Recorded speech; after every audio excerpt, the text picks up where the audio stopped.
Hey guys, how's it going? This is Yusei D-Wheeler here, and we are back with more FGO Lostbelt 6. So now, yeah, Lostbelt, the part 2 for the story has finally dropped, and yeah, and also, in the last one, well, I'm not talking about the story, but in the last one we did roll for Tam Lin Gawain. I did get her. The gotcha video should be up on the channel now by the time I start the stream, so yeah. And okay, and as for the story, we managed to save Norwich from a calamity. However, we were separated from Mash again after being reunited, and then we had a meeting with Spriggan, who told us that, hey, you know what, you should probably go meet up with Morgan. She's actually sent you an invitation and all that jazz. And then we're like, sure, okay, this might be the best option. In any case, though, let us dive back in.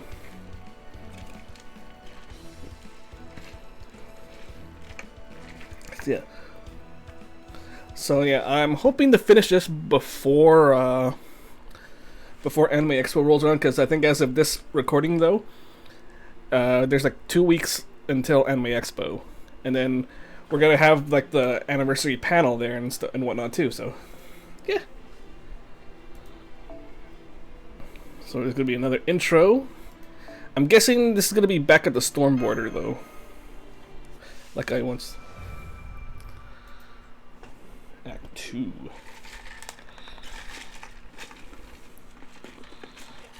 Electric Boogaloo.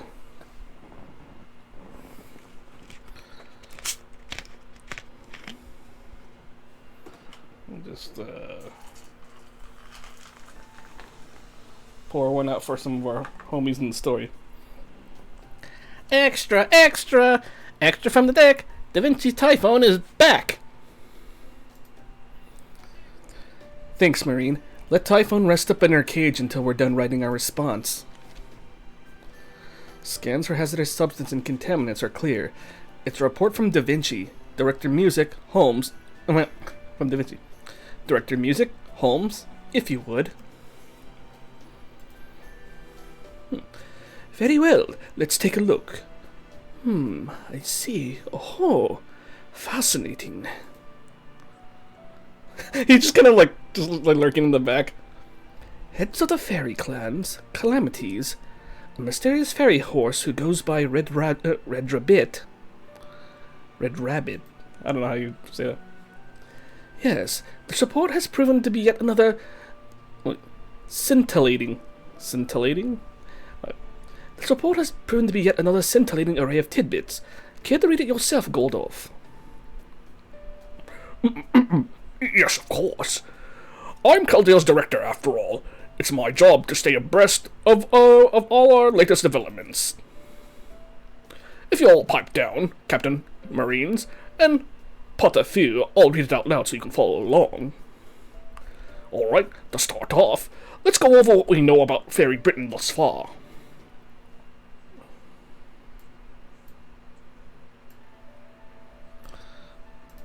Okay.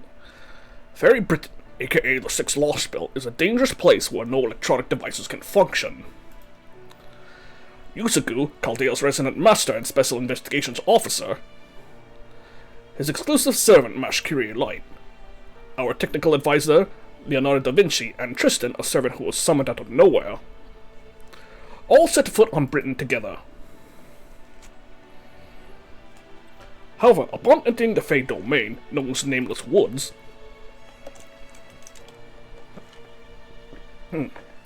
they all forgot their own names and memories and ended up separated. Yusei awoke in the village of Cornwall, where he made contact with a local fairy, Altria caster, who had come to aid Chaldea in our mission. Thanks to her and Tristan, Yusei escaped from the Nameless Woods, where he then met another collaborator by the name of Oberon, the Fairy King,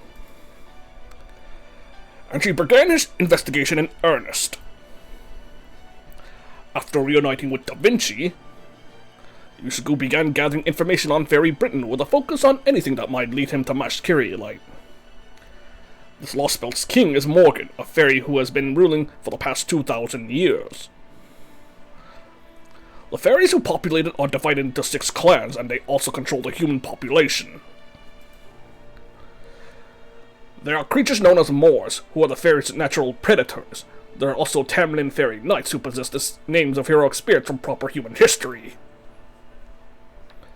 There are calamities that occur every 100 years, and great calamities that occur every 1,000.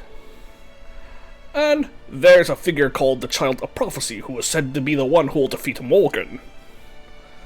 After undertaking a pilgrimage to ring 6 bells kept by each heads of the 6 clans, she will then go on to defeat Morgan and become the true king of Britain. Naturally, as you can imagine, Yusuke would never let her do something like that on her own.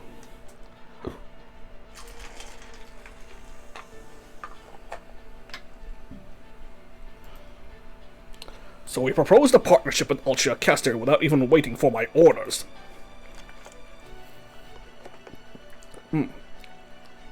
So now, we are obliged to lend the Child of Prophecy our full support in order to defeat our common enemy, Morgan.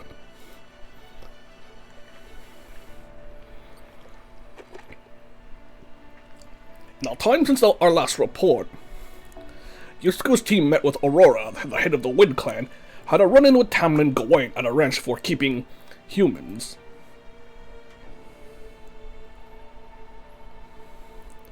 Fought Tam Lin Tristan at an auction house, where they also rescued Senji Muramasa, a servant disciple of the foreign god. Met with Murian, the head of the Wind Clan, encountered Koyanskaya in yet another new outfit.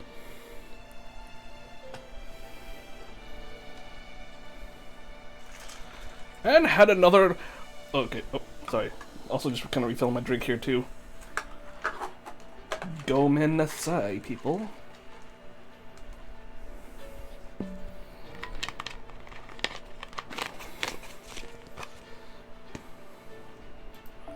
And had another local fairy by the name of Gareth and a mysterious fey horse called Red Drabbit join their team. After a series of adventures, including a battle against the Drake in the River of Tears, Yusuke's team finally arrived in the city of Norwich. There, they would encounter but match Kyrielite, whom the local fairies believed to be the Child of Prophecy. No matter how many times I reread this part, it still doesn't make sense to me. How did Kyrielite come to be known as the Child of Prophecy? And what in the world is a happy cat? Only this report could respond to questions. But since it can't, we'll just have to use our imagination to fill in the gaps. I'm guessing Kyrielite had her own share of troubles after escaping the Nameless Woods. At one point, she probably ended up saving some people, fairies, up in the northern part of Britain, which probably led them to regard her as a hero. At any rate, the report also says that Yusuke's team made contact with the crypter Peperoncino, who had been laying low in Norwich. After numerous mishaps, the calamity of Norwich finally appeared. Fortunately, with Chaldea's help, the Child of Prophecy was able to defeat this calamity. However, shortly after Mash had finally been reunited with Yusuke, she was whisked away to parts unknown by a mysterious phenomenon separating her from Yusuke once again. But there is no time to grieve this unfortunate turn of events. I'm certain Yusuke would agree. For you see, in a surprising turn of events, he and Altria were invited to Camelot, home to King Arthur in proper human history, and location of the evil castle in Fairy Britain, by High Queen Morgan herself. The very Morgan who possesses Rongo Miniad, a powerful spell that can be used to fight the foreign god, and one of our main objectives in coming to this Lostbelt in the first place. Now, Yusuke, Da Vinci, Altria, Gareth, Muramasa, and Happy Cat have accepted Morgan's invitation and are setting out for Camelot first thing tomorrow. And that's all she wrote. Now, do you all feel sufficiently caught up? All clapping. Yeah, we got most of that. Thanks. Okay, we're gonna head back to our post now. Sounds like things are getting pretty crazy out there again. I hope MASH is okay. Not to worry. Da Vinci's report was quite upbeat, so if nothing else, we can be certain that MASH is safe. The real problem is this water mirror spell of Morgan's. According to the data enclosed along with the report, it would seem that those dark clouds over the city of Norwich weren't a calamity pool, but one of Morgan's spells. It's hard to believe she was able to remotely control such a powerful spell from over 100 kilometers away. Between this water mirror and Rangomidia, it's clear she's a powerful enemy on par with any of the other Lostbelt kings we've seen. I'm afraid I don't know much about Morgan's legend. Can I ask you to fill me in? I only know her from proper human history, but if you'll settle for that, then sure. Alright, let's start with her general background. According to British myth, she is the good fairy of the lake. And in the legend of King Arthur, she's depicted as an evil witch bent on destroying him. Morgan was the child of the Duke of Tintagel and Lady Igraine, and later became King Arthur's half-sister after her mother married King Uther. Despite their family ties, she grew jealous of him, and began plotting all sorts of wickedness to make his life miserable. Some of her more notable misdeeds include stealing the sacred sword's scabbard and seducing Lancelot.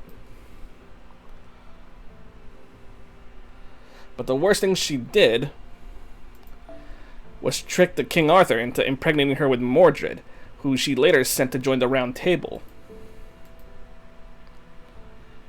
There were a lot of factors leading to the downfall of King Arthur's kingdom, but Morgan's definitely the one who tipped it over the edge.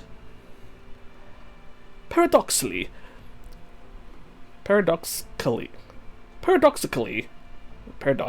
damn, I never seen it like that. Okay, paradoxically, there are also some who believe another side of Morgan was devoted to protecting King Arthur.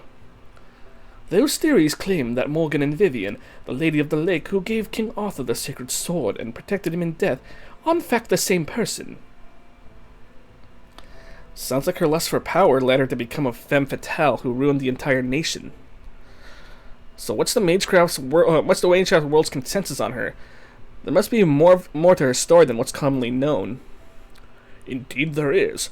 I went through our database myself, and after receiving our technical advisor's first report, there is one bombshell right out of the gate, and it relates to her birth.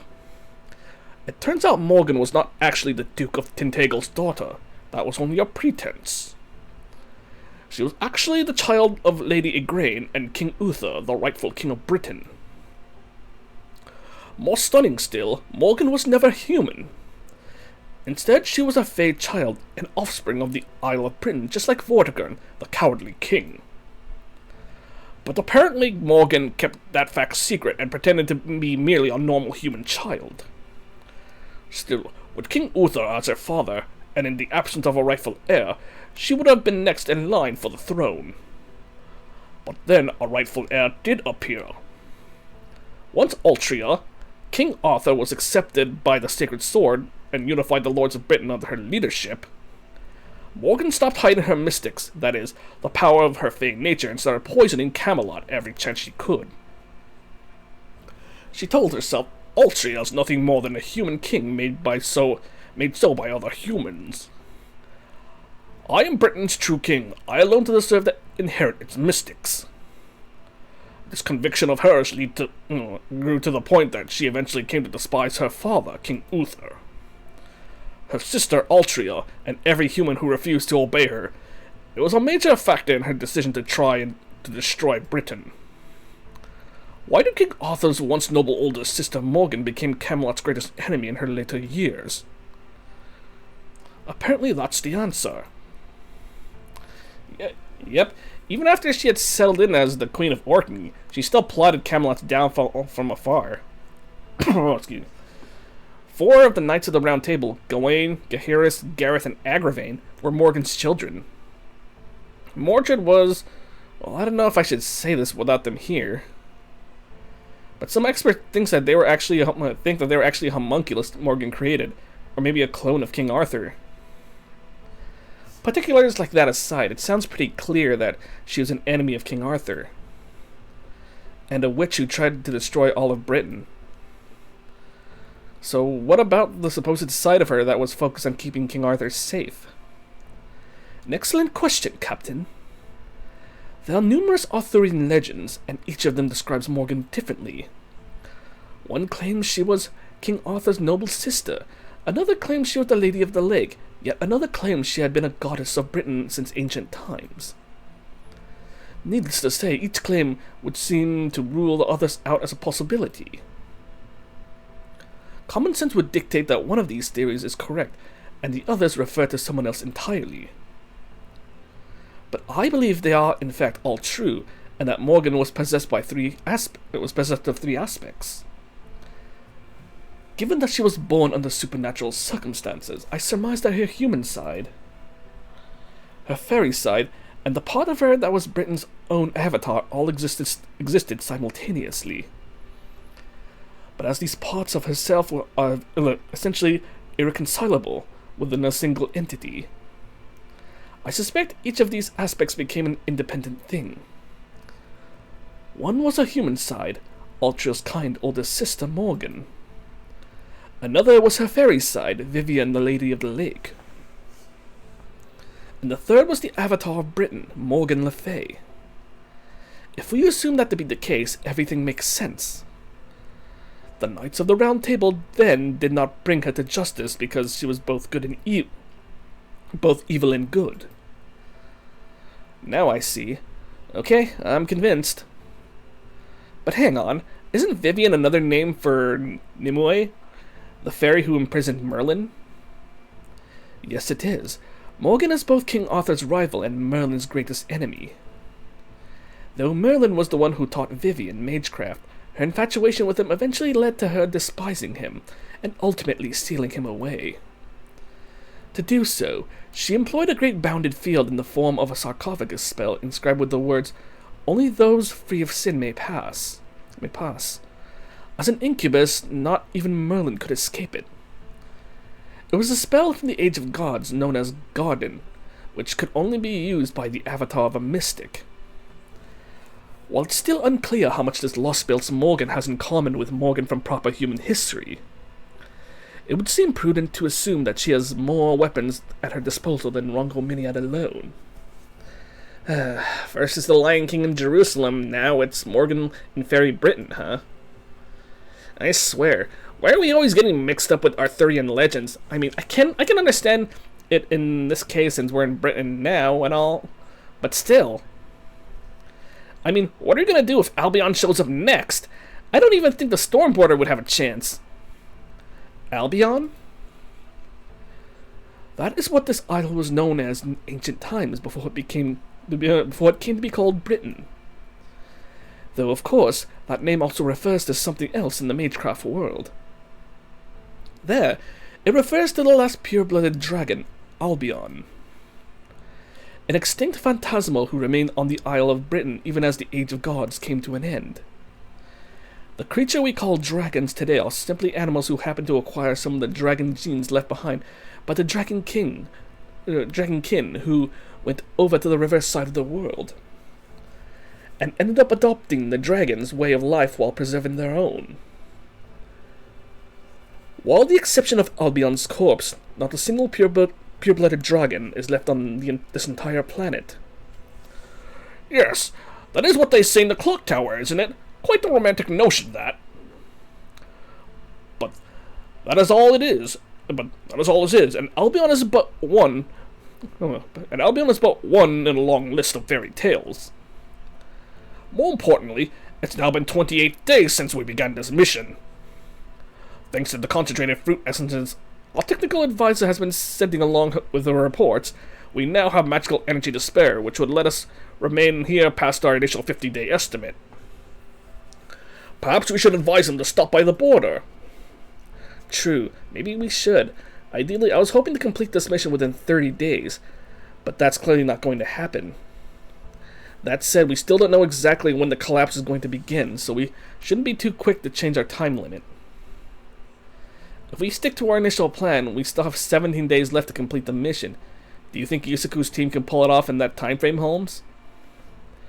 Well, according to Da Vinci's report, it would seem the circumstances are nearly all in place. If their meeting with High Queen Morgan ends peacefully, and she proves willing to share information about Rongominiad with them, they can then devote the rest of their time to investigating the collapse. And if it doesn't end peacefully, now that Chaldea has thrown their lot in with the Child of Prophecy, war is all but inevitable. We already know the extent of Fairy Britain's military power. If Altria is able to complete her pilgrimage and muster a significant anti-Queen force, the battle for Camelot will be decided in a single day. I suspect that battle will take place in 16 days at the earliest, just barely within our deadline. Oh boy. Thank God we have Da Vinci with us.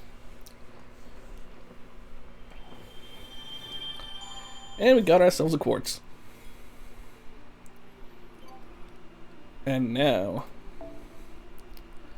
here we go, Camelot. Well, we're still in Norwich though, but yeah.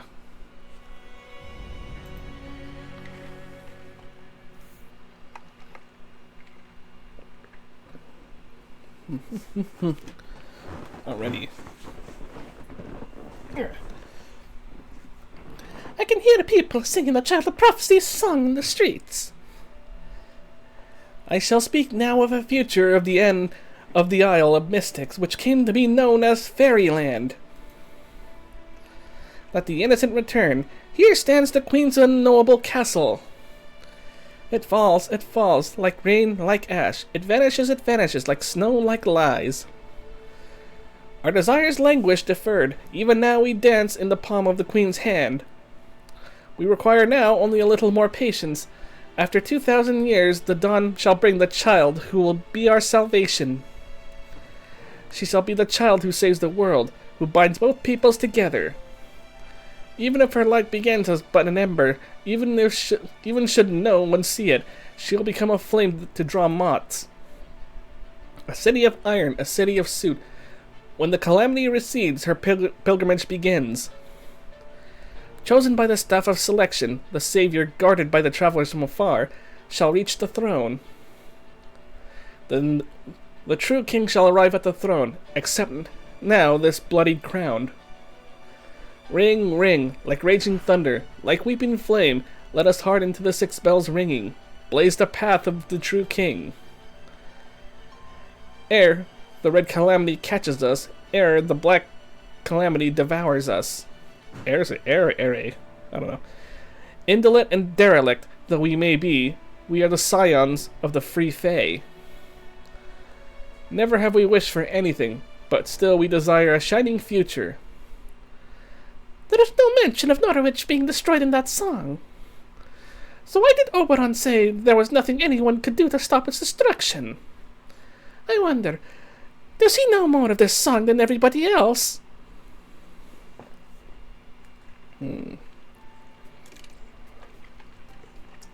I do, as a matter of fact. The prophecy actually has 18 verses in total. Most fairies are only familiar with the 14 we just heard, but there are actually 4 more. I knew it! Why didn't you tell us this sooner, Oberon? I just forgot to mention it, okay? I'm sorry. Can we please drop it? You can't just bluster your way through mistakes, you know. You're right, but I don't want to lie either. It's hard on me. Alright, I'll tell you. There are the other 4 verses of the prophecy, at least as I heard them. Verse 8.5, the harbor shall return to empty shore, but the calamity shall vanish into the distant sky. Verse 9.5, the round fortress shall burn, and the bell of water shall appear. Verse 10.5, confessed sinners shall make the acquaintance of the guillotine. Verse 12.5, having fulfilled her role, the child of prophecy shall say farewell to her home. Excuse me. As you can see, these verses are a lot more ominous. That, and the fact that they're not very precise for a prophecy might be... Well, that, and the fact that they're not very precise for a prophecy might be why they were excised. Case in point, verse 8.5. The harbor shall return to empty shore, but the calamity shall vanish into the distant sky. The harbor's obviously Norwich, and the empty shore part must mean the city was going to be wiped off the coast. So I was steeling myself to lose Norwich, even if we were able to repel the calamity, but, well... Norwich didn't fall. Is it because another child of prophecy appeared? Could be. This basically proves that not even Einzel's prophecies are perfect, especially for these 4 verses. So I've decided I'm just not going to worry about them anymore. Now, on a more important note, you guys need to get going soon. Between Altria, Gareth, Muramasa, and Habitrot, I think you should all be safe without me. So I hope you don't mind if I go off on my own again. More information gathering? Partly, yes, but I also just really want to give Spriggan his comeuppance. So I thought I'd stay here and work with the Count to knock him down a peg or two. Sorry. So I thought I'd stay here and work with the Count to knock him down a peg or 2 dozen until he hits rock bottom. Besides, we could have been reunited with Match much sooner if he had insisted on keeping the Child of Prophecy in his castle. Don't you think he deserves at least a little punishment for that? Make sure you hit him where it hurts. Oh man, make sure you hit him where it really hurts. In the wallet. Just leave it to me. Bloodshed may not be the Fairy King's style, but I can definitely bleed him dry financially.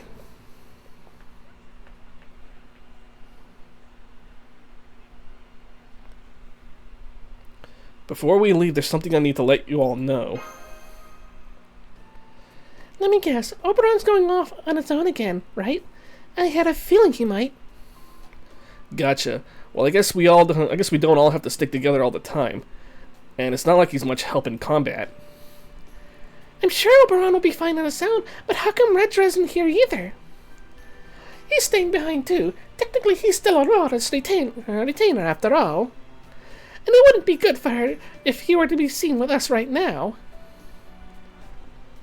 So I'm gonna have him stay here with Oberon and bring the carriage if we need it. I see. That makes sense, but, you there, the pink fairy, Habitrot, right? Are you coming with us too? I mean, the way to Camelot is probably pretty dangerous, so... Don't worry about me. I'll be fine. Just think of me as a spectator along for the ride. In fact, you'd probably be more worried about yourself than me, Gareth. I'm the irreplaceable healer that every party needs in combat, and I'm probably stronger than you, too. Don't worry, Yusaku. I'm not going to let you die before you and Mash are reunited. So feel free to wade into battle all you like. As long as you don't die, I can patch you up with my magic needle, no matter what horrific injuries you sustain. That sounds both very close to and very far from Nightingale's preferred treatment methods. Nightingale? Now that's a nice fairy name. So you already know a nurse as cute as me, huh? Quiet, everyone. Here comes the Queen and the Queen's troops from the main gate.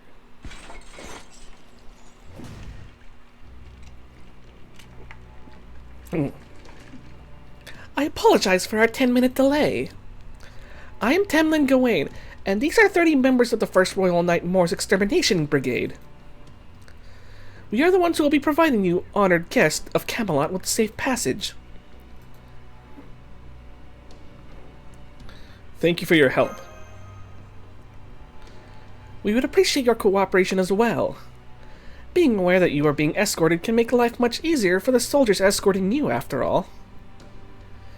We have readied a carriage for the Child of Prophecy and the Foreign Mage. Your retainers will need to walk. I trust it is all right. You. You're that scoundrel who tried to assassinate the High Queen! How are you still alive? I saw you fall into the pit! Oh, that? Yeah, sorry. Oh man, that was my voice. Oh, that? Yeah, Lancelot handed me my ass and tossed me right into the pit. But unfortunately for you, I managed to survive, and now I am the Child of Prophecy's bodyguard. Next time you see Lancelot, tell her not to take her eyes off a servant until their spirit origin's completely gone. What should we do, Lady Gawain? Are we really okay letting this man back into Camelot? What if he tries to assassinate the Queen again? It's alright. If he does, he won't have the element of surprise anymore. I can take him myself. Especially now that the Queen has assured me not to worry if combat damages or destroys the castle. Yeah? Hey, that's great. You barely fit in the place anyway. Should help you move around better. Next time we fight, I'd rather just be head to head without either of us holding anything back. I guess the Child of Prophecy has something of an eye for talent, after all. However, much our other retainers suggest otherwise. Oof. Fine. You there. Make room in one of the carts for our guests. The servants can ride with the foreign mage. Treating those two as honored guests, at least until we reach the castle, will help us all move faster. Yes, my lady. Right away. We'll be taking the western road to Camelot, and spend one night at Oxford along the way. We'll then take a detour around the pit towards Camelot. For the next 2 days, our fates shall be intertwined. We will not turn our swords on each other, regardless of what may happen. Do you agree to that, foreign mage? Of course. Good. Then let us be off. Soldiers, do not let your guard down simply because this is an escort mission. The Calamity's destruction has led to the Moor's toxin spreading far and wide across Britain. Eliminate any Moors you come across immediately upon discovery. I don't want to hear even a peep of discomfort from our guest. Well, she's really serious about her duties. Alrighty. Giant Hole East. So we're gonna be fighting some Lancers, huh? Lancers.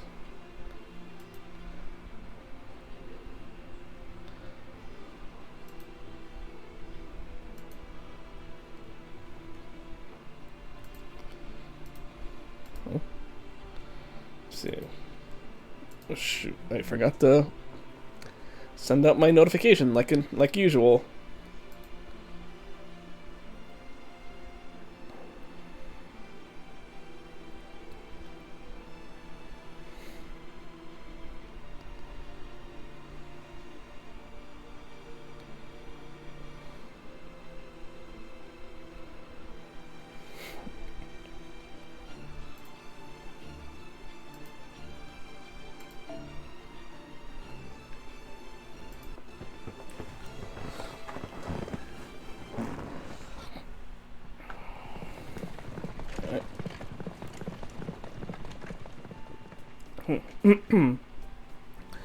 Well, that's a relief. This carriage ride's just as smooth as Red Rabbit's. Hold on, give me a sec. She's nervous. By the way, Yusaku, are you really ready for this? To meet the Queen, you mean? Well, yeah, what else? Oh man, you're not ruffled at all, are you? I bet you've already been through lots of meetings like this, huh? It's not that, Altria. Yusaku is just as nervous as you are. He's just had enough experience with a situation like this to understand the value of staying calm.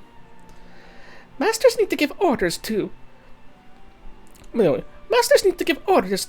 watch out for their servants, after all. So while Yusaku might not be able to fight on the front line himself, he's very good at keeping cool under pressure. Of course, see? I'm also known as Playmaker. I'm just kidding. Yu-Gi-Oh! Famous reference. Really? So you met a lot of other kings then? And some goddesses too. Like her mouth just gaping open right now. It's like, yeah. See, her mouth's gaping open for the amount of Riz I have now at this point. So you'd think I'd be used to this sort of thing by now, but nope, not even close. Now she feels better. By the way, I heard something interesting about Tam Lin back in Norwich.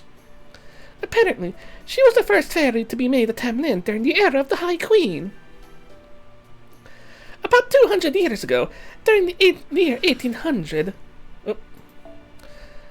of the era of the High Queen, there was a huge outbreak of caterpillar Moors in central Britain. That calamity later came to be known as the Caterpillar War. Excuse me. And it was Gawain who put a stop to it. So while it might not have been like the calamity we got rid of in Norwich, she still resolved the calamity just like Altria did, and that's what led to the Queen recognizing her skill.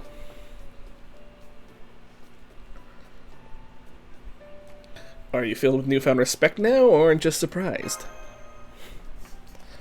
No, nothing but, Gawain could do, nothing but, Gawain could, Sorry. no, nothing but Gawain could do would surprise me or make me respect her.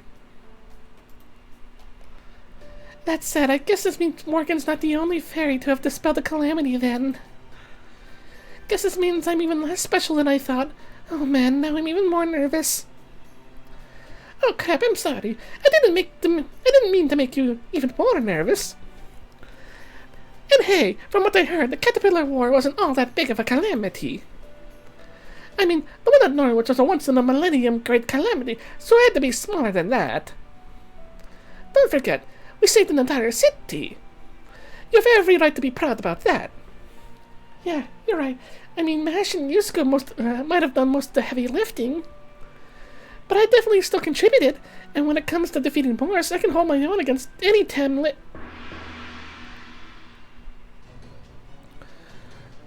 More smoke spotted nearby. Incoming 3, 7, and even 11 o'clock. Lightning soldier, prepare your mystic codes. Guards, get into your formations. Yusuke! On it. Let's go help. If you're out here, I assume you have no intention of sitting back and letting us do all the fighting. Very well. I would welcome your aid. There are a lot of Moors here, and I would prefer to avoid casualties. Follow me, child of prophecy, foreign mage. Make sure you stay close to me. Alright.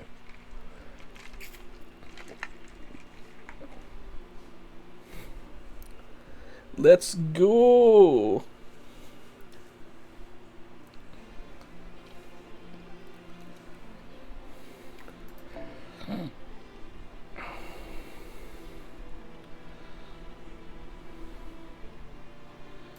I'm guessing we're not supposed to use any other yeah, looks like we can't use any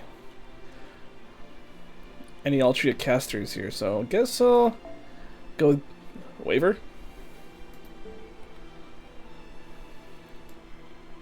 Yeah. I can't look at her stats.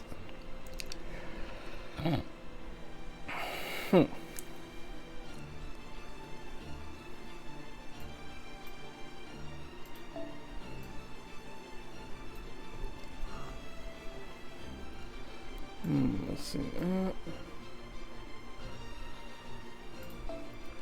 Let me take a look at my Tam Lin Gawain. No, I don't want Ishtar.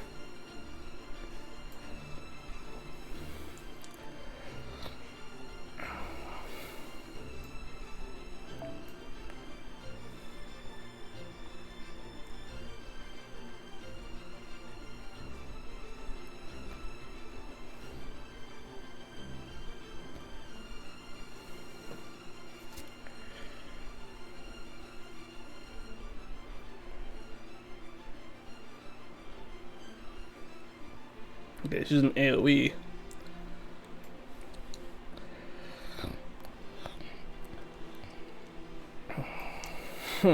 Alright.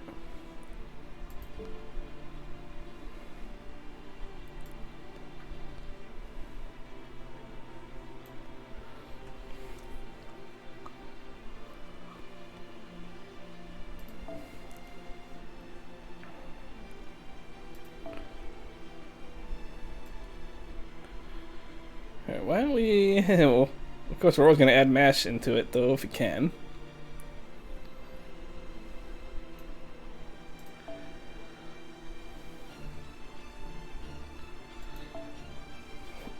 Let's see.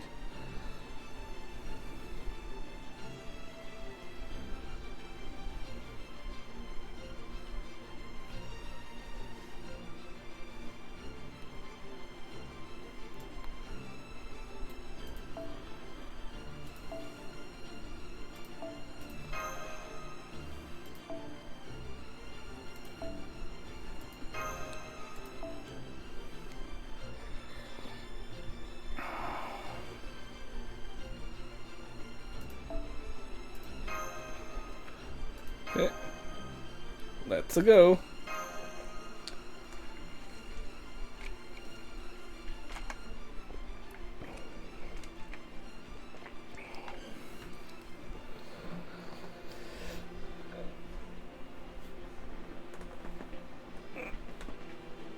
Alrighty.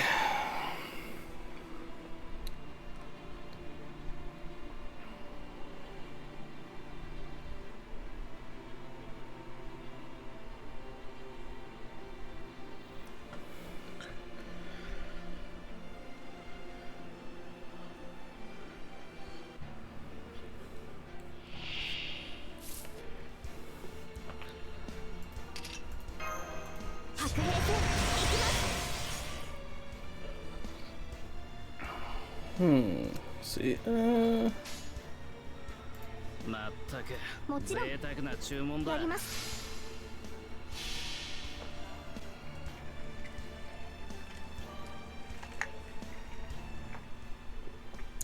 浸水解明完成理念収束鍛造技法臨界これが俺のつぶかり村正だ。Woo!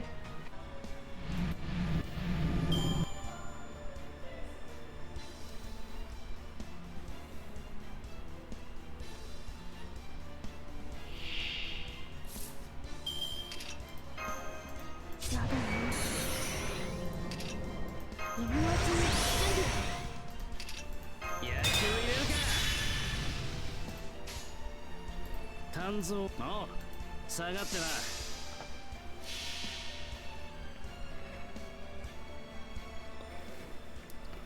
浸水解明完成理念収束鍛造技法臨界これが俺のつぶかり村正だ。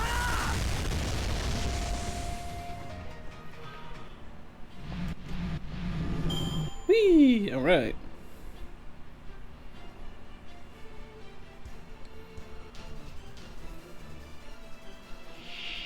It was a big boy.「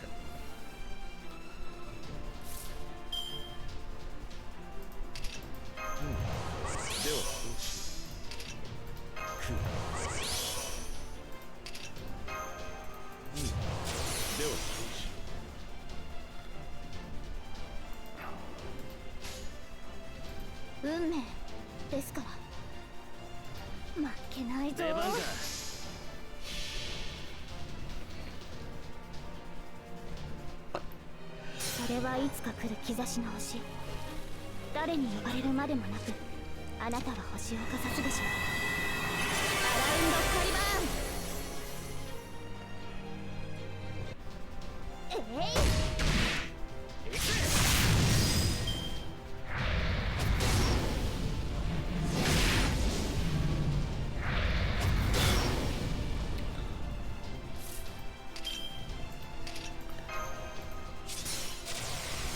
Ah, wrong one! No!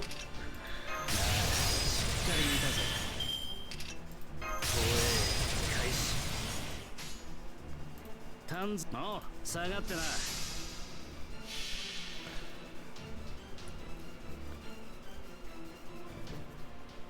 そこに至るはあまたの研鑽気づきに気づいた刀塚八重垣作るは戦時の刃知ったら成仏していきな。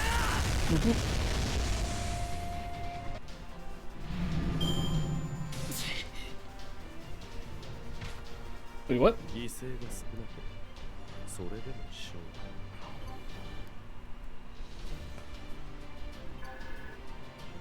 利。 Whee! Alright.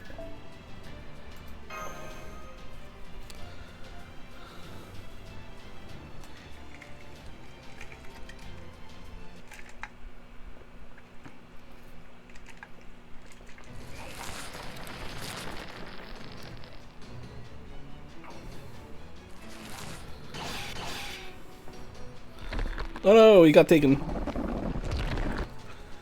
Rip.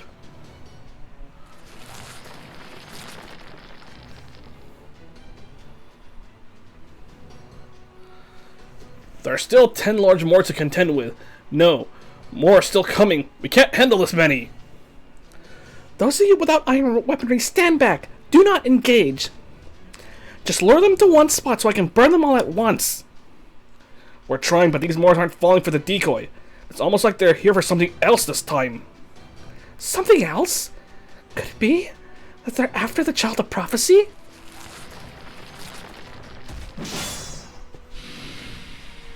Hey, Muramasa. You. No need to thank me. We're all fighting the same battle here. Now, what are you gonna do about this? Any seasoned general like you ought to know when it's time to retreat. I hate to admit it, but he's right. I could either abandon the carts and have my soldiers retreat, or I can go have the guests go on ahead. No, I am a Tam Lin. Retreating from Moors is not an option. But they refuse to cluster into any one spot, so they're clearly being wary of my Galatine. They just destroyed the rear Morse's cart. Oh, what do we do, Happy Cat? Oh man, what's good having a Tam Lin around if we still have to fight ourselves? She sucks at this. Why would you give massive amounts of literally unbridled firepower to someone who's already crap at holding back? Oh well, what's done is done. No use complaining about it now. I may not much like fighting, but walking all the way to Camelot will be worse. Come on, Gareth. Let's go take out our little Moors and leave the big ones to the Tam Lin. Okay, I'll do my best. I've gotten more used to fighting Moors, so... Happy Cat? Are you seeing this blue streak of light? It's heading straight for us from Camelot. Huh? That's the same light I saw at Sheffield. Forget eliminating all of them. Retreat, keep the carriage in the first cart, and abandon the rest. Hurry! Lightning soldiers, defend the guests! Royal Guard, retrieve the luggage from the other carts. I'll keep the Moors occupied until...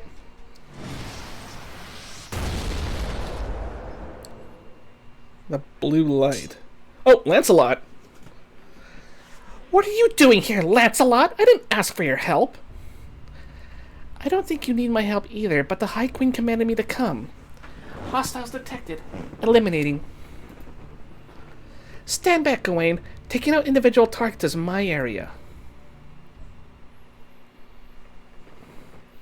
Ooh, are we gonna fight beside Lancelot?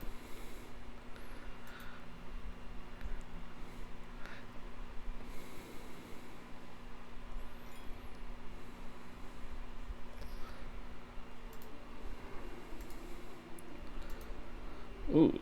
Oh, we're only using support. I guess we're only going to use Lancelot? That is interesting.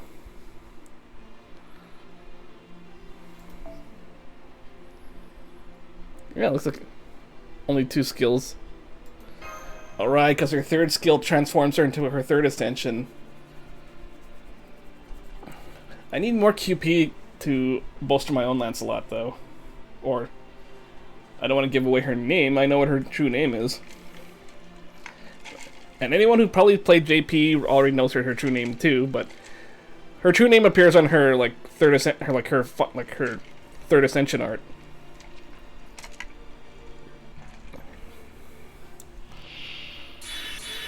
Oh god, she's tiny.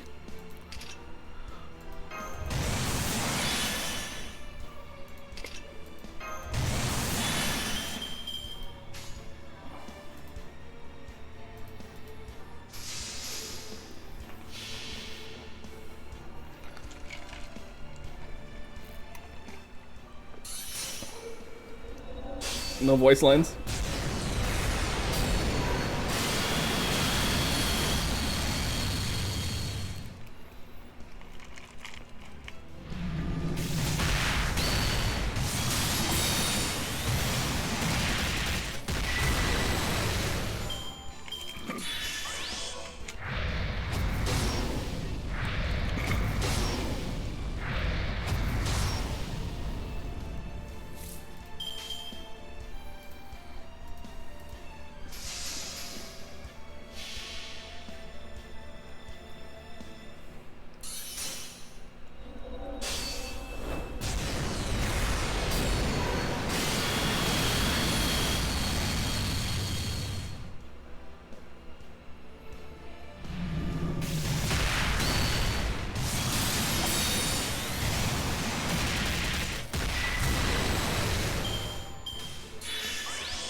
Oh, I could actually strengthen her.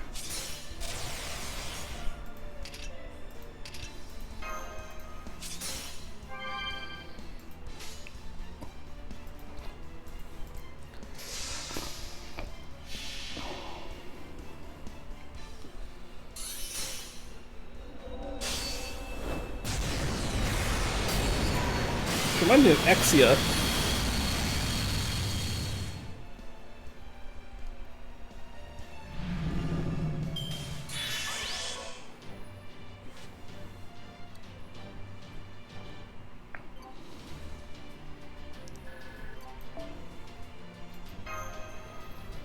We got more bells too.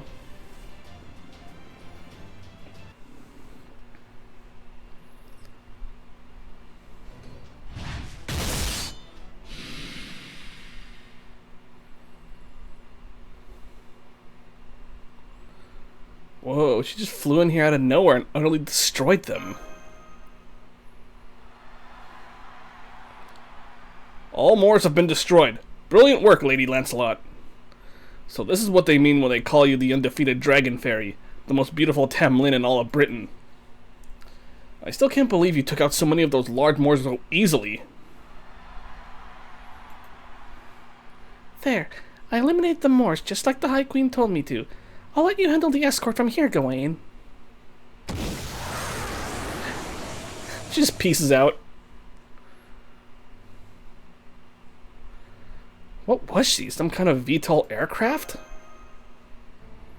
As if you were even capable of handling an escort mission.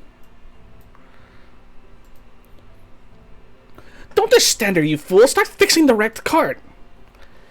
If this is the best you lot can do on the first day of this mission, I shudder to think of how you'll fare in the days ahead. And you can forget about resting in Oxford. I want a report from each and every one of you later on how this mission could have been prevented. This situation... No. Yes, my lady. My deepest apologies, Lady Gawain. Pathetic. I would have thought all of you together would be able to defeat at least one or two of the large Moors. I suppose this just goes to show how overly reliant you've become on us Tam Lin. It seems I'll need to start re-educating these fairy soldiers like I'm doing with the humans. Oh, my apologies. I appreciate your help. Sorry again. I never did ask your name, did I? I wasn't authorized to do so. But now that you have aided us in a dangerous predicament, that is no excuse. I am Gawain. What is your name, foreign mage? I'm Yusaku. Well met, Yusaku. I appreciate your obvious hostility. Towards me. You've got spirit. I like that, since we'll be enemies later. Alright, let's get this escort mission back on track. Oh, and I'd advise you to watch what you say in the carriage. I could easily overhear you, depending on which way the wind is blowing. Uh-oh. She heard Gareth. Man, I thought we were going to be put up in a nice inn at Oxford. I can't believe we're camping out again. Alright, if we can't have nice accommodations, at least we can still have nice food. I'm sorry we don't have enough to share with the royal guards, but I say we have the cakes the Count gave us now. Ooh, it looks like mine's called a cheesecake. What's yours called, Altria? Mine says Swiss roll. Oh wow, it's shaped like a log. This should make it much easier to eat. That's so thoughtful of the Count. You proper human history people are also considerate. I guess you can say that. Sweet Yam Yokon. How the hell did he manage to make this here? Some tea would go real nice with this. I think I'll go down to the river and fetch some water. What's it called again? Chiffon cake? So this is what happiness itself tastes like. I had no idea there's so many kinds of sweets these days. Oh yeah, it seems even very Britain has been developing a bunch of cake recipes. Back in Salisbury, I heard about Woodrose's restaurant chain in the south, and in Edinburgh's gourmet desserts in the north. Oh, excuse me. Man, yeah, I just ate like a rice bowl earlier. But it sounds like cheesecake's the one kind that never caught on. I wonder why. Really? But it's so yummy. It makes me a little thirsty, though. Muggle mug. It's because the big shot up north absolutely despises cheesecake. She always says cheese has no place in dessert, and that it has nothing to be, and that it has to be chocolate or nothing. Though, of course, for fairies from the south like me, chocolate is such a luxury, I don't even know what it tastes like. It costs so many more pounds that low-level fairies can basically never afford it. Oof. What is it, Yusaku? I'm gonna go make a little peace offering. Am I gonna give some sweets to Gawain? Do you have a custom of eating sweets after a meal here? I don't usually care for sweets. If I'm going to eat something cooked, I'd rather have meat. So no, I won't accept that. But I can see you have something to discuss. Go on then, have a seat. You want to talk to me about Lancelot, right? Very well. Ask me anything you wish to. Actually, I want to ask about you. I see. You're trying to figure out my true name. Pointless, but I can at least respect your willingness to try anything you can. Come to think of it, I still haven't properly thanked you for your help earlier today, have I? Come, sit, if you wish. To talk, I can indulge you for a short while. I manifested in Britain 400 years ago. I was meant to be the next generation, the successor of an upper-class Fang clan fairy in Norwich. Except that I didn't look anything like my predecessor. Even though I'm a Fang clan fairy, I was born resembling a Wind clan one. No, if anything, I looked like a human. Some suspected I might be a changeling. Others said I was a curse from the battle against the Moors that took place 600 years ago. Maybe I am, maybe I'm not. I don't know the truth, and I don't care either. I earned the honor of becoming a Tam Lin when I ended the Caterpillar War. Up until that point, the title of Tam Lin had been sealed away for all 1800 years of the High Queen's reign. In case you don't know, the Tam Lin title originally belonged to the retainers of Ace, who was said to be Britain's savior in the Fey era. The first Tam Lin was called... I'm sorry, I actually can't remember their name. At any rate, they met their end in Orkney. After that, the Queen forbade the naming of more Tam Lin. But she decided to revoke her own seal to exterminate the endlessly spawning caterpillars. Thus, I was gifted the name of Sir Gawain, which is said to be the name of a knight of the Round Table of a foreign land, and gained the means to strengthen my horn. My Galatine, I believe you call it a noble phantasm. While I'm confident it is every bit the equal of Sir Gawain's original, I'm just as confident that I can't hold a candle to the real Sir Gawain, the Knight of the Round Table from proper human history. Huh. I didn't think she would have so much respect for the Knights of the Round Table. But never mind, I shouldn't be talking about the Round Table. I'm told it's creepy when I do so for some reason. Let's see, what else can we talk about? Oh, I know. Let's talk about the war against the Moors. This war took place a millennium ago, along with one of the great calamities during the 1000th year of the era of the High Queen. It was a time when the Moors had a king and an army, and waged war against the High Queen and five of the 6 clans. Apparently, this king was something of an odd duck. He never attacked fairies or killed humans. All he cared for was fire and lightning.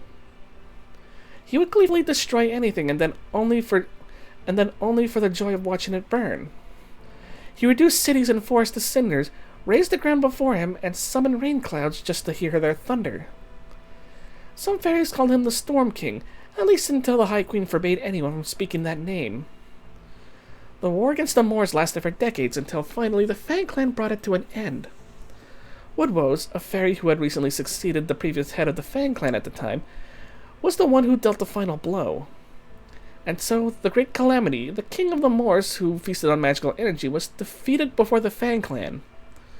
However, it's said that with his dying breath, the king cast a curse upon the Fang clan. What kind of curse? The fairy eating black dogs. It was only after the king of the Moors vanished that the black dogs began to roam fairy Britain. However, they also eat Moors, so they're just not harmful.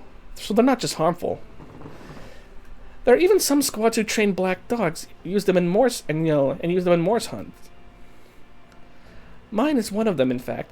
Have you ever heard the epithet, the Black Dog Duchess? It refers to me. Even now that I become a Tam Lin, I'm still called a black dog.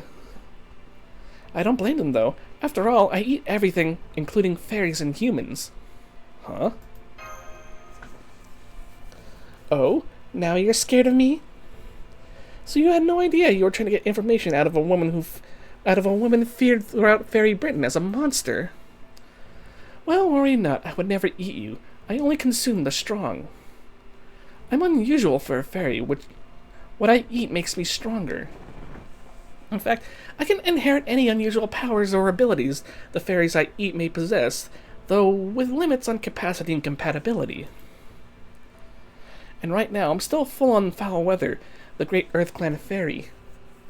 I needed his sacrament for the Caterpillar War. It was crucial. But he had holed up in his fortress in Cornwall, and refused to come out. So I challenged him to a duel, defeated him, and devoured him. Alright, I think that's enough time spent relaxing after dinner. Go back to your camp now. I thought you'd be the more strong and silent type, but I'm glad I was wrong. I'm used to talking with humans. In fact, my current husband is human. Oh? Really? As she blushed. Oh, well, I say he's my husband, but he's neither a romantic partner nor a future meal. He's just a guest I'm putting up in my mansion while he recuperates. Still, you do remind me of him, in both your lack of fear and your innocent curiosity. Alright, back to your camp now. My soldiers and I will take turns keeping watch. Don't stay up too late. We'll be setting out early tomorrow morning.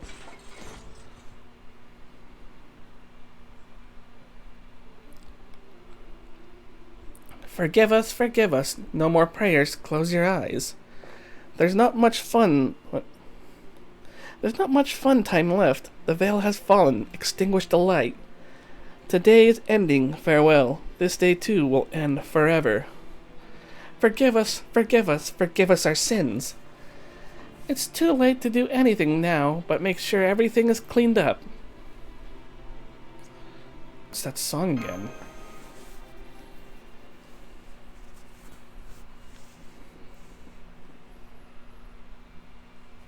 Huh. It's kind of interesting, though.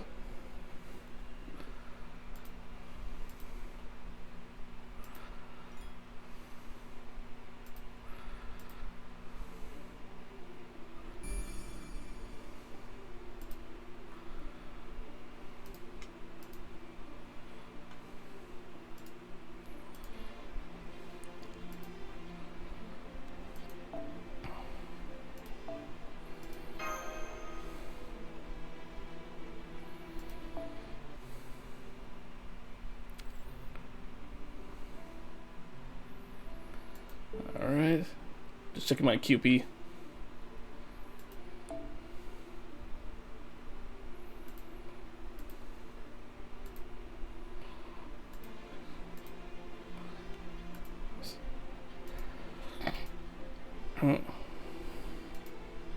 Alright, so no battles here.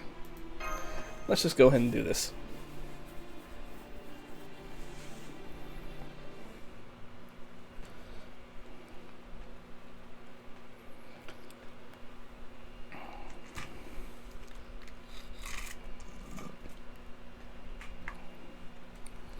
Two days after leaving Norwich, day 30 in Fairy Britain.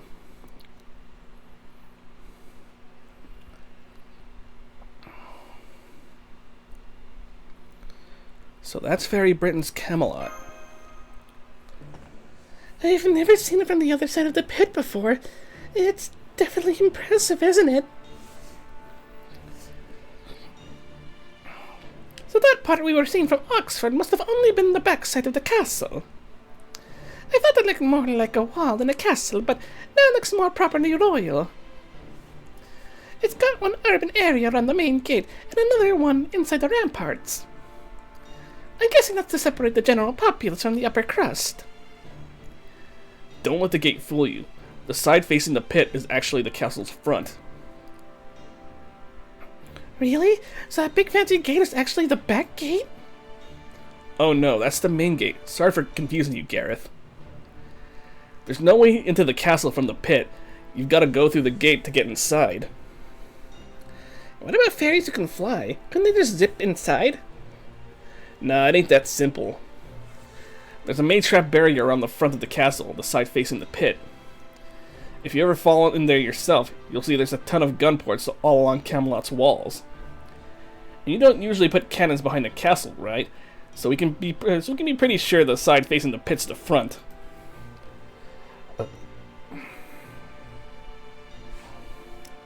So that would mean...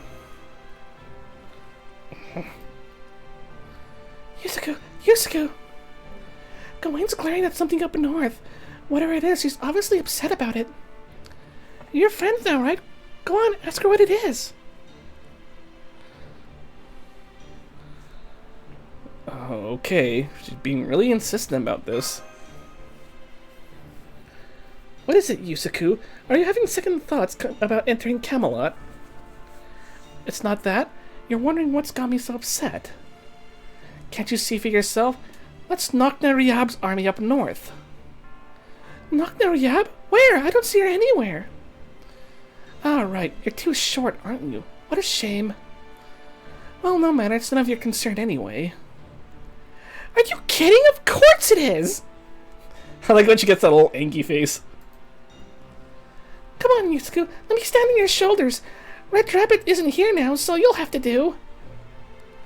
Oh, there, hang on. Before you go to all that trouble, how about using one of my handy-dandy gadgets first? Here, a spyglass. This'll let you see as far as Gawain can. Now, take a look at those plains up north and you'll see some really intense glares pointed this way.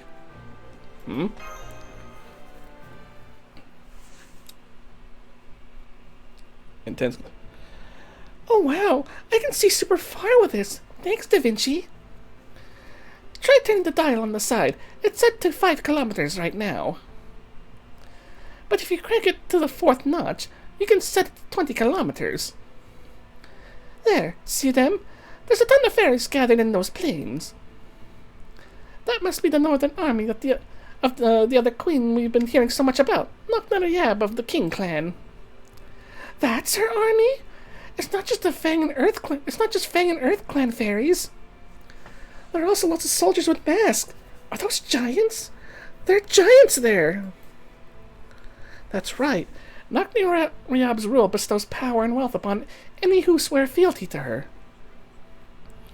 It's the opposite of Gloucester and Murian.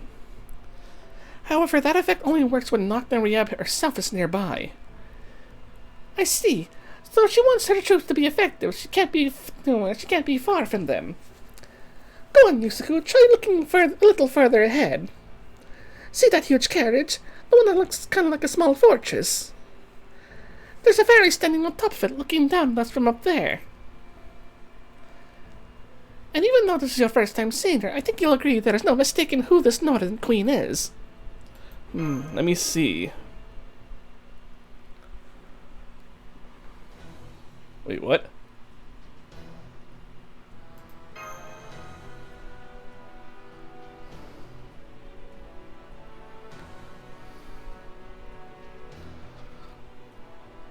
Holy thick thighs.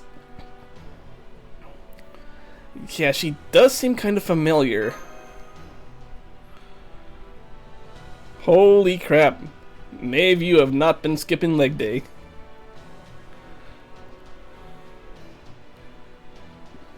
Whoa, that's Maeve, the Queen of Connacht I fought in America.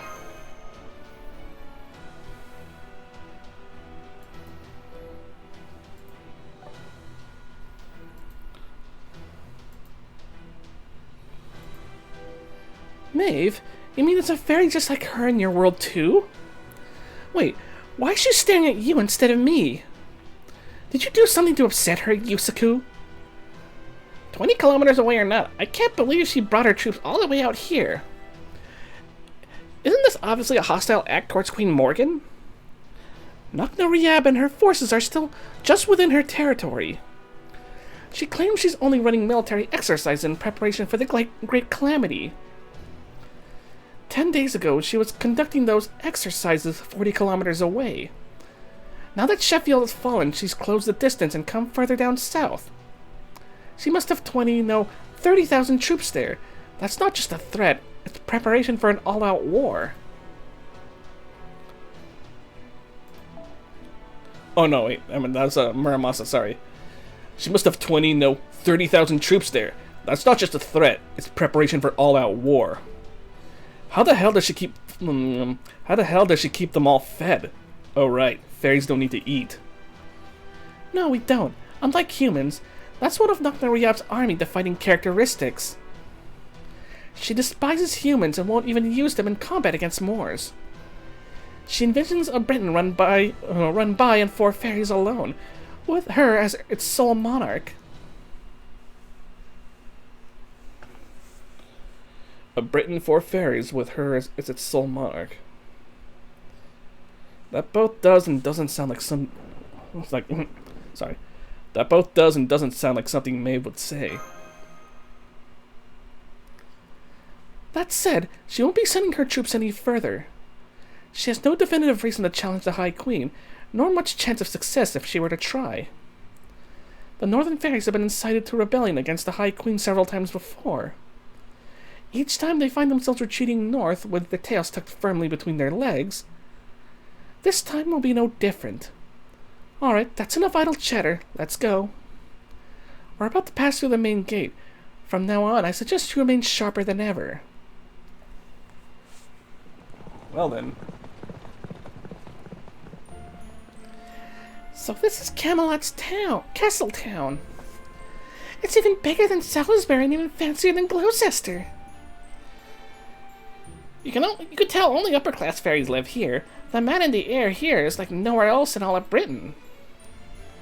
And that castle keep over there must be where they keep the existing taxes, the magical energy they extract from every fairy in Britain through command spells. I heard stories about it, but this is way beyond what I was expecting. No wonder they're not worried about Nakna-Riab's army out there. It has to be way beneath their notice. Trying to take Morgan on now, someone would have to be crazy to do it. I guess Bogart must have never set foot here before. If he had, he'd never have thought to rebel. Then again, maybe he knew what he was up against and decided to press on anyway. I thought I saw some writing on the gate when we went through it. Did anyone else see that, or happen to catch what it said? It did. It said, "Only those free of sin may pass," in Old English. But I also noticed it had been painted over with red like someone didn't agree. This is as far as we go by carriage. The royal castle just lies just ahead. Only the child of prophecy and the foreign mage have been granted audience with the High Queen. The rest of you will stay here while you'll be treated as attendants of our honored guest. Oh, meaning what exactly? You see the Royal Hotel across the way? We have arranged for you to relax there while you wait. I will make arrangements for you all to reconvene once the meeting is concluded. However, your name is Da Vinci, yes? You seem like an intelligent, fair servant. As a human, the foreign mage will surely need an advisor. You may accompany him in that role. Oh, good. I was planning on taking along regardless, but this makes things much easier. We may be on opposing sides, but I appreciate your consideration, Tam Lin Gawain. Okay, Gareth, Muramasa, Habitrot, you heard the lady. You guys will have to stay here and wait for us. Don't worry. You've seen how well ordered the Queen's army is over these last 2 days. Morgan's obviously even more of a stickler for rules than we thought. The 3 of us won't be in any danger, even if we face her alone. We'll be safe for at least as long as we're in Camelot, regardless of how the meeting goes. I'm not surprised. I did break into the castle my first time here. I didn't expect them to invite me in. Anyway, good luck in there, Altria. Don't get so carried away that you end up saying something you regret, alright? You too, Yusaku. Watch your partner's back, understand? I can't say I'm not worried, but strangely I do agree that it feels like you'll be safe. Okay, well I'll be waiting for you here. Be careful, Altria, and good luck. Okay. I'm fine with this arrangement too. I'm not interested in Morgan anyway. I'm just here to keep an eye on things until Yusuke and Mash are reunited. Let's go, Altria.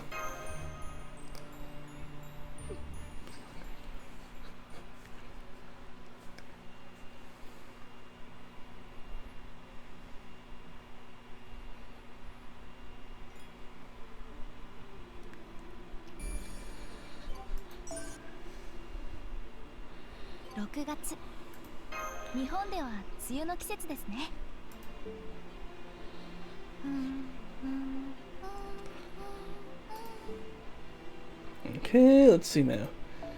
Now we're in Camelot. And no battles again.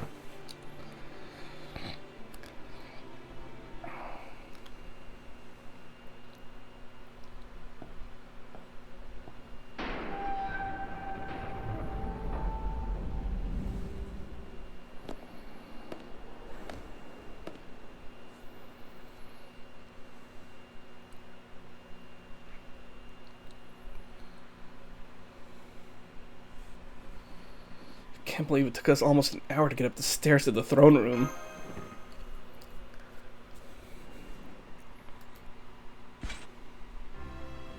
Kneel.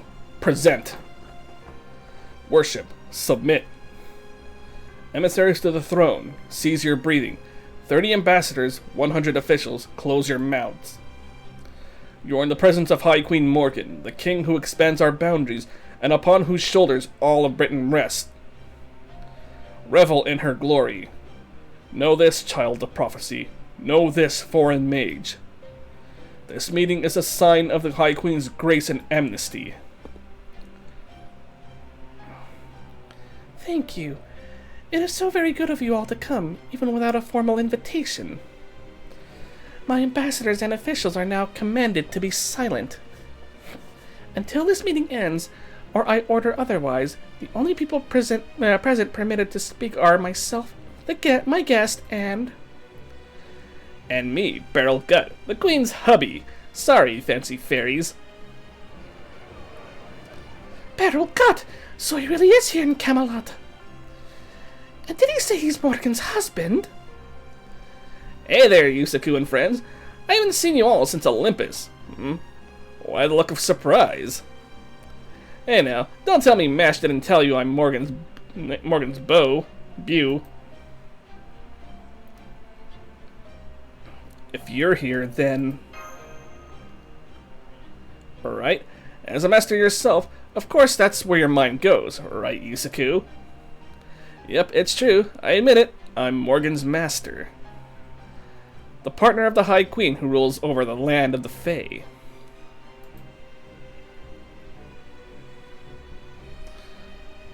I have to watch what I say in front of the Queen.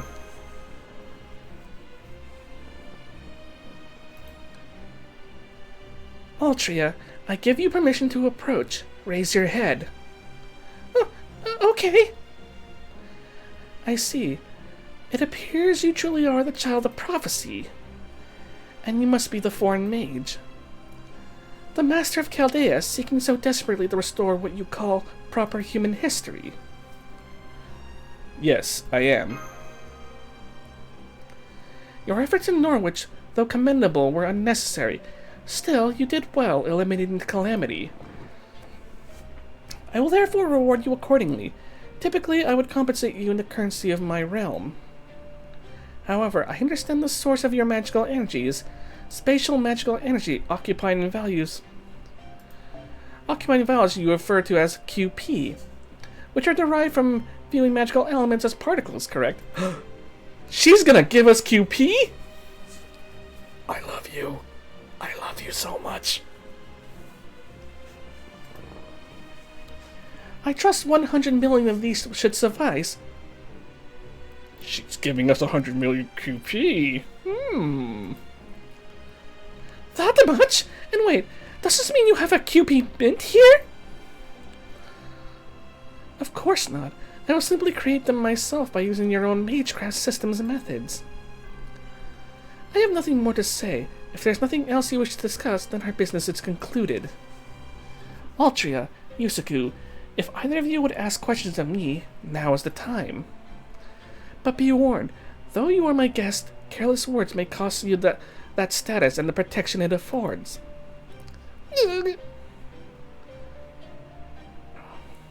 Altria's withering under her gaze, not that I can blame her. Looks like it's up to me to speak up first. So you will speak up first then? Very well, you are indeed brave. Tell me, Conqueror of 5 Lostbelts, what is it you want? Chaldea's goal is to resolve the bleached earth phenomenon. Yes, I am aware of the situation in the outside world. Beryl Gut has informed me. But there's been another anomaly detected in this Lostbelt that we need to resolve first. Oh? What sort of anomaly? Using an ability similar to Einzel's ability to prophecy, we've observed a future depicting a cataclysmic collapse. We don't yet know what causes this collapse or how it will actually happen. But if it isn't stopped, it'll spread across all of Britain and ultimately destroy the entire planet. That's why Chaldea came to Fairy Britain. We need to investigate this collapse and prevent it from ever happening. Now that the Tree of Emptiness is gone, we have no quarrel with this Lostbelt. Our goal is to stop the world's collapse. That's all. I see. So you say you come here not to conquer our world, but to save it. Is that all? We also want a divine construct we can use against a foreign god. That's right. We are hoping to acquire the sacred land Sorongominiad, the incredibly powerful spell you cast at Olympus. We would like you to provide us with either a mystic code that lets us use that spell ourselves, or the Magecraft 3 we can use to recreate it. Olympus? Foreign god? What in the world are those outsiders talking about? And how could they be so reckless making them the man of the High Queen of all people? Yes. I know the weapon you seek. I also believe you when you say you have come to save Britain. And so I will say this to you, and your proper human history will come to a miserable end. And so I will say this to you. You and your proper human history will come to a miserable end.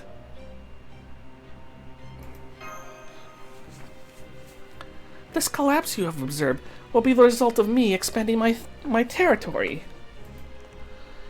I shall be the one to put a true and final end to your history. I would never willingly surrender my divine construct to you, my mortal enemy. Yusaku, arrogant child. To save your world, you'll have to defeat me. What you call proper human history cannot be saved otherwise. Is that your way of declaring war on us, Queen Morgan? Proper human history in my realm can never coexist. If you wish to save your world, you will have to win it from me. I really thought you'd be willing to listen, but now we have to fight after all. That goes for you too, Altria, accursed child of Einzel's prophecy. The year's end will bring a great calamity. It shall once again destroy every fairy in Britain. But fairies do not learn, ever. No matter how many times they die, they will always be born anew. As long as my castle remains intact, Fairy Britain shall always be reborn, even should all of Britain burn. Your Majesty, are you saying you'll only protect your kingdom, not your citizens? Yes, I offer fairies no salvation. I shall defend my land, nothing more. With all the magical energy I stored in this throne, I have nothing to fear from the great calamity. Furthermore, only a chosen fairy can sit this throne. You are neither like other fairies nor that foreign mage. You have been chosen. You are neither a rebel nor an invader. You are the established selection's chosen wielder. By accepting my invitation, you have proven yourself the true child of prophecy. You and you alone have the right to bring me to justice, fairy sent from paradise. Even should you fill oceans with the blood you shed in the battle against me, you would be innocent of sin. If you wish to save Britain, you must defeat me and claim the throne for yourself. Go then, fulfill that absurd prophecy if you can. You should know better than anyone that you have no choice. Then it would seem our discussion has ended. I am pleased we now understand each other. I know, right? Who wants a nice peaceful resolution where everyone goes home buddy-buddy with no bloodshed? So on that note, you guys were stupid enough to come here with nothing more than faith in people's innate goodness and honor, and now your negotiations have completely broken down. You didn't really think you could leave here without a fight, right? Of course not. Yusaku, Altria, get behind me! I thought this might happen. Be silent. Oh god.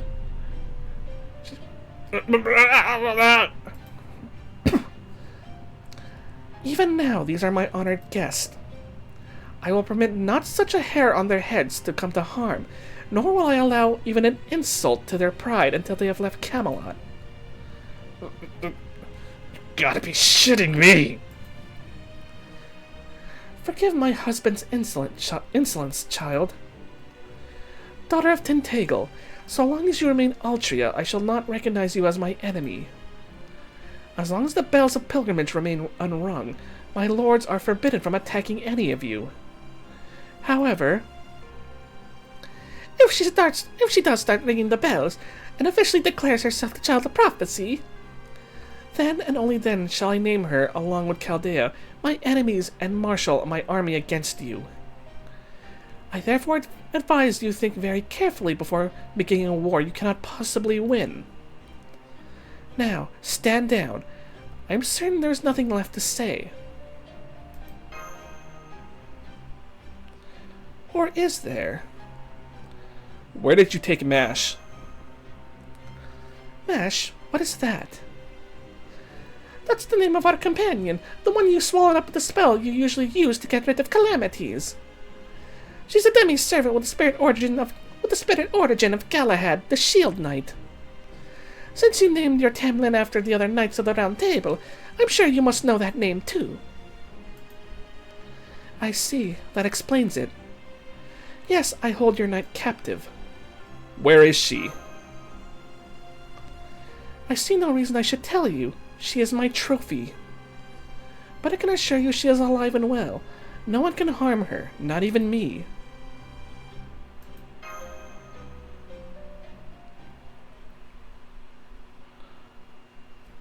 So is there no way we can have her back?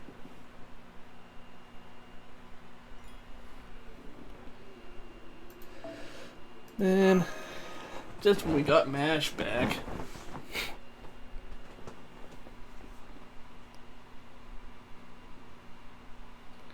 At least we have a small lead on Mash now, but...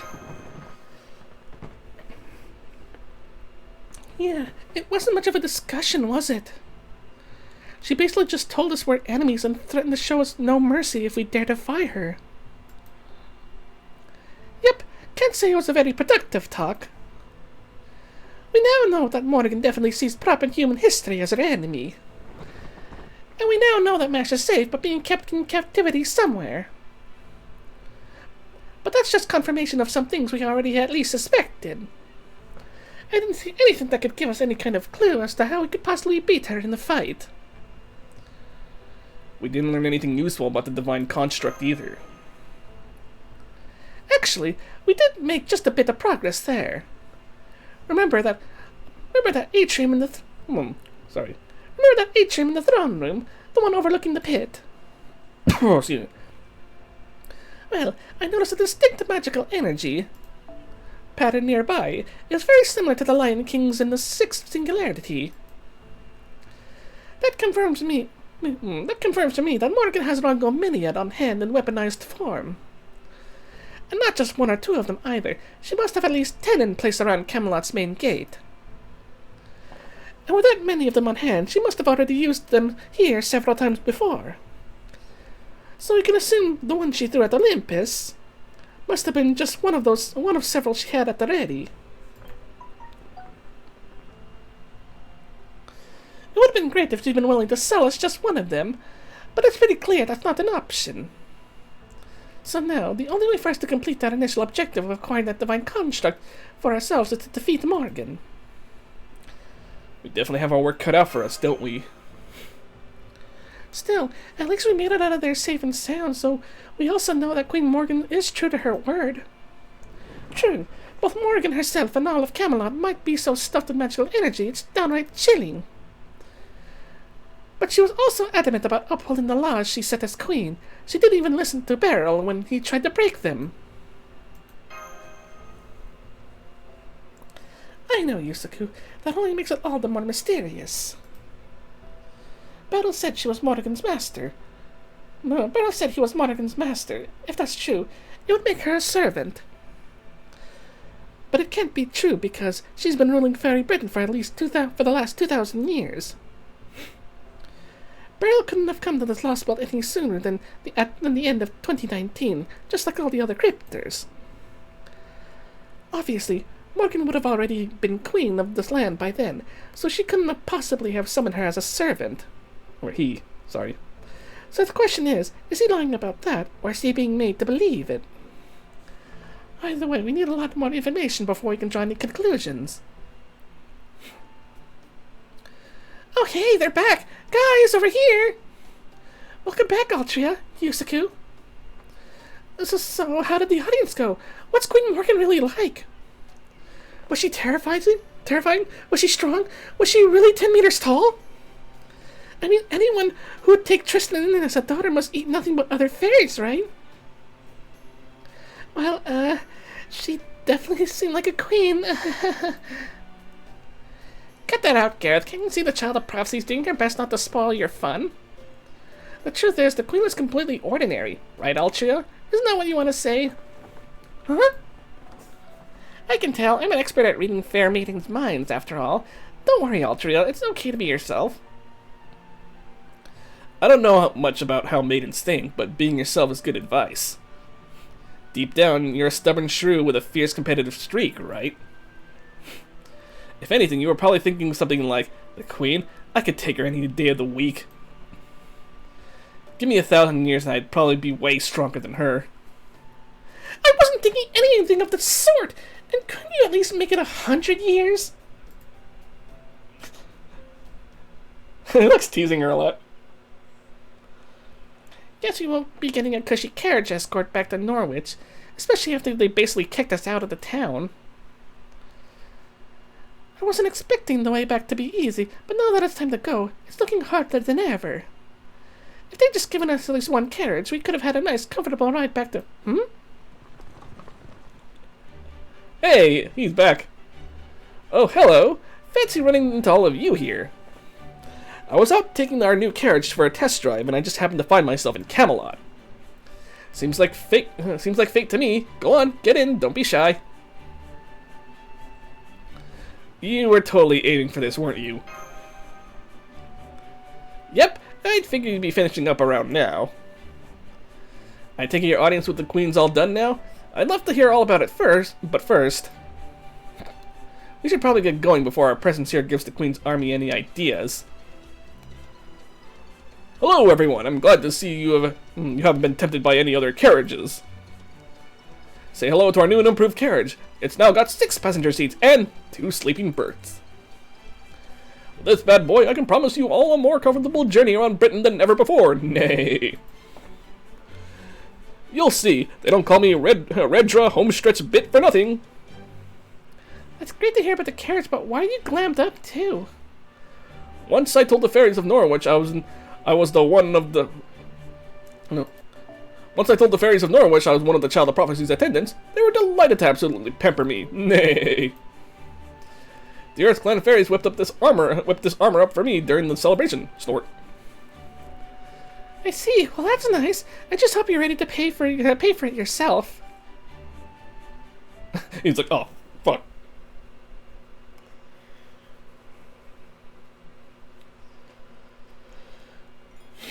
Oh, excuse me.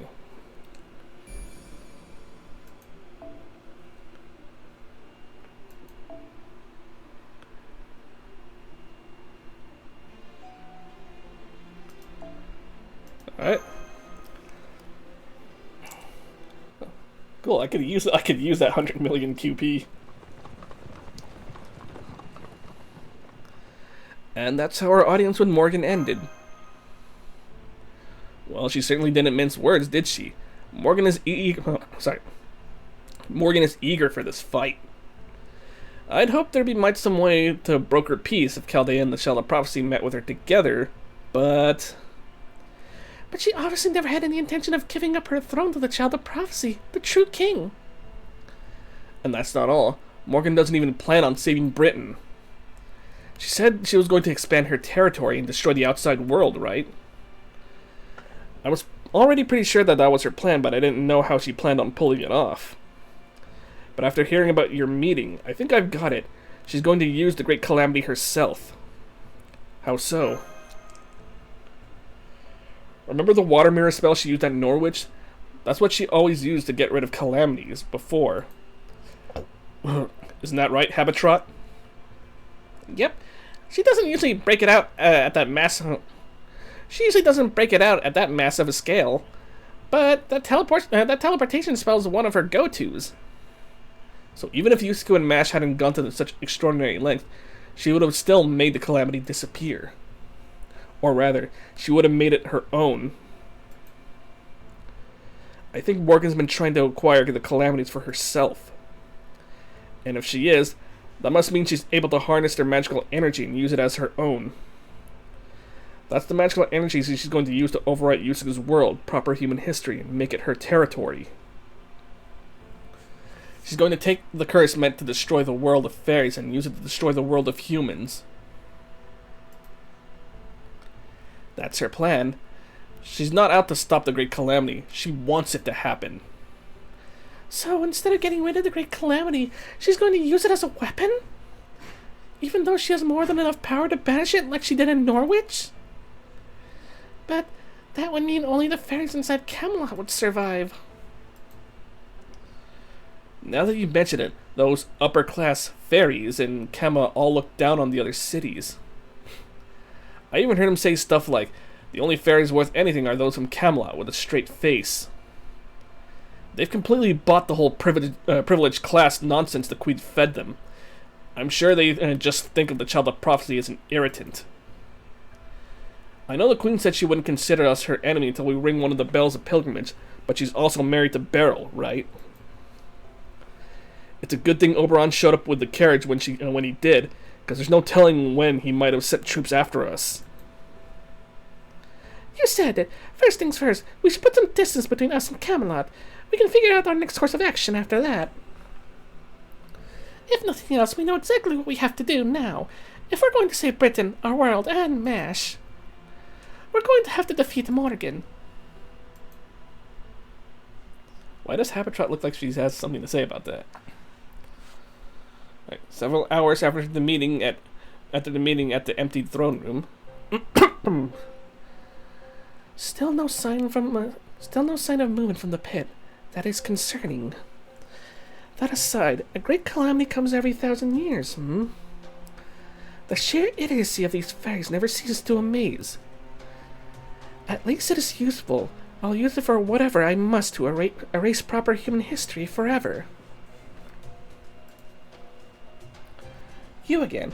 You know that merely observing will resolve nothing. If you are truly the foreign god's priestess, you should at least try to kill me. Though, of course, that assassination attempt by the disciple of the foreign god did not go so well for him. No servant comprised of a heroic spirit from proper human history can hope to match my Tam Lin. If you will do nothing but stand there and watch, then do not show yourself. I tire of looking at you. If there's something you wish to say, if there's something you wish to say it to me, then speak as he did.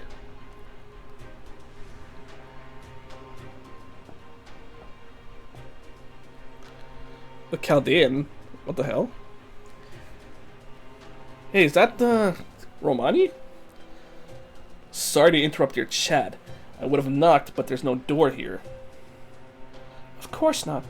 Why would I welcome guests merely because they come knocking? I do have a waiting room, though, had you care to use it. You mean the ghost ward down below? It is majestic, but unnecessary. I don't have time to wait.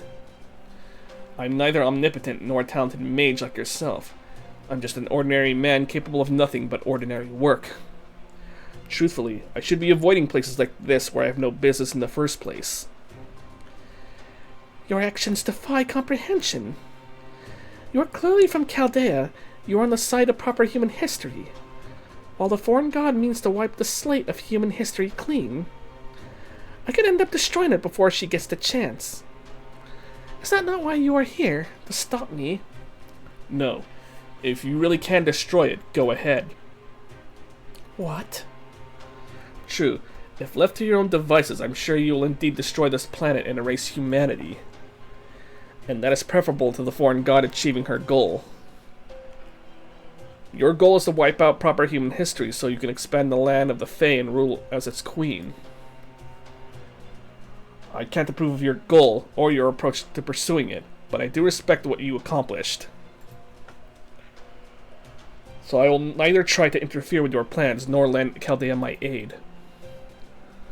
If you should succeed in rendering this planet a lifeless husk, I have no objection. If you are not here to interfere, then why have you come? You claimed you had no time to waste, did you not? I came to see what you've created here. It deserves at least that much. You saw the Tree of Emptiness for what it really was, and instead of fearing it, you used it yourself. You grasped Chaldea's summoning system instantly and made it your own. Those are truly exceptional accomplishments. There are scant few who have even approached your level of godlike genius. Now do you understand, High Queen Morgan? I came here to praise you. I cannot imagine there's anyone else willing or able to give you the accolades you deserve. Your estimation of my magecraft skills means nothing to me. If anything, it sounds snide. Now, if that's all you have to say, then leave. This world is soon to be mine. There will be no place in it for either the foreign god or a beast. I know. This was the last chance to intervene anyway. Even if I did try to get in your way now, it wouldn't change anything. If my aim were to stop what is happening here, I have come 2,000 years too late. Your history is perfect. Your script is complete. While you did make a mistake with Tristan, your victory is still close at hand. As one who stood in this very position, I want to applaud you in the path you've taken. In my estimation, neither the Child of Prophecy nor the Master of Chaldea have any hope of defeating you. Though, of course, were a third player who was yet to show themselves to intervene, that could change things considerably. Third person? Then who else would be able to stop Morgan?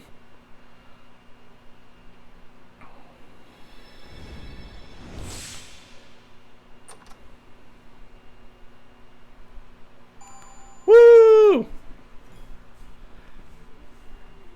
Alrighty. Give me a sec. Let's see if I can raise some skill levels. Oh my god, I needed that QP boost.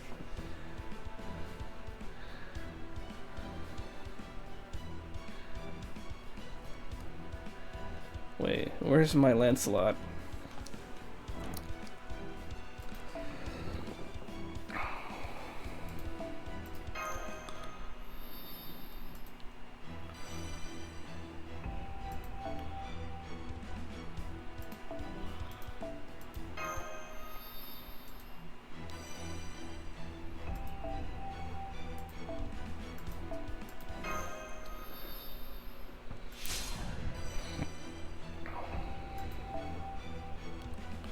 Oh damn! I have just enough medals.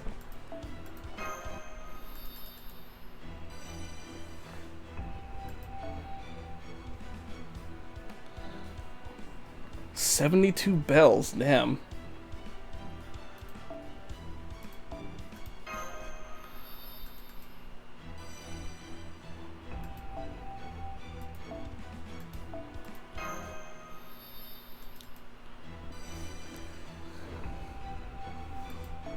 Okay. Let's see now. そろそろクエストに戻る？いいよ。 Apparently the bell is a bronze item. アイテム交換だね。いいよ。そういうのも嫌いじゃないし。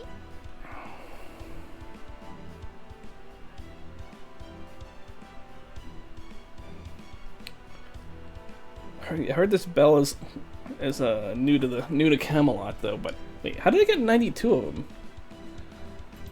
まだ見ていく？ Oh well. I'll hold off on that right now. So I'll leave my lance slot at 8, 8, 8 and stuff. Okay, Act 11 then.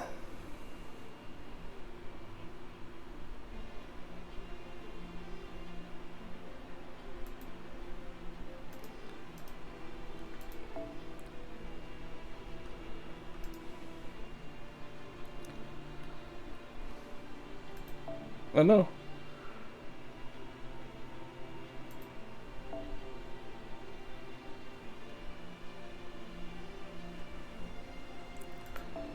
See if anyone got Lancelot.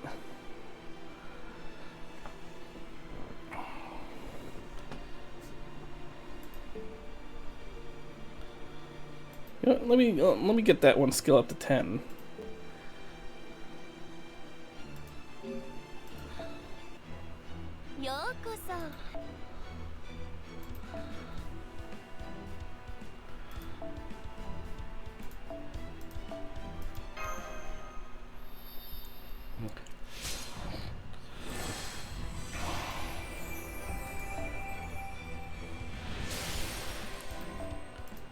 And I already used up most of the QP that Morgan gave me.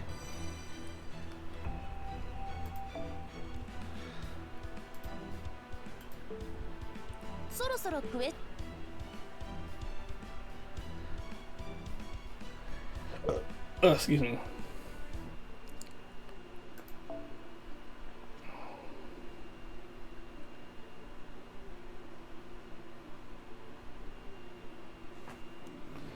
Got our NP2.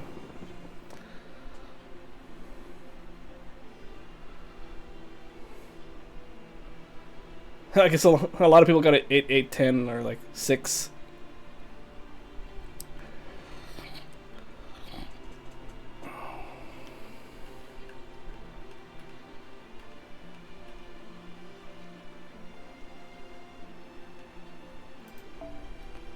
But I think I will go with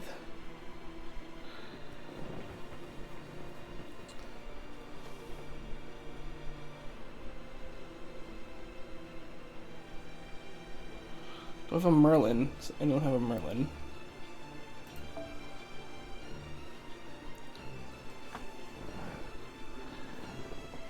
Oh yeah, I was doing a QP hunt before.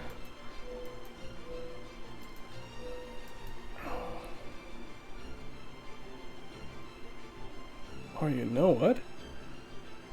I forgot I had my what's her face? Kiara. So I guess I wouldn't mind.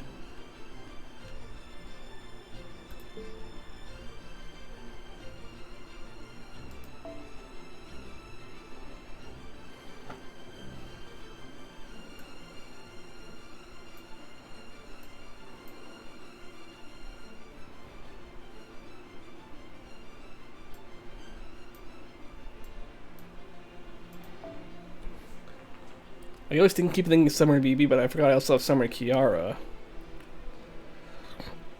Oh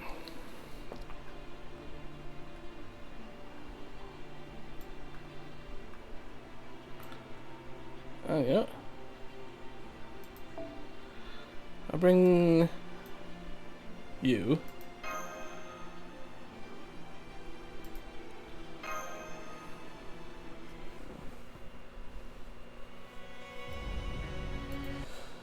Oh man.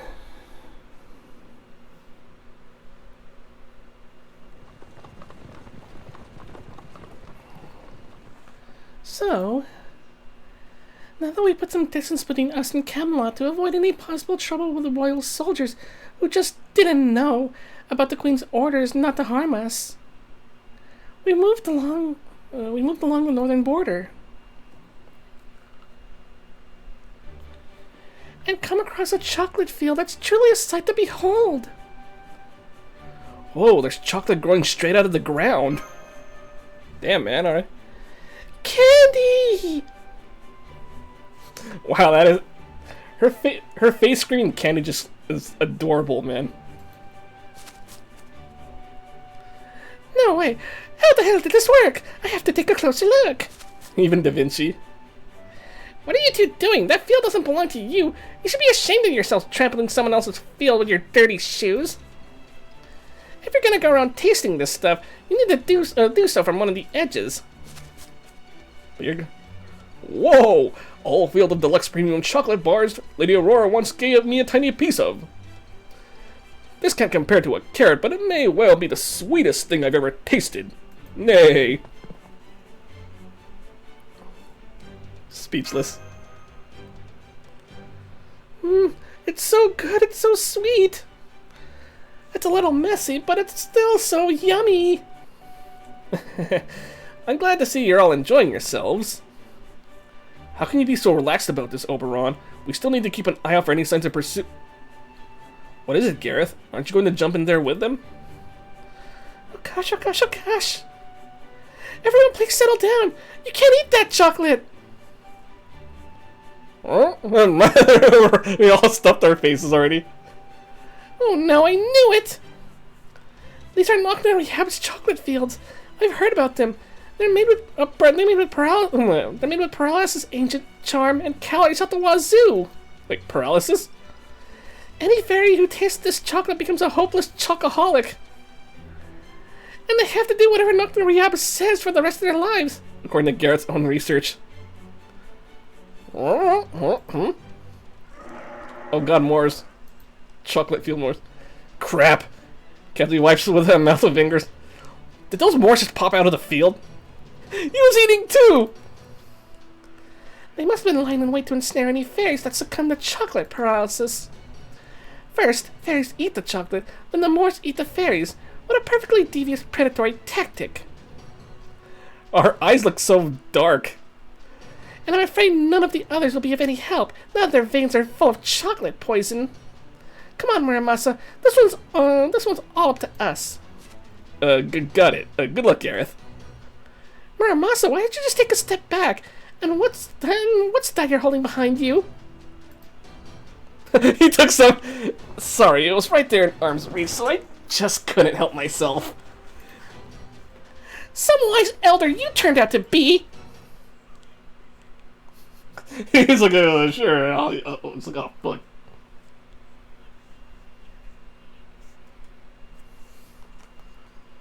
Well, damn, alright.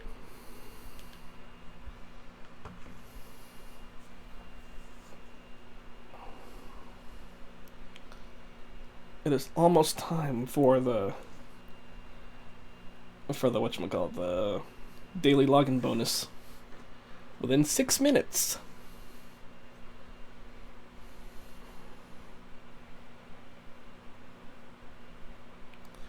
I would like to NP2 my my Tam Lin Lancelot, but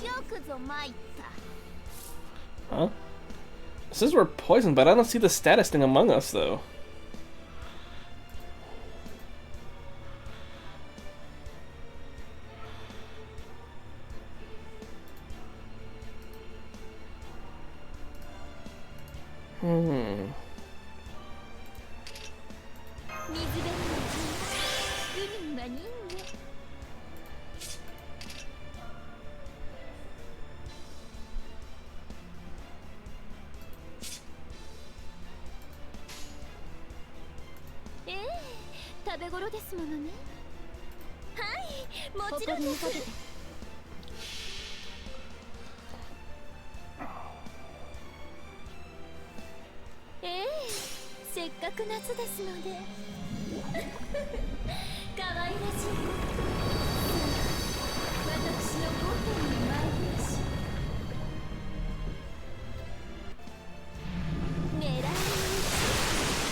I should have had her do a whole chain instead.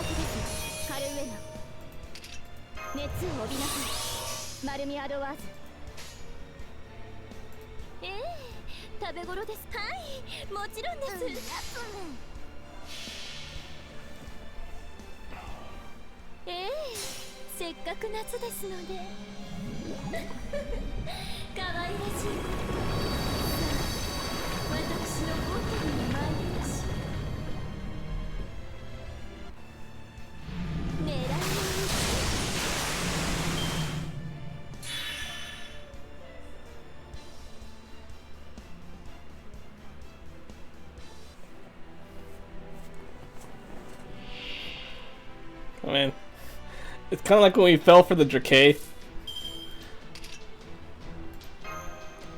Alright, Nero, it's up to you.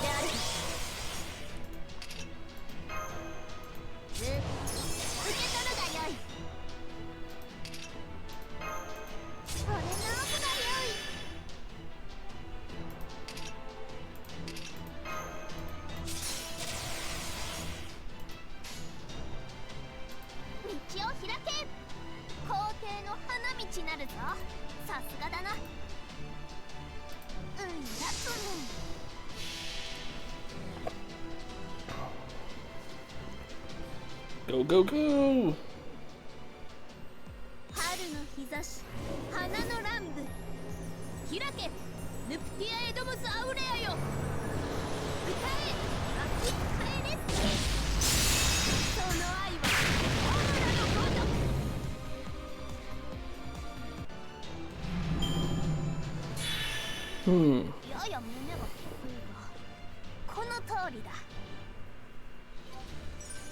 Woo!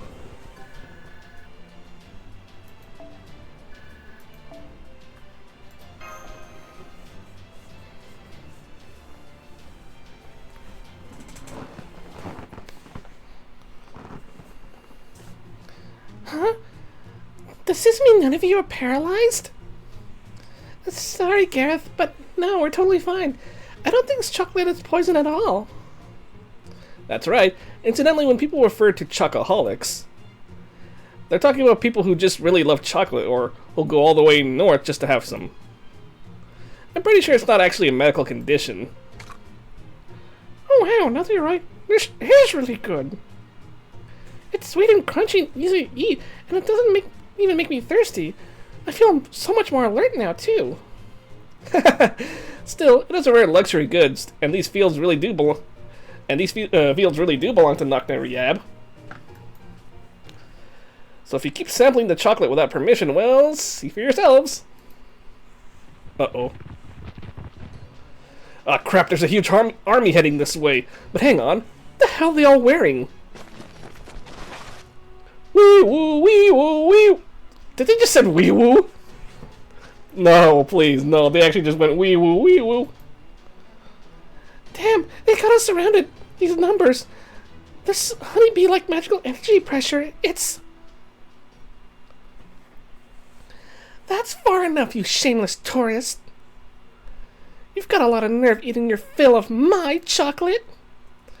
Or is this your way of applying to be my slaves down to my great-great-grand successor? I'd recognize that voice anywhere.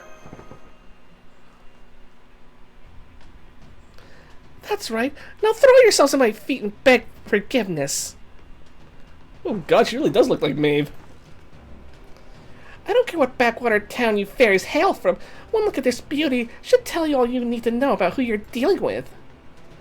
Now, on that note, I, Queen Nocna Yab, pass judgment on these foul chocolate thieves. That's 1 count of stealing of government property, 1 count of smuggling valuable cultural property, 1 count of dining and dashing, and 1 count of lèse-majesté. For these 4 crimes, I sentence you all to spend the next 100 years packaging chocolate for retail. After which, you'll live out the rest of your days in Edinburgh while receiving a comfortable pension to match the contributions of your labor. Wait, what? So she's essentially just giving us jobs. What the fuck? I knew it! It's Queen Maeve. What?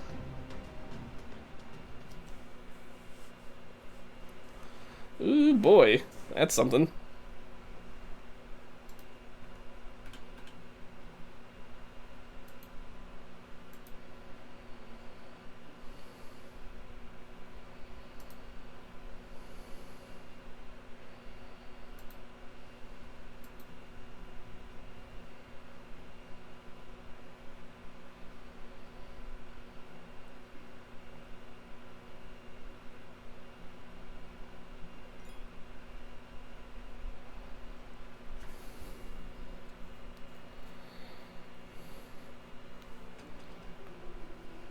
Oh, there we got our...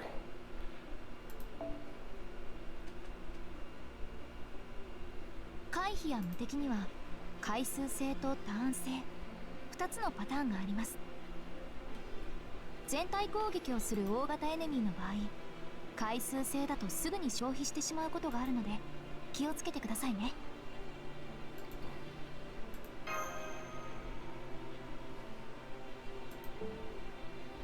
小さなことからコツコツと。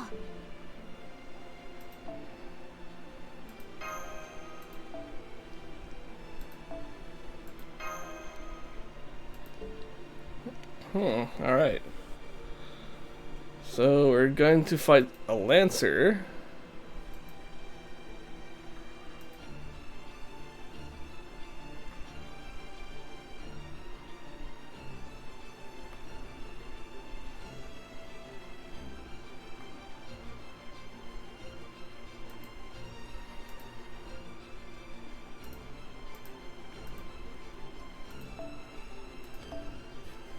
So let's go ahead and do that.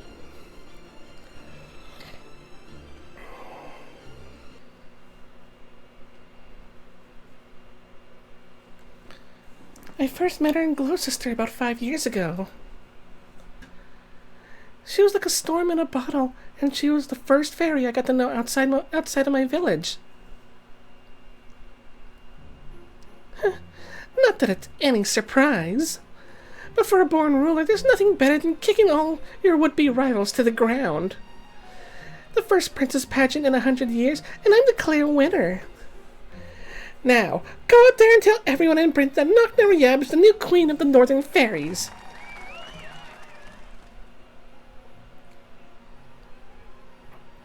Man, I didn't even make it past the preliminaries, let alone get a chance to go on stage.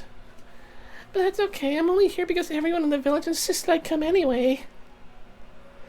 Plus, I can't think of anything more idiotic than a princess pageant. Besides, all I really wanted was to see what things were like outside the village for once.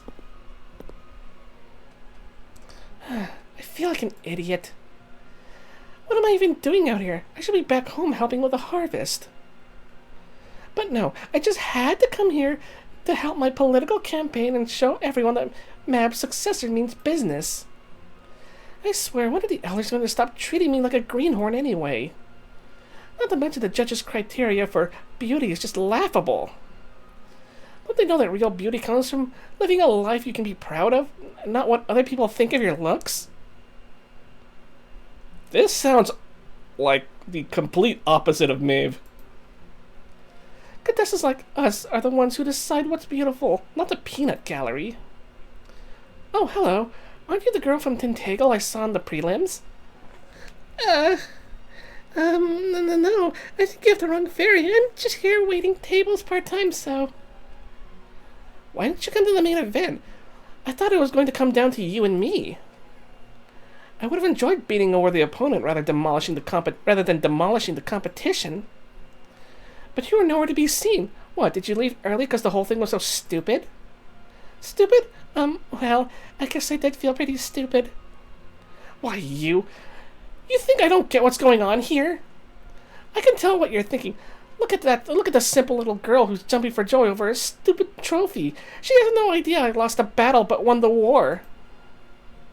Well, I don't like it. I won't stand for it. You and I are going to compete again right now.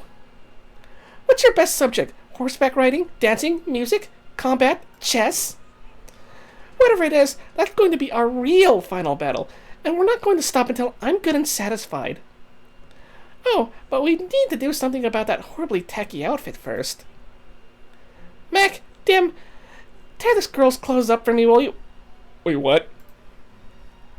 I'll let you wear one of my dresses instead. After that, we're going back on stage. Together, you and I are going to show those idiots in the crowd what it really means to shine like a beautiful princess. Huh? Oh, hey, what are you? Hey, knock it off, you pink-haired honey-brained Nova Richet girl, before I knock your block off.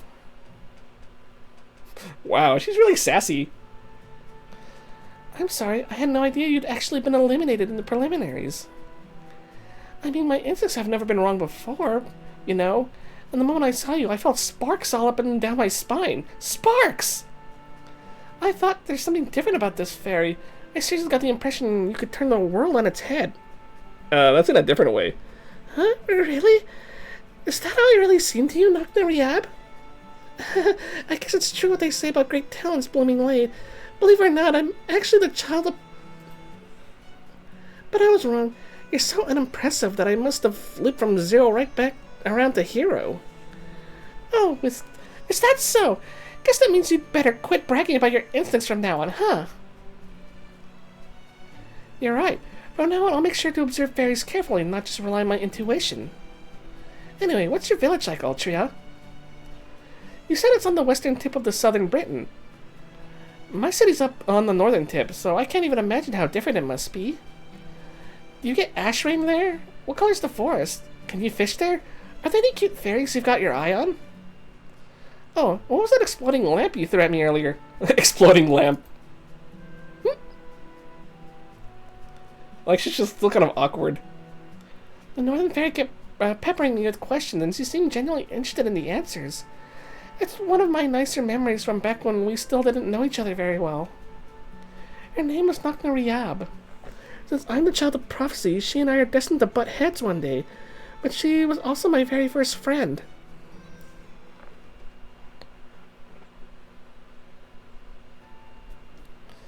So yeah, I spent 2, maybe 3 days in Gloucester with her a few years ago.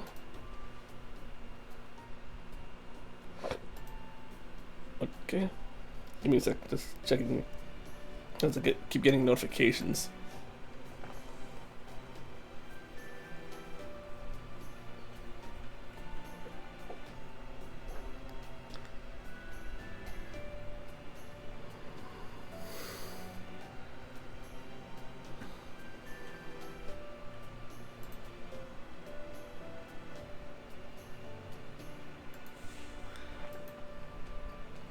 But as you can see, she never listens to anything anyone has to say, so she didn't make a great impression.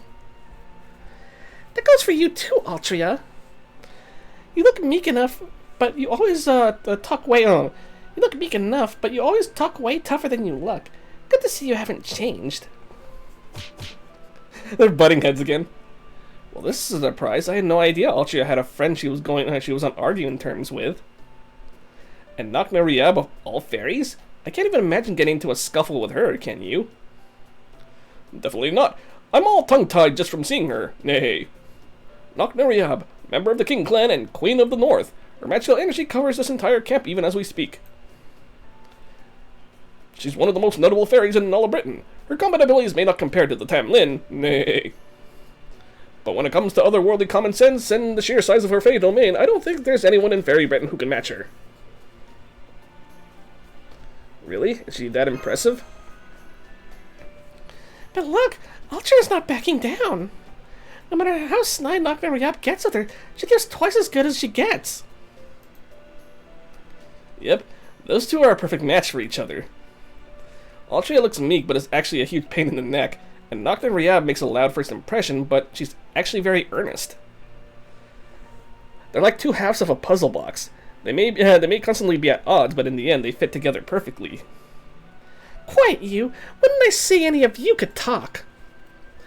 You do know you're all still under arrest for chocolate larceny, right? Well, larceny, right? Don't worry, I'm happy to pay you back for it. I'm feeling pretty flush right now, so... Hey, Altria, come here a second. What is it? You're not usually one for secrets. Do you want me to keep quiet about all the mischief you got up to in Gloucester or something? Of course not. Besides, I didn't get into any mischief. No, I wanted to ask you about that guy who just talked back to me. Is he human? Is he your attendant? Did your dream finally come true? Oh no, he's my ally. He's a mage who came here from the outside world. We're pretending he's my attendant to make things easier, but if anything, he's the one who's been helping me out. I see, so he's just a bodyguard, huh? What's his name? I can't tell since he's not wearing a collar or anything. Come on, tell me, please. Please? Are you really Yab? Did you eat something you shouldn't have? Maybe too much chocolate? Come on, Yab, don't let her get to you. Oh no, I've just been feeling much kinder and gentler lately. So, what's his name? How long have you known him? Uh-oh, I think... Don't tell me she likes me.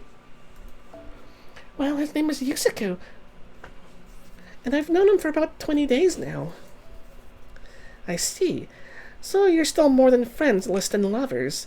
Not that it would matter if you were dating, of course. Oh, damn. Huh? She just makes the clueless smile.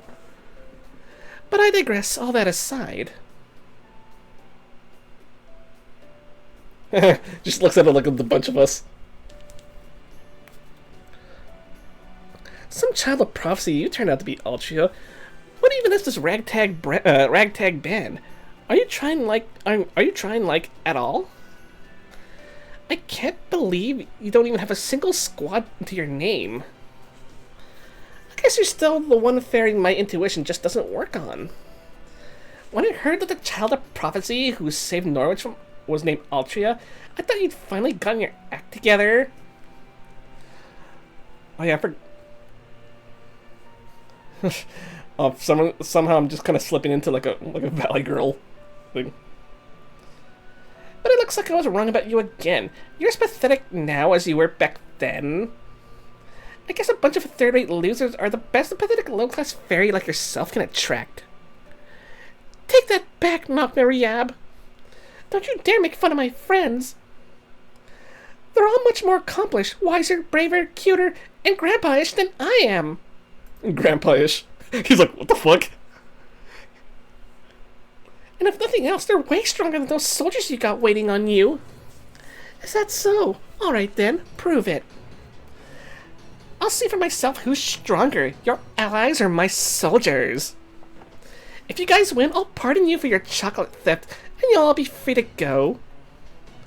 But... But what? If my soldiers win, I'm taking Yusaku for myself. What? Huh? Are you serious, Yab? Don't tell me Yusaku's your type. It's not like that. I was going to need a major in my war with Morgan anyway. Now, less talking and more fighting, Altria. Let's see which one of us is better suited to be Britain's savior. Yeah, I think Maeve's got the hots for me. I don't know how to feel about that.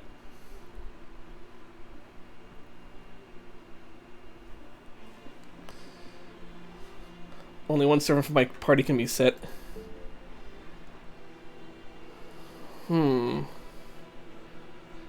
So we got a Lancer and Berserker. And we're gonna be fighting Link, so I'm gonna need like some more AoE stuff, so... Whew.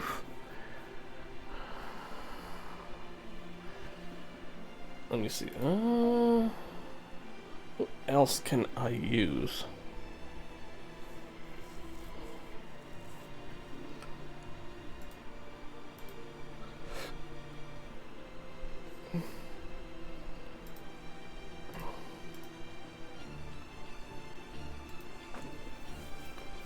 Thing is, we're fighting. We're gonna need like I wonder if I should use my Muramasa or my one of my other like Because Alter Ego, the Alter Ego Muramasa isn't going to be much help in this one, though.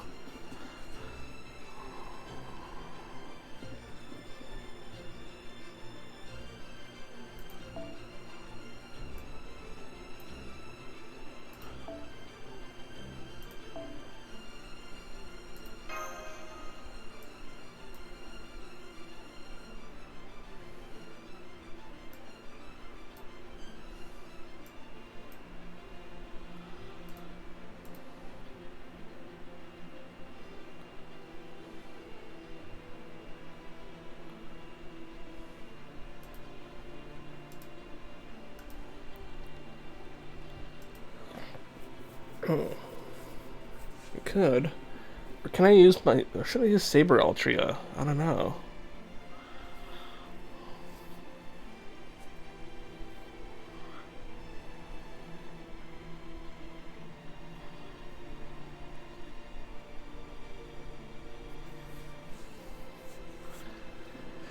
Oh, I think I'll just stick with my Muramasa, since he's a Saber.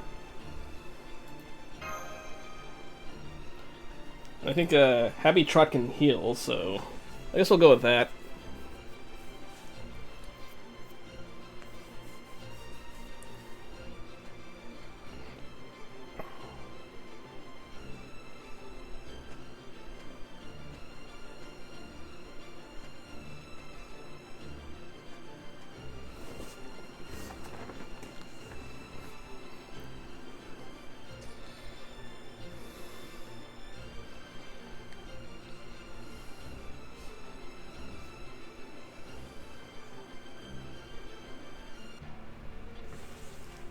僕の仕事は復職なんだけど、ま、仕方ないか。頼りにされたら断れないよな。黄金物にも種類があるのさ。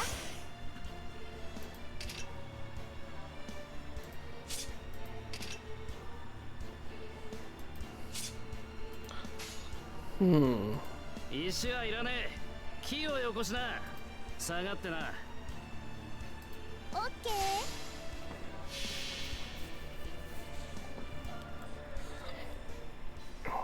そこに至るはあまたの研鑽。気づきに気づいた刀使い。八重垣作るは千字の刃。散った成仏していきな。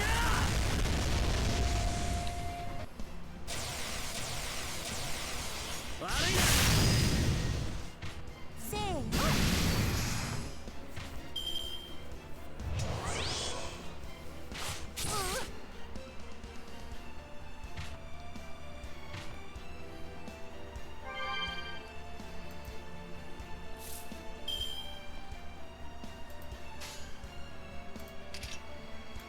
出番か。発進準備完了だ。早く早く。私の宝具見たいのかい？オッケー。どんな嵐であろうとも、どんな未来が待とうとも、これを突破するのが私たちの課題なのさ。ボンビアージョン、また会おう諸君。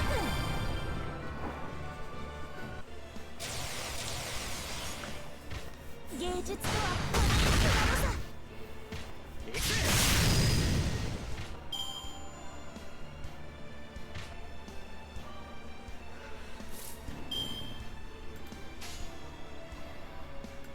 出番か。いい感じ。任せて。多すぎても。せーの。 Really? 52 HP?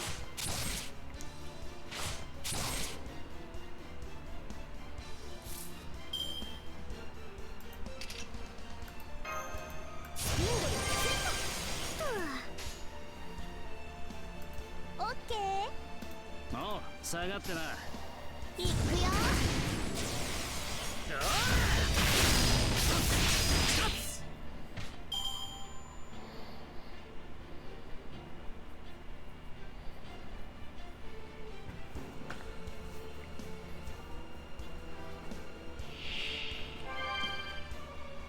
Maybe I should have bought an Arthur.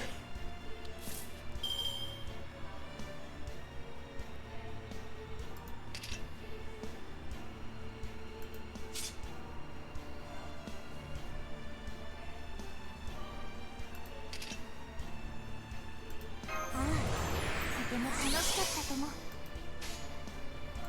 発進準備任せて。下がってな。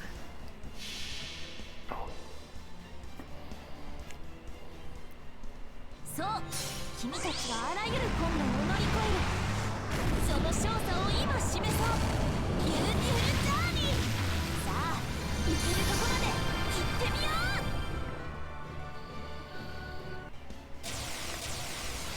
う。芸術とは輝くものさ。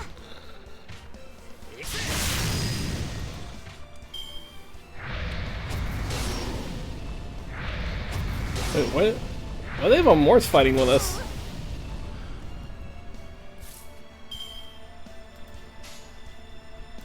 よっこいしょっと。いいとも。下がってな。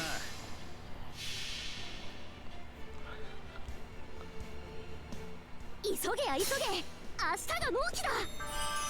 ブライダルスピンホイール。これ使う？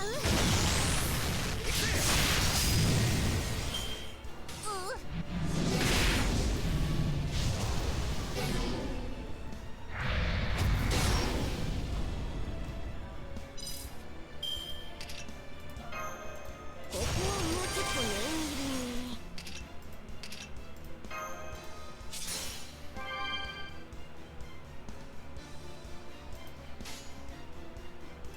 いいよ。いいとも。オッケー。そこ。そこだ。行っちゃうぜ。やべ。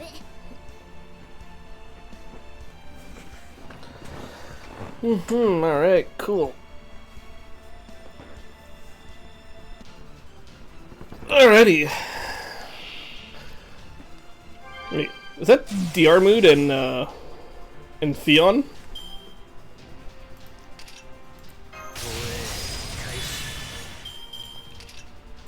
黄金律にも種類があるのさ。しっかり見たぜ。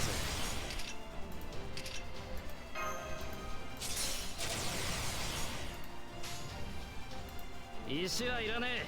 木をよこしな。ふむふむ。出番か。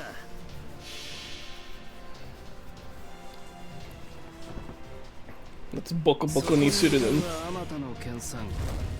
気づきに気づいた刀使い。八重垣作るは千獣刃。知ったら成仏していきな。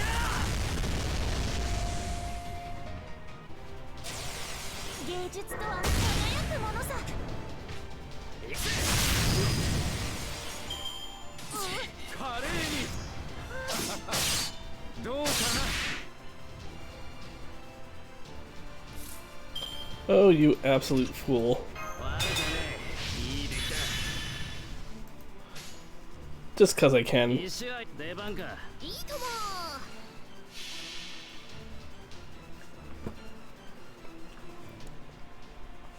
真髄解明完成に収束鍛造技法臨界これが俺のつぶかり村正だ。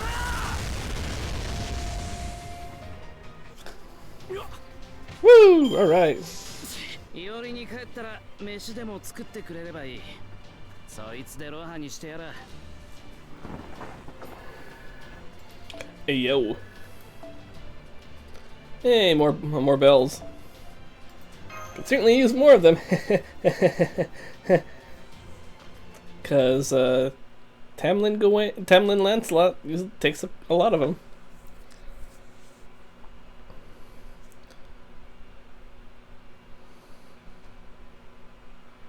So just me, or were those fairy generals? Yeah, they might have looked awfully familiar, but I'm pretty sure we were only seeing things. Let's just move on. There, you see?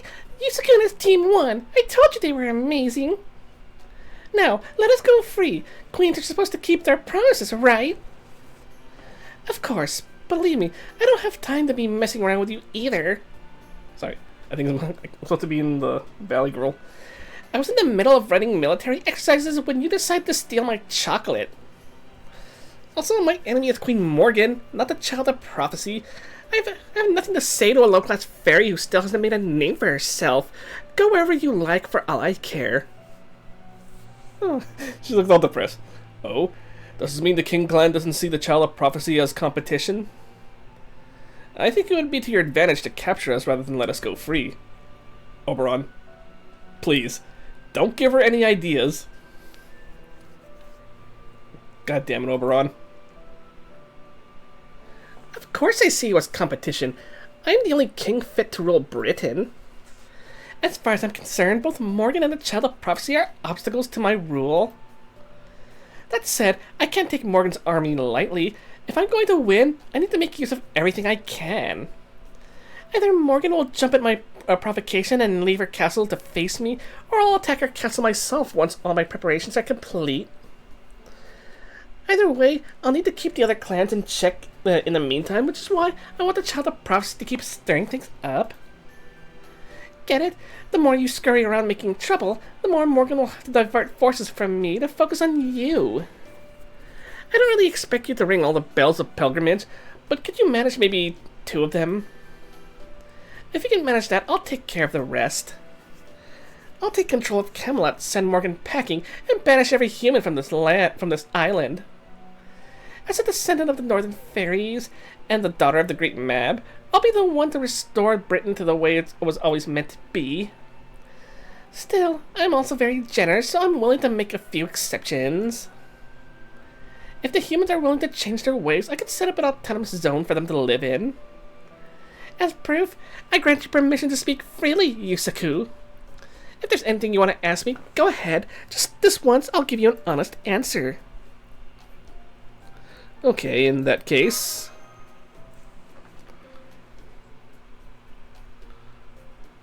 What's with all those hearts floating around you?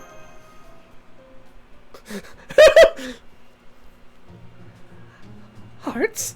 Is that a figure of speech for something? Uh-oh, don't tell me she's falling. I see. So you're just dying to know more about me. Huh. Well, I can't blame you. I am something special after all. As a human, you might have trouble believing this, but what you're seeing around me is all the magical energy I can't keep bottled up inside. As a King Clan fairy, I usually try not to show others my hopes and dreams, at least not until I assume the throne. But I can't just stop my feelings, passion, from spilling out everywhere I go. That's not the kind of thing most fairies would brag about, you know. Excuse me, Lady Knockneriab, but we've received a request from Edinburgh. What is it? Map chances like this don't come along every day, you know. If this is about military exercises, it can wait until... I'm sorry, milady, but this is about the Moor's disease, if I may. Not enough transcription subjects. Numbers of Sheffield refugees. Tell them we'll make a list right away. I'll make the selections myself. I think he heard her. Looks like our little chat is over. You guys are free. Go wherever you like. Oh, but I'll just say one last thing. Try to conduct yourself with at least some dignity, Altria. Nobody will follow a king who can't even look the part. She still has, like, her farmer clothes on.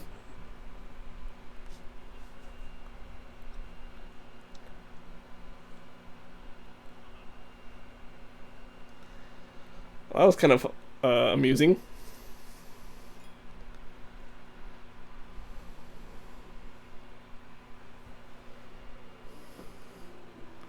And back to the giant hole. Oh.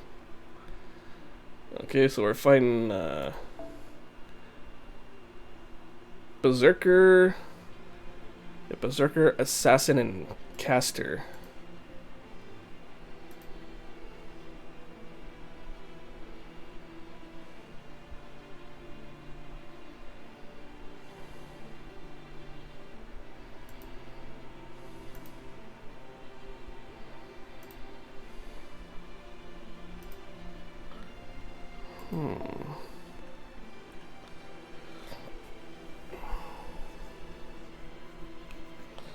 See. Like that. I don't think I'll need a Kiara this time since, well... Let me see, do I have any AoE? I have regular Kiara, but I think Sitonai is only a single target.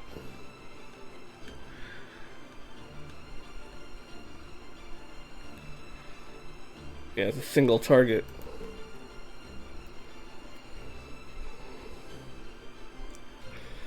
The foreigners are all neutral as well.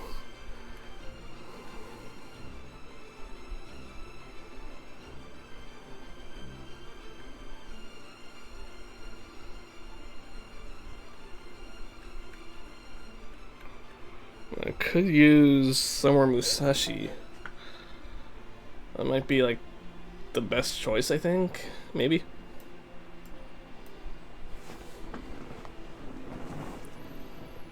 Okay,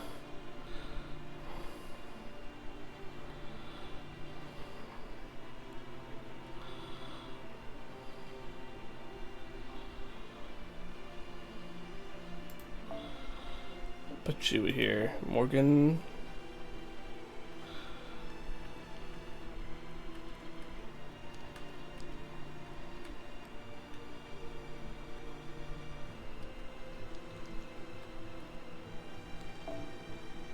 No, I don't want you.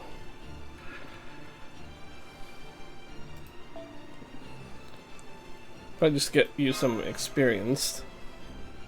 Or bond points, I should say. Darn, oop, hit my pop filter.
Woo! Alright.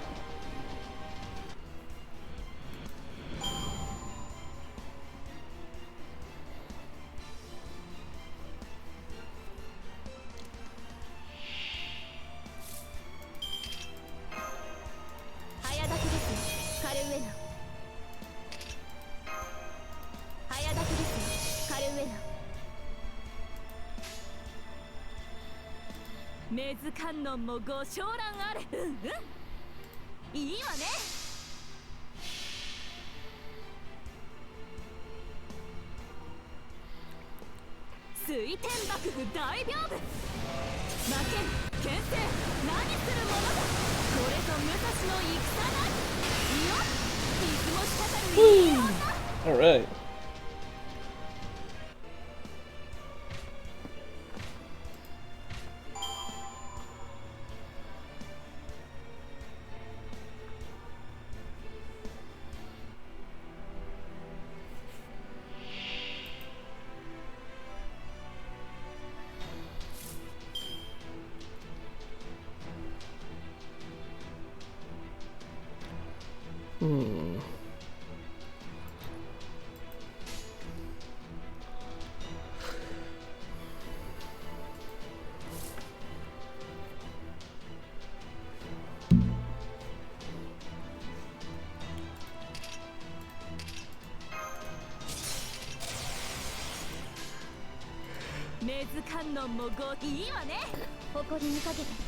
Let's see how it works.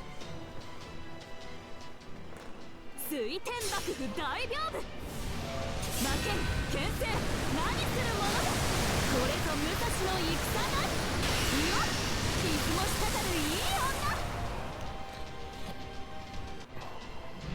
女。 Oh, okay. 当然とはいえ Guess it was enough. 嬉しいものですね。皆さんのおかげです。 There we go. Bard guessed it. Bond 5. Spoiler.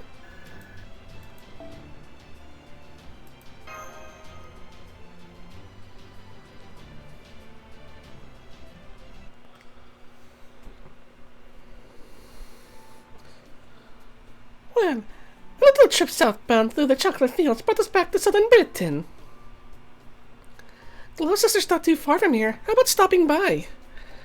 You've never been to Gloucester before, right, Happy Cat? No, but it's Marion City, right? I have a pretty clear idea what it'd be like. It could be fun, but I also doubt it's got any cute brides for me, so I'm good with whatever Yusuke decides. I see. That's too bad. For the time being, we should find somewhere safe. I agree. The best thing we could do now is lay low and plan our next move. If we're going to decide on something as important as whether we fight the Queen or run from her, we'll need someplace safe to consider our plan. Gloucester's definitely out.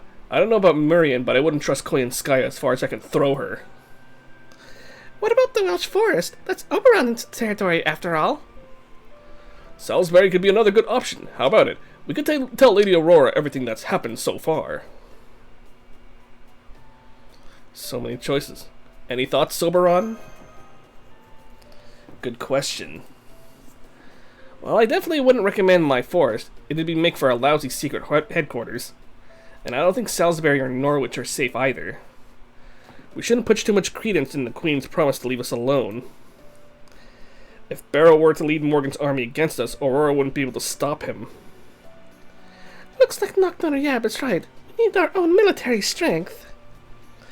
Maybe we should go back to the storm border. Besides, it'd be fun to show it off to Altria and Gareth. We don't have to go through the nameless woods either. We could take a detour around it to reach the coast. Plus, we could also stop by Altria's hometown, Tintagel, on the way. No, let's save that for our last resort. We're not running for our lives yet, after all. If it's military strength we need, we've got exactly one option. In fact, I'd say the safest place for the Child of Prophecy right now isn't a fairy city at all. It's the city southeast of Oxford. We need to go to England's capital in proper human history. The ruins of Londinium, where humans have set up their home base. Now that Altria's gotten rid of Norwich's calamity, there's no reason for us to hesitate to knock on their door. I think it's time Britain's destined savior paid the Round Table army a visit.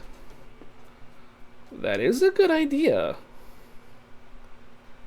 That is a good idea. Oh man, I need to get a haircut. I'm gonna get a haircut this weekend though, at least in time for Anime Expo. It'd be easier for my cosplay too if once I wear a wig and not have like my own long hair just kind of combing over my ear.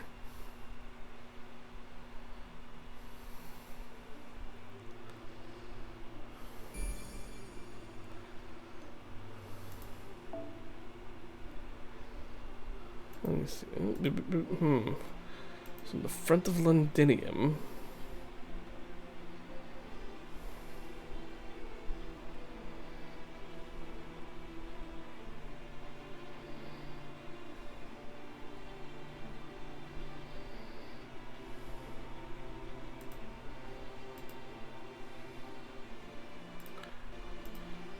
Alright, most like folks, I'll be right back.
Okay, sorry about that. I was also taking care of something else, though.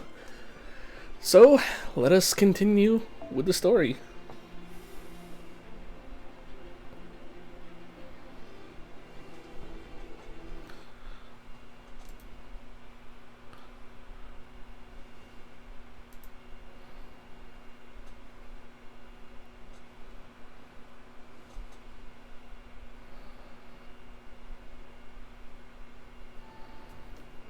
Good job, everyone. I know it wasn't easy coming so far without stopping to sleep, but we're almost to Londinium now. Only 2 more hills to go.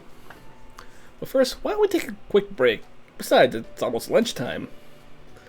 I'm sure you'd rather have a relaxing meal outside instead of rocking back and forth in the carriage too, right, Yusaku? Are we safe out here? We left the main roads and cities during the night, so I'm sure we won't run into any of the Queen's troops around here. Nay. So, we're finally visiting Londinium. I wonder what the stories say about it. Well, up until 2,000 years ago, when it was still the Fey era, it was the largest city in all of Britain. It's said that 5 fairy clans coexisted there peacefully, and that they even chose a human for their lord. Really? Does that mean Londinium used to be a human city? It sure does, but it was destroyed during an insurrection that took place at the end of the Fey era. It may have been the most heavily fortified city in Britain at the time, but I guess there wasn't much it could do against an attack from within. I still haven't found out how it ended up in ruins after that, though. After all, the Queen decided to rebuild a new castle, Camelot, instead of rebuilding Londinium. Huh. Guess you don't know everything about... Guess you don't know about everything... Sorry. Guess you know everything about everything after all, Oberon. It was the fairy clans that reduced Londinium to rubble. After Ace ended the war between the various clans, she adopted a human knight as their new king. The human boy who was leading the Round Table army at the time. A huge festival was held to celebrate the new king and his coming reign. But then, during his coronation, a group of anti-fairy humans started a riot, and a number of the fairies living in Londinium were killed. The clan heads were incensed, so they raided Londinium and put every soldier in the Round Table army to death. The knight who was supposed to be king fell in battle, and Ace was executed after the clan heads held her responsible for the riot. Grimmer the sage managed to give him the slip, and since no one could kill the Black Knight, they crushed his ears and threw him into the sea. By that point, the Tam Lin had gotten fed up with the whole ridiculous ordeal and decided to go over to Orkney, taking Ace Coffin with them. Huh? Ace, that's the fairy who was once treated as Britain's savior, right? From what I heard, her, the Sage, the Black Knight, and the Tam Lin all saved Britain countless times. So what was the Tam Lin's name? Oh, Mike told me that back in Salisbury. Let's see. I'm pretty sure it was... Huh? That's weird. I know I've heard it before, but I can't remember what it was. Don't worry about it. Was it Galahad? My point is, Londinium has a lot of history as the home base of Britain's humans. So this new Round Table army is holed up where the old one got wiped out? I ain't the superstitious type, but don't you think that's just asking for trouble? You'll see why it's not a problem when we get to... You'll see why it's not a problem once we get to Londinium, Muramasa. Frankly, if you ask me, both Morgan and the clan heads ought to have their heads examined. I don't know why else they'd been in... I don't know why else they'd have been in Londinium, even after they destroyed it. I'm surprised you know so much about Londinium, Happy Cat.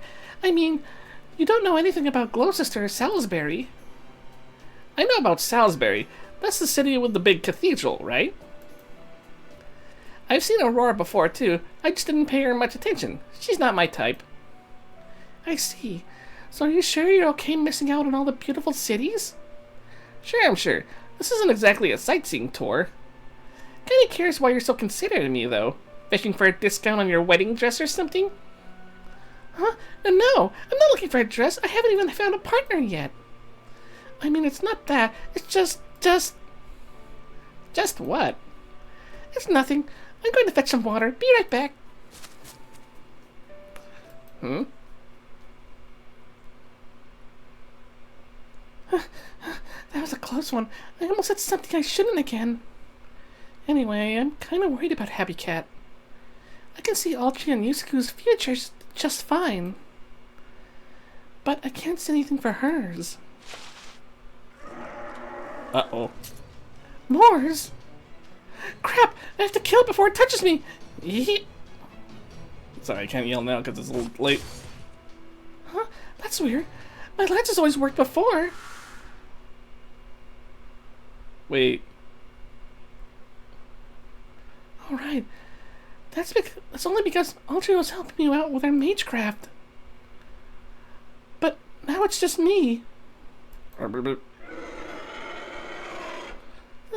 This is so like me. I always get carried away like this, even though I'm weak. So now I'm going to die here, unable to fight back, never having accomplished anything. Oh.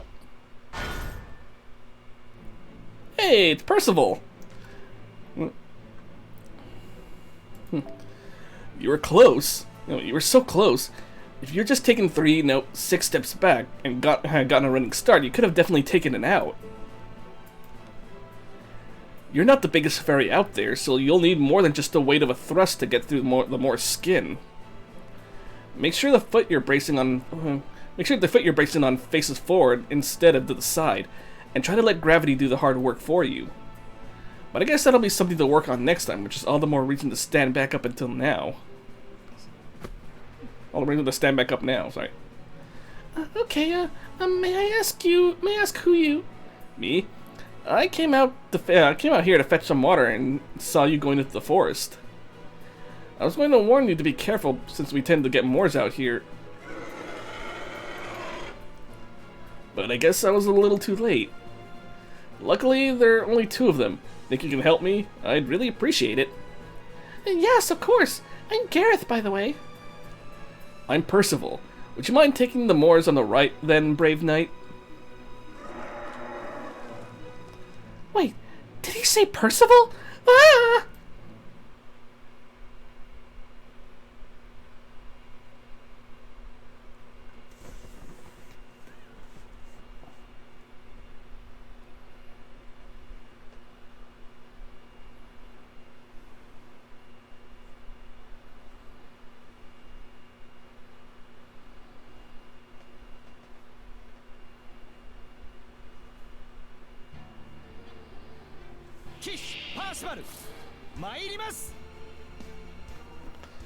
Yeah, this guy Percival is the voice of Galileo Bodwin from Gundam Iron-Blooded Orphans.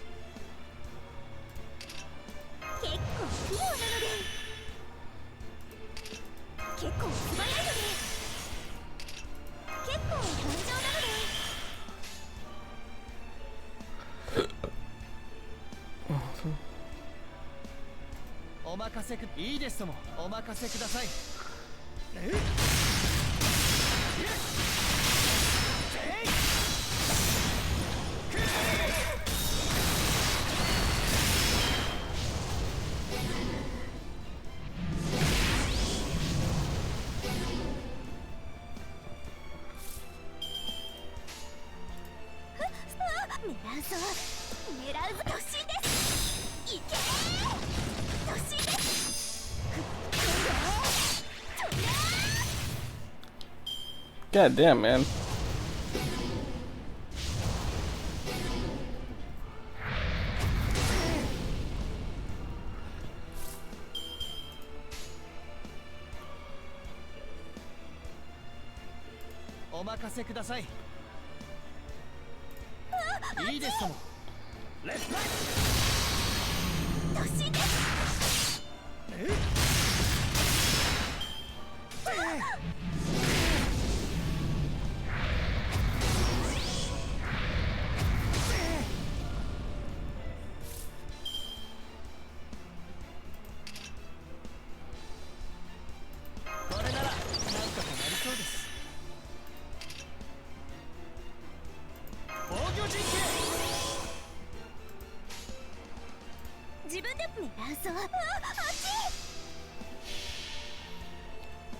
Alright, here we go.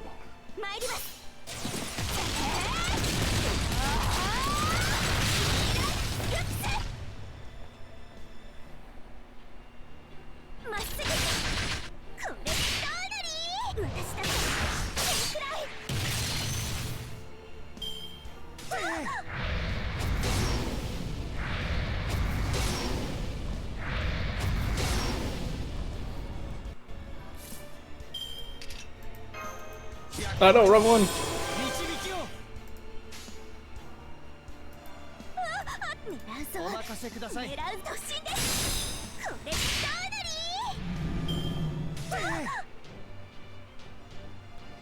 He survived with one.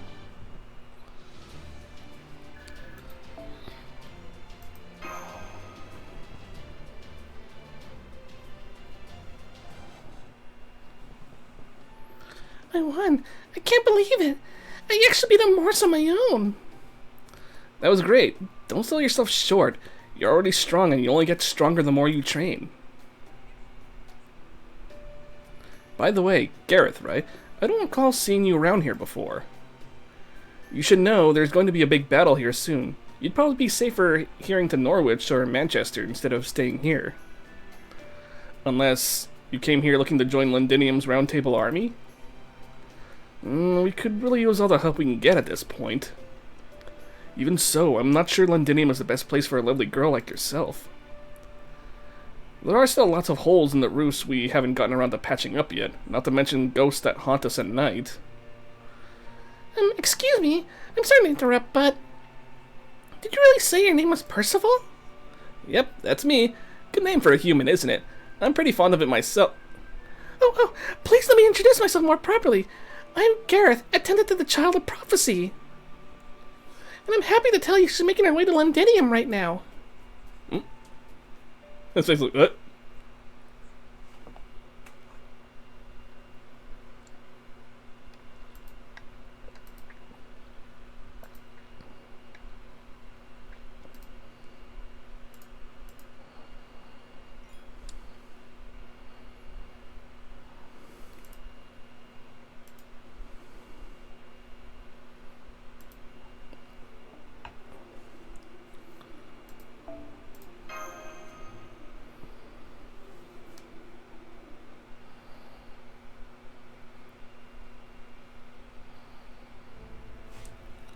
Garrett's really taking her time.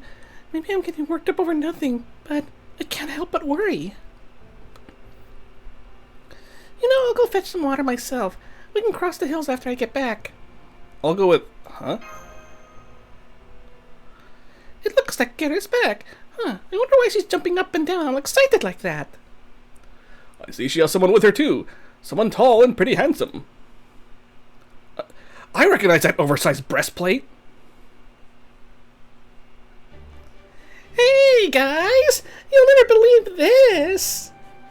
Look who I met. It's Percival, the leader of the Round Table army and the strongest human in Britain.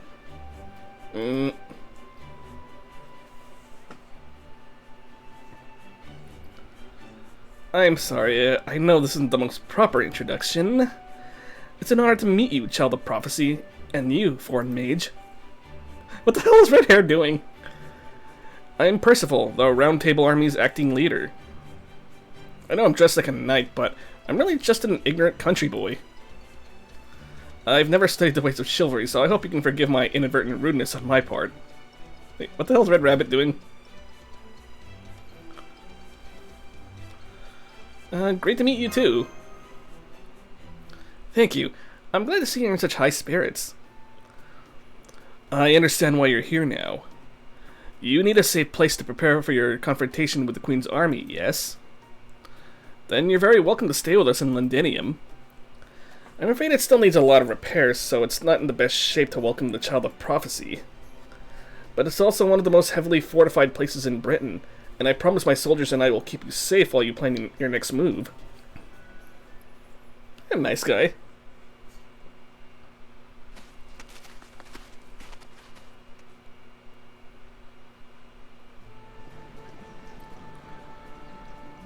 The supply team's back with lumber. Let's get to work repairing those ramparts. Send 80% to the outer walls and 20% to the inner walls. Focus on patching up the kids' homes first. The disguised merchants are heading out to Norwich this afternoon to buy supplies. If there's anything you need, add it to the list. Don't be shy, we've got the Count backing us. Just go easy on the luxury goods. Yeah, yeah! Remember, we can't match the Fang Clan's speed. We need to fight smarter, not harder. Take a beat before following up your spear strikes. Your opponents will dodge them easily if you thrust too soon. Keep your spears pointed ahead of you as soon as you sense a shield coming. And don't forget to keep your sword on hand too, so you can also stab your opponent in their flank at the same time. Don't bother with bows and arrows. You'll never hit anyone, and the enemy will see you coming the moment you take aim. We'll have 10 archers firing volleys from the ramparts for defense. It should keep the enemy back, but if they actually hit someone, even better. Oh, got some frames dropped a bit, but it looks like it didn't do too bad. Alright. Anyways. I only know how to sharpen blades, but I can still help. Look, mister, the tip of your spear's chipped. You'll never beat the fairy's fangs with that. Why don't you stop by your smithy sometime? Ain't exactly pristine, but it's sure lively. Everyone's running around keeping busy with something. At a glance, it looks like they've got around 300 combat-ready soldiers, give or take. If you count the humans taking shelter here, that about doubles their numbers. They probably have the old and feeble ones doing the needlework in the back. This is great. I love it. It's not an army so much as a whole city in the middle of being rebuilt. I'm gonna look for brides. I know what you mean. The walls and roads may be in terrible shape, but there's more life here than we've seen in any of the other cities. Of course, this is where London is located in proper human history. No wonder there's so much energy. Altria? Oh, sorry, it's nothing. I was wondering why such a beautiful place was... Altria? What were you thinking, Commander? You can't just go jumping off the ramparts and running off into the woods like that. You're the cornerstone of the Round Table Army, the hope of everyone in Londinium. You can't just wander off because something caught your eye anymore. Oh, I'm sorry, I didn't notice you had people with you. Are you all here to join the Round Table Army? If you come with me to the registration at the town square, we can... that won't be necessary, Magyar. That won't be necessary, Magyar. These people aren't here to join us. They're very important guests, isn't that right, Oberon? Yep, at least for now. Whether they end up joining the Round Table Army or not is ultimately up to Altria. Oberon? Oh wow, it is Oberon! When did you get here? Hey everyone, it's Oberon! That big jerk Oberon is back! Oh, jerk. You're right, it's really him. It's Oberon the Cold-Hearted. You just showed up out of nowhere again. Where the hell have you been all this time? You better be sticking around for a while. You don't want to make the kids cry again, do you? Every time you leave, it takes a little longer to cheer them all back up. That goes for us ladies too. Your sweet nothings always make us feel like princesses. While we love those little moments of affection you always need to take care of us afterwards, we still have lots of work to do, you know. Really, Oberon? Hey, it's not what you think, okay? I'm a very serious person here in Londinium, I swear. Oh yeah? You're serious, alright. Serious about putting on performances every chance you get. Whenever you show up, the whole Round Table Army goes back to being ordinary citizens. It's the closest thing we have to festivals around here. Don't get me wrong, it helps us keep smiling even when times are tough, but... Wait, hang on. Didn't you say the next time you came back you'd bring the Child of Prophecy with you? No way, is that... Oh crap. She's got that little nervous smile. It's like, oh crap. That's right, this is Altria, the savior of Norwich you've all heard so much about. Her staff of selection was sent here from paradise, just like Percival's spear of selection. She's the Child of Prophecy, the savior of Britain you've all been waiting for. Uh-oh.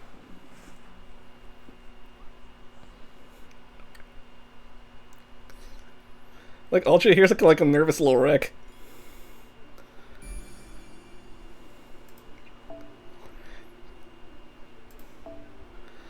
Okay. Another no battles here.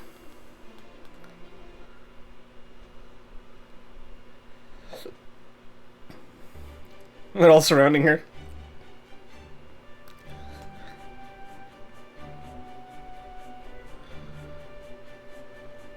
And then she's trying to find brides.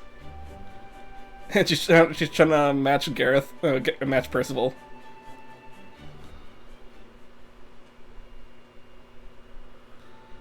Oh, it really is like a festival. I guess we won't be able to talk to Altria for a while.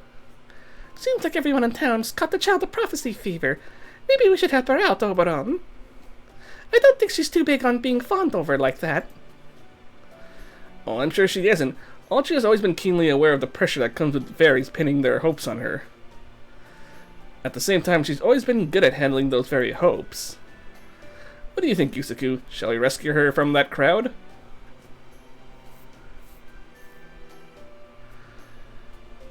No need. She's not making the face she usually does. Oh, you're not happy about this, Yusaku. Is Altria really handling this differently than usual? She sure is. Usually she stutters and fumbles her words for guilt and lack of confidence, but not this time.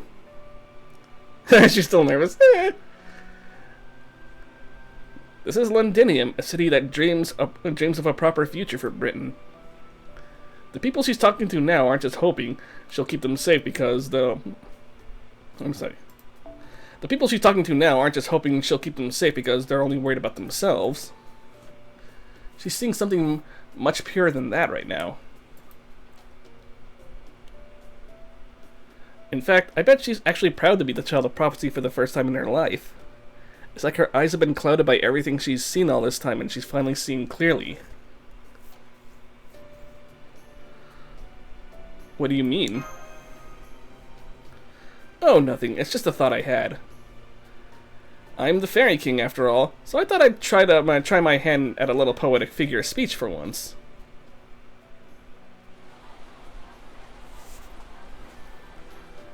I'm sorry everyone kept you so long. I hope it wasn't too much bother. Oh no bother at all. They were all incredibly nice. You have to tell them I enjoyed my time immensely. On another note... Well, why'd you look back at us?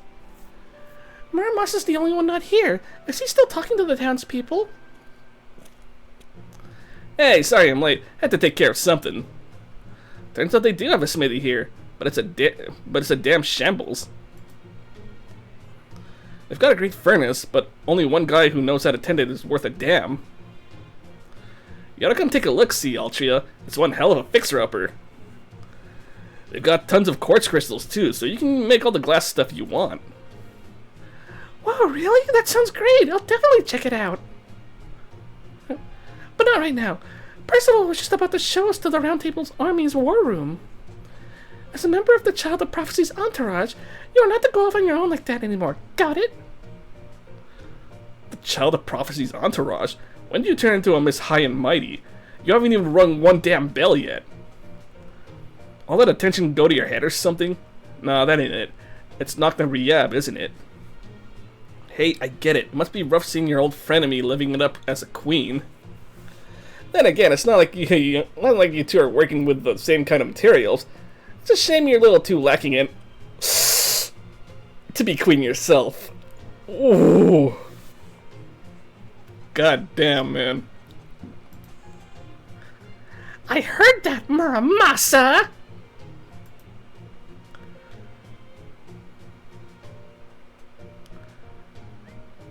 Hey, it's not like it's required to be a queen. I gotta go for the little tease. Thank you, Yusaku. My point exactly. What was that all about? Ellipses. It's wonderful to see you getting along so well, and I don't just mean the two of you. I mean everyone. I was worried that the Child of Prophecy might be buckling under the weight of her incredible responsibilities, but it looks like I was worried for nothing. We could learn a lot from your example. Not at all. I'm the one who's learned a lot from the people of Londinium. I've been to plenty of different cities, and they all had various class differences and complaints about the Queen. Even so, they all had the one thing they all had in common was a wish for someone to save them from their situation. But the people of this town are different. They're also honest and they don't depend on anyone else. Now that I've talked to them myself, I see that there are fairies standing up for humans and humans standing up for fairies. They're not fighting just for themselves, they're standing up to the Queen to make things better for everyone else. And I think that's exactly what a true Knight of the Round Table should be. People don't stand above or below one another, but who all stand side by side to help one another. I have no way of knowing what a true Knight of the Round Table is supposed to be like. But it's true that the Round Table army isn't just a resistance run solely by or for humans. We do want to change things for humans, but first we want to change all of Britain for the better. We don't differentiate between humans and fairies. We're just people who share a dream for the future. Even I'm no more than one of many such people Lord Oberon assembled. Lord Oberon? Oberon? You don't mean... No wonder you are so weirdly popular. That's right. Lord Oberon founded the Round Table Army. He saved me when I had nowhere else to go, removed the curse on Londinium, and carefully, quietly traveled Britain in search of like-minded people. And he works himself to the bone to keep us funded, though I've also heard he's earned a reputation as a notorious debtor throughout Britain. A lot of soldiers are under the impression that I'm the Round Table Army's leader, but I believe that role belongs to Lord Oberon. Come on, cut that out. I've told you before, all I did was invest in this operation. You're the Round Table Army's leader, Percival. You're the one who grew it to this size. Alright, if you insist, Lord Oberon. Let's just say that I managed to find all these wonderful allies through one person's dedicated efforts rather than good fortune. Anyway, now that you're all more acclimated to Londinium, let me show you to our headquarters. Unfortunately, it's the only place so far to be both well guarded and have a proper roof. Sorry about that. Hang on, Percival. What's this picture up on that wall? Picture? Oh, that's a mural that was painted during the Fey era. None of us really know much about it, though.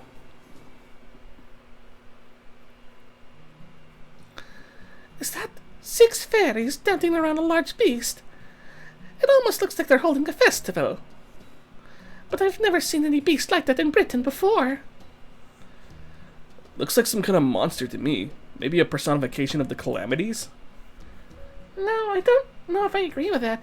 The beast almost looks like it loves them. I think so too. You probably can't feel it because you're a proper human history heroic spirit, Muramasa, but this beast is definitely depicted as very loving. No British fairy would be afraid of this mural. If anything, I think it'd be seen as grand. Huh? Because I'm a proper human history heroic spirit. Grand, huh? I can't tell how it feels to Gareth and Habitrot since I'm not a fairy myself.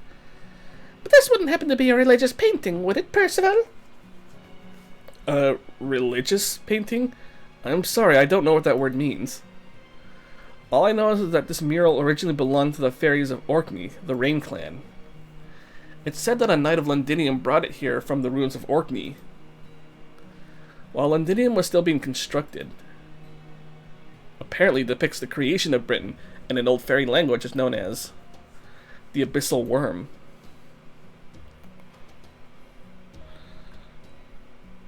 The Abyssal Worm.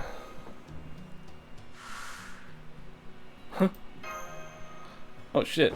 The foreign god disciple. Is something wrong, Yusaku? Did you see something suspicious over there? It's nothing, just my imagination. Hey, Da Vinci. You said this was a religious painting, right? You mean you think it's a god? Yeah, it probably is. The 6 fairies shown here are obviously stand-ins for the 6 clans, probably the original forefathers. Oh, excuse me. And whatever that big thing is, they're clearly worshipping it. That has to mean this creature stands above the fairies, which would make it a god. But the thing is, there are no gods in Fairy Britain. Like I said, the Great Cathedral is only for show. It's been to almost every. I've been to almost every city in Britain looking for information, and I've never seen another mural like that. That's my point. This mural's been around since before Morgan's rule. Hell, it's been around since before Fairy Britain was even a thing. Oh, so it's depicting something from the Fae era before it became the era of the High Queen. Wait, then does that mean Queen Morgan doesn't know about this mural? Nah, she must. And it's probably no accident that it was left out of the history books. Once Morgan became queen, she wanted to be the only power the fairies believed in. So she erased the concept of godhood from Britain by pretending it never existed. That way it could never pose a threat to her rule. It may just be that this mural holds part of the answers to what causes the calamities. And why there are no gods in Britain. Too bad the only words on it are written in Old Fairy-an. I can't make heads or tails of it. Can you read it, Oberon? Here, look. This part here definitely looks like writing. I'm sorry, but no. I can kind of read the modern fairy language now, but this is beyond me. I guess the only people who can read this are in Camelot's administration. I see. Well, that's too bad. Gosh, I had no idea this picture was so important. I'm sorry I'm too uneducated to be of any help. Still, if it's that important, I'll make arrangements to have it properly preserved right away instead of leaving it exposed to the elements. I'll also look for historians and have them dig around to see if there are any other notable artifacts. If we're lucky, they might be able to turn up some other precious records. Good idea. Once we take over Norwich, we should have a lot more personnel to work with. Either way, we need to get to work on restoring Londinium, so the sooner we can put together a plan, the better. Huh? I'm sorry, did you say take over Norwich?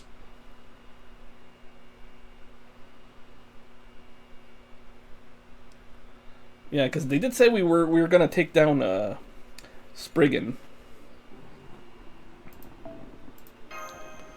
This one has no battles here.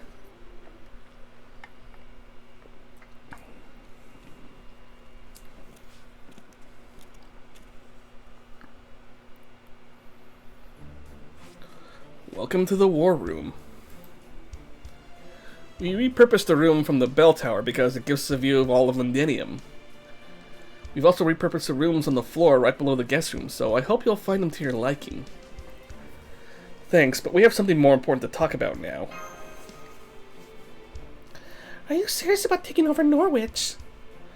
I thought the Round Table Army's only enemy was the Queen. What reason could you have to attack anywhere apart from Camelot? You're right. Normally such a thing would be unthinkable for us, but we can't afford to ignore what's going on in Norwich. Your valiant efforts did lead to the destruction of the calamity at Norwich. But the instant the Child of Prophecy left Camelot, Spriggan petitioned the Queen for military aid. He claims that the residents of Norwich now support the Child of Prophecy and are now traitors to the crown. He's using the Child of Prophecy as an excuse to massacre fairies and take back his land. We only learned about this yesterday from a secret correspondence sent by someone calling himself the Count. Oh, Pepe! The Queen's forces will probably arrive in Norwich tonight. I doubt we have more than 2 days to spare. We've already put a call out for our comrades across the land to come back to Londinium. As soon as they're all here, we'll set out for Norwich.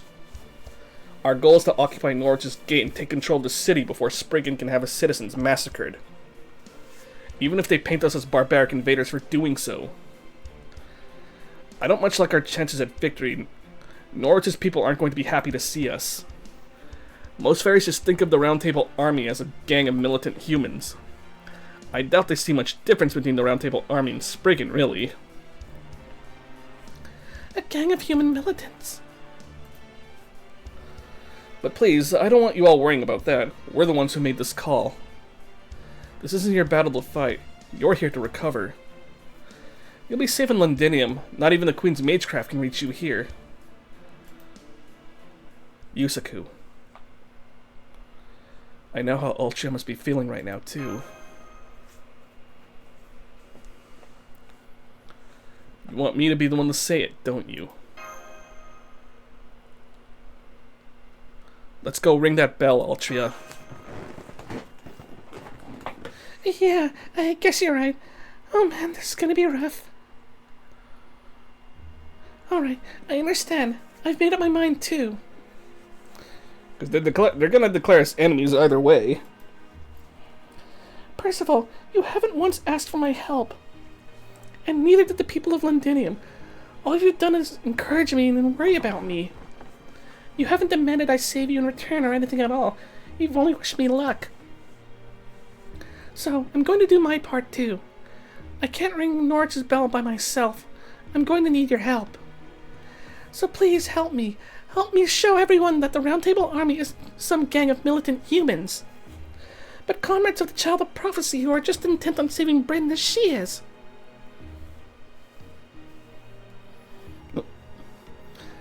It would be my genuine pleasure, Altria. Thank you. I can't say if this battle of ours will ultimately be for good or evil. But I can swear upon this land that we will do our best to make you proud. Allow me to fill you in on the makeup of the Round Table Army.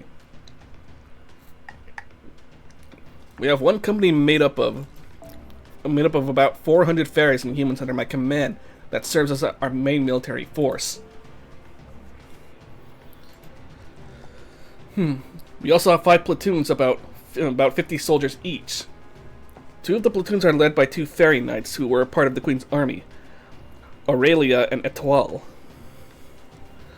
The other 3 are led by human knights, Kenwood, Landon, and Kalwas. I'll introduce you to everyone later. We have another 5 squads made up of like-minded comrades, but they're still in training. Their instructor is Secretary Maguire, whom you all met earlier. Londinium is also home to a large number of civilians, as you saw for yourselves. They're the ones who handle construction, sewing, cooking, smithing, governance, and education. It's a lot of work for only 300 people, but they've all been doing a great job. Next, I should tell you about the city's reconstruction timetable, and the amount of resources we'll need to procure each month in order to... Whoa, hold on, Percival. Why don't you just tell me all that nitty-gritty stuff later? Right now, it's probably better if we just focus on the Norwich attack. I mean, see for yourself. Garrett's all freaking sleeping now. She's like, I can tell she's like one of those. She's probably just sitting cross-legged on the floor and just kind of like staring up at them, just with like a goofy grin. See, they hit their limits a while ago. You have to understand. It's only been 8 of us. It's only been the 8 of us for a while now. So you really need to ease them into discussions involving the best use of thousands of personnel. You know. You're right, I'm sorry. I was just so touched by what Lady Altria said that I didn't realize I was running my mouth. I'm so embarrassed. Oh no, that's okay. I get pretty rambly when I'm happy too. But could you just call me Altria like you did before? I don't think I'm ready for the lady yet. Of course, Altria. Oh, great. Allow me to try this again. We plan on sending half of my company and 3 of our platoons to Norwich, so about 400 soldiers total. In the meantime, the Count has gathered a group of anti-Queen, well, anti-Spriggan really, MPs and residents in Norwich who are also willing to fight. I'm told they number about 400 as well. So between ourselves and the Count's forces, we should have about 800 soldiers. That's what we'll have to defeat, and that's what we'll have to defeat the troops the Queen sends from Camelot with, and to help you reach the bell tower in Spriggan's castle. 800, huh? Ain't much if you're hoping to take control of both the city and Spriggan's castle. Not to mention we'll be up against fairies, while half of our soldiers are human. You're not worried we might be outclassed? No, I'm not. The Round Table Army uses weapons and tactics that are optimized for fighting fairies. I have complete faith in our ability to make up for the difference in power. However, Spriggan's Vault Castle, as he calls it, will be too much for us to handle. It's an impregnable iron tower that neither human nor fairy could possibly break through. So I'd like to ask for your help in infiltrating it. Yusaku, Lord Oberon has told me about your magecraft. He says that you're capable of summoning warriors in battle that can easily defeat an entire platoon. We won't be able to break through the Vault Castle's gate by sheer force. Our only hope is for a small team to sneak inside and open it from within. It'll be a dangerous mission, but would you be willing to accept it? Don't worry, I'm great at that sort of thing, and so is Altria. Just don't bring up Merlin Magecraft now, Yusaku. Wait, why'd you snap at me? Thank you, Yusaku. With you and Altria helping, I think we have a real chance of victory. The platoons we have out on patrol in the south right now will be back by evening. Once they arrive, we'll set out for Norwich. Ideally, we should be able to arrive under the cover of night and take control of the city before Spriggan can react. I hope you don't mind that I'll be leading the charge once we arrive, Altria. Not at all. This is your army. You should be giving the orders. Alright, I'll go plan our attack with this new development in mind. The Count was kind enough to enclose a map with his letter. That should help us secure a route inside. Man, Count Pepperon doesn't miss a trick, does he? I expect we'll be leaving in about 3 hours. Until then, take some time to relax. Gotcha. I'm gonna go pay the textile workshop a visit then. That pile of unused cloth scraps was downright obscene. I know the weavers must be busy, but you can make so many cute clothes for children with all that. So I'm gonna go help them out and prove just how dependable old Happy Cat can be. As for me, I consider myself your apprentice now, Percival. So I'd love it if you could give me some more lessons on how to improve my lance skills. Of course, though I'm afraid I can only spare the time until the strategy outline comes in. I'm gonna go give the kids at the smithy some pointers. As far as I can tell, this whole city's got only got one decent blacksmith and a bunch of apprentices. Guess I better go put in some overtime since I can't help it much with the battle. Is there anything you'd like me to look into, Percival? Yes, I'd like you to see what's happening in Oxford. Woodwose is the most likely of all the clans to Woodwose is the most likely of all the clan heads to lose patience first. So after Norwich, I'm guessing he'll be our next major threat. I'm inclined to agree, yes. I'll talk to Aurora as well, see if she can keep him occupied for us. Aurora? But I thought she only has a self-defense force, not an army. Armies are just one of the tools for fighting a war, Da Vinci. You see, Woodwose has had kind of a thing for Aurora lately. So if the woman he wants so much but hasn't given him the time of day suddenly wanted to see him. Wow, that's cold, Oberon. Oh, don't worry, Aurora's a lot more open-minded than you might think. She'll be genuinely happy to show Woodwose some affection. No, wait. As kind as she is, she might actually make Woodwose fall hard for her. I'd better make her understand that being too nice to him might lead him on a bit. Alright, I'm gonna fly over to Salisbury. If all goes well, I'll see you guys again in Norwich. Okay, I'm gonna go introduce myself to Secretary Maguire. Secretary Maguire, what are you going to do, Yusaku, Altria? I'm going to take Percival up on his kind offer and take a nap in the room below. It looks like we have a long nighttime march ahead of us, so I need to rest up while I can. I should probably chicken on Red Rabbit. Good point. I think I'll do the same. Okay then, everyone please meet back here in 3 hours. Our assault on Norwich begins at sunset.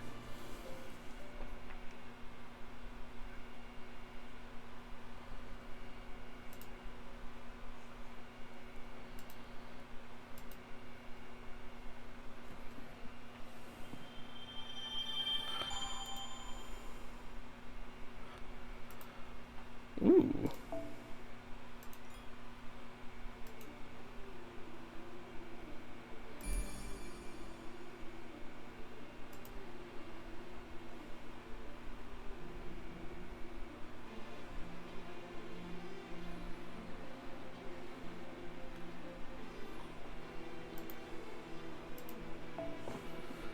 Huh, okay, this one doesn't have as many.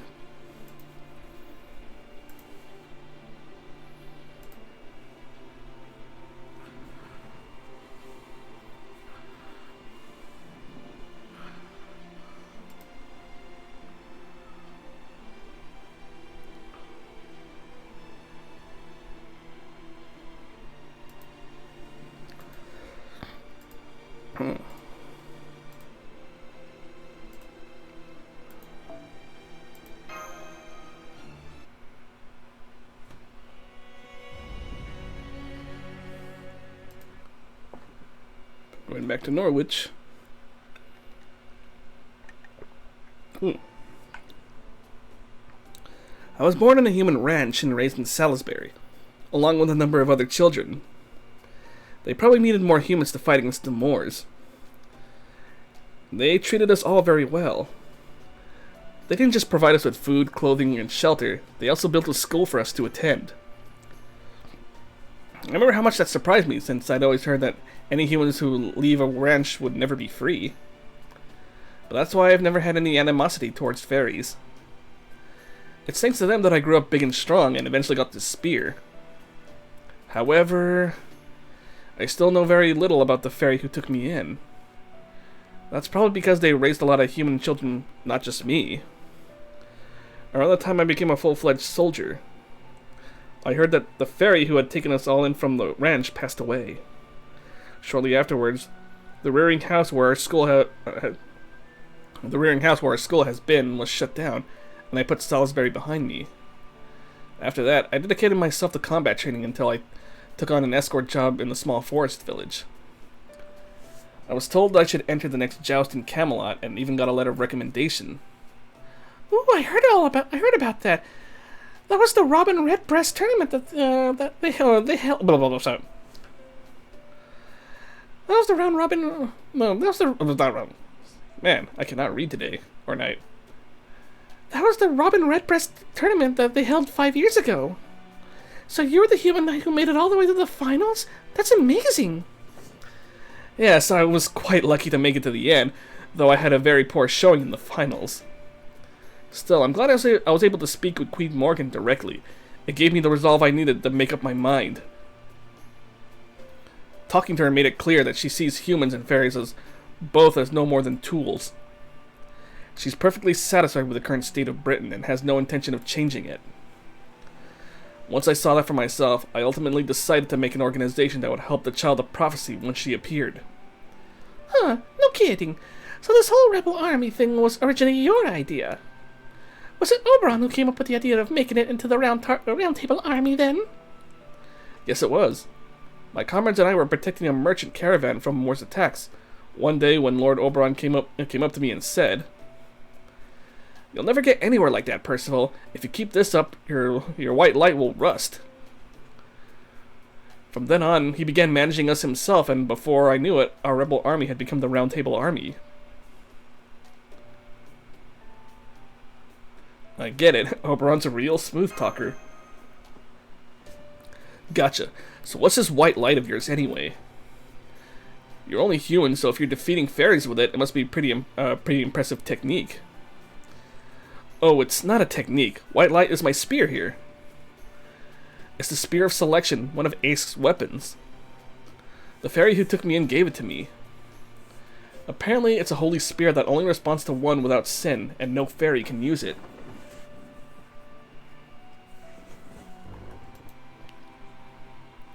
Selection. Does that make it like your staff, Altria? I'm not sure, but I think they're at least a little different. I mean, one's a spear and one's a staff. I do sense something similar about them, but the spear feels, well, empty. I can tell it's an amazing weapon, but it also seems like it's not chosen anyone. But it also seems like it's not chosen anymore. I'd agree with that. I'm sensing the same thing whenever I hold it. It feels like a piercing wave of regret and profound grief over a past failure. The spear's inner lamentations, well, every time I swing it, they leave behind trails of magic light like tears.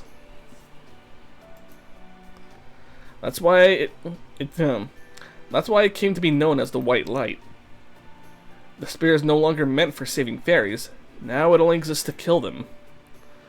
That's not how it was originally supposed to be used, but that also means it's the only weapon out there able to stand up to the Tam Lin. But if it is true that only one without sin can wield it, I expect there will come a time when I won't be able to wield it. That's not true, Percival. You're a wonderful person. You protect the weak and you never act out of self-interest. You're the ideal knight. You can never be seen as a sinner. If I tried to use that spear, I'd be rejected before I could even touch it for the sin of being too weak. Don't be silly, Gareth. You know there's no such sin. Dawn is approaching, Percival. It was a difficult march, but we made it in time. Shall we deploy the troops once we cross the next hill? Please do. I'm putting Landon in charge of the company while I'm gone. I'd like you and him to remain on standby for 1 hour. The Child of Prophecy and I will go on ahead and make our way into Norwich using the route through the sewage system the Count opened for us.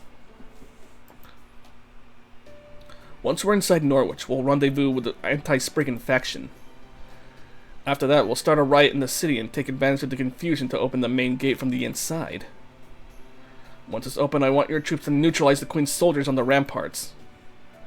In the meantime, we'll take Landon's troops and split up to take out the Queen's soldiers occupying Norwich. Once the enemy forces have been neutralized, we'll surround the Vault Castle. Understood. Please be careful out there, Commander. That goes for you too, Aurelia. I'm sorry I asked so much of you again. That's okay. I'm used to it. Child of Prophecy, please look after Percival.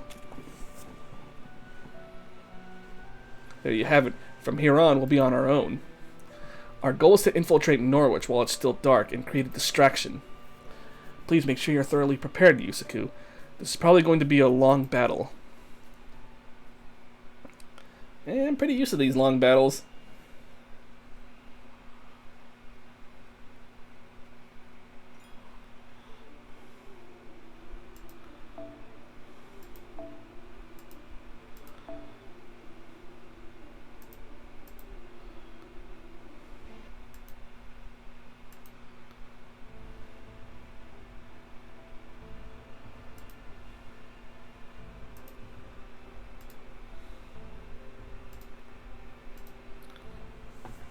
Hey, you're right on time, Yusaku. Thanks for coming to greet us yourself. Well, of course, hon. I invited you, didn't I? I'll go wherever I have to, be it the sewers or the morgue. Now, let's see who else we've got here. Miss Da Vinci, Muramasi, Garethy, Habitrot, and... Oh my! What do we have here? An enemy? An enemy? Eek!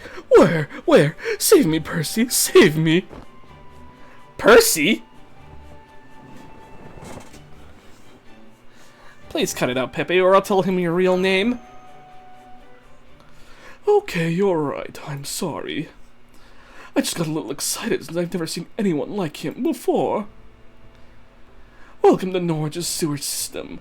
I take it you're Percival of the Round Table Army? I'm Count Pepperona, but please call me Count. Wait, I thought you just called Pepperon. Oh, so you're the Count. My apologies, I thought you were a night call at first. It's a pleasure to meet you, Count. Yes, I am Percival of the Round Table Army. Thank you for telling us about this crisis in Norwich. Not at all, hon. If anything, I should be thanking you guys for handling the bloody parts for me. Huh, I just noticed one of you was missing. What happened to him, Yusaku? Who, Oberon? Oberon? He's not the sort to be on the battlefield. He's all about having the right people for the right job.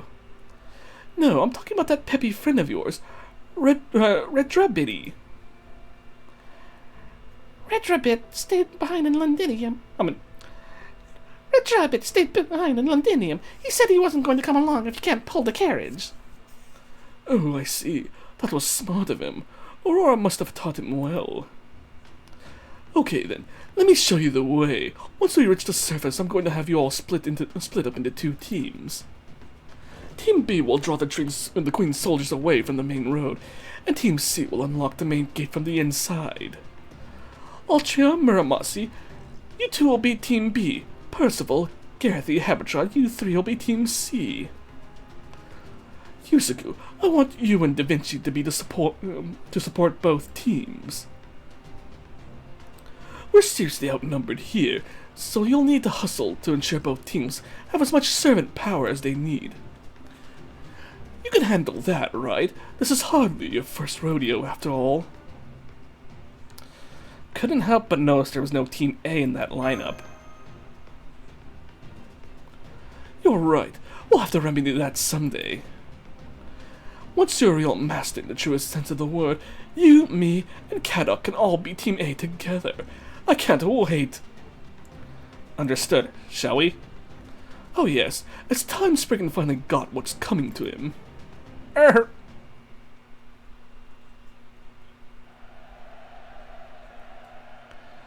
Lord Spriggan, the Round Table army has begun attacking the main gate. You don't say. The Round Table army isn't like the other rebels. They are, in fact, a proper army.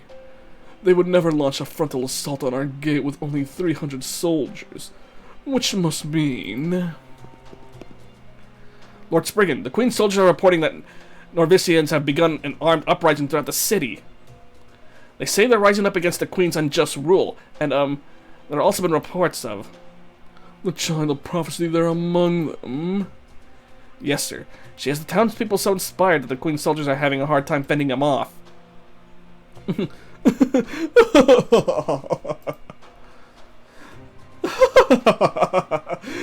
that's more like it. Lord Spriggan, please stay with us, sir. We need you to give our soldiers our... Don't worry, I'm perfectly calm. Tell our soldiers this. Defend your post until the Queen's army has been neutralized. After which you are to either surrender or retreat to the Vault Castle. Focus all your efforts on defense and avoid harming citizens wherever possible. Got that? Remember, only the Queen's soldiers should be fighting the Child of Prophecy. Tell our soldiers that their only concern should be defending Norwich.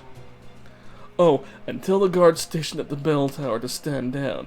I'll go greet our guests myself. Yes, sir.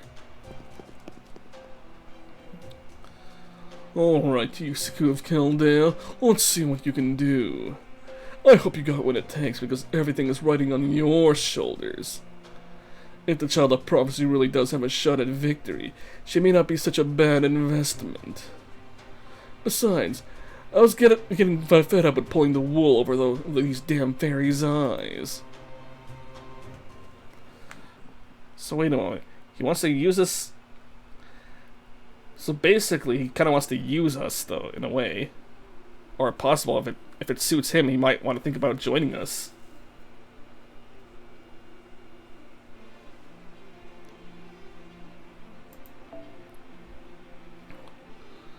Okay, let's see.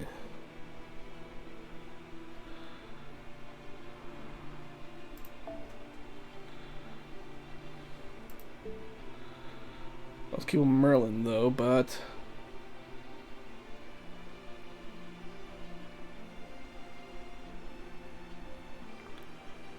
yeah, this is no place for Murmas' alter ego. Okay, Altria caster should be fine. Now we just need something that can wipe them all out.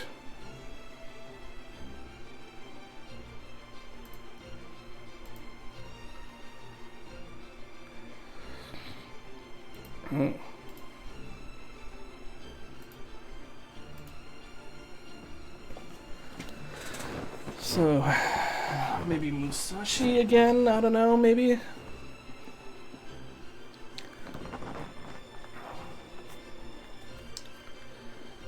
I'm guessing that one caster is going to be a single target, one for a single target though, but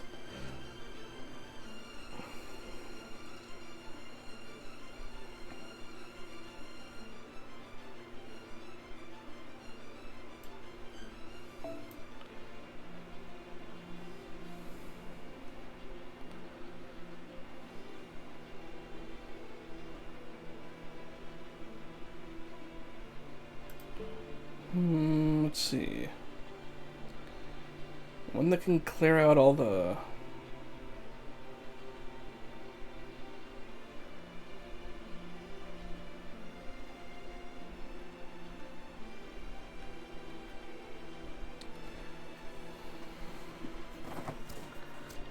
I guess I can use Summer Musashi for that one.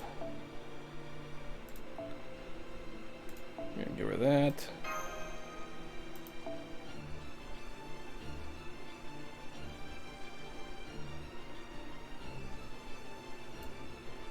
I could use Odysseus.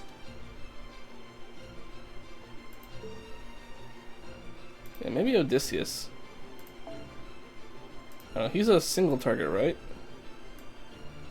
Or is he AoE? I think he's AoE.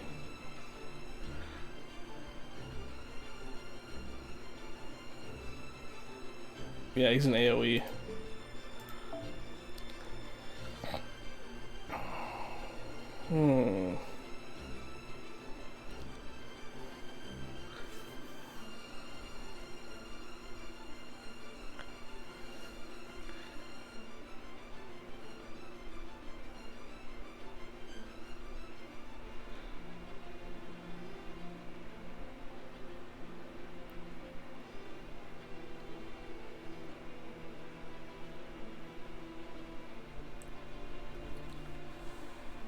Maybe I can use you.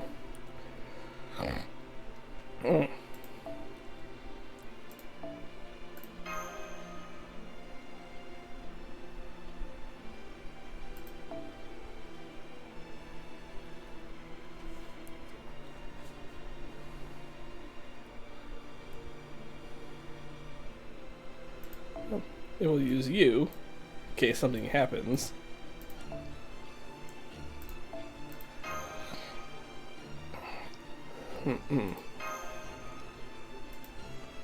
Okay, that's right.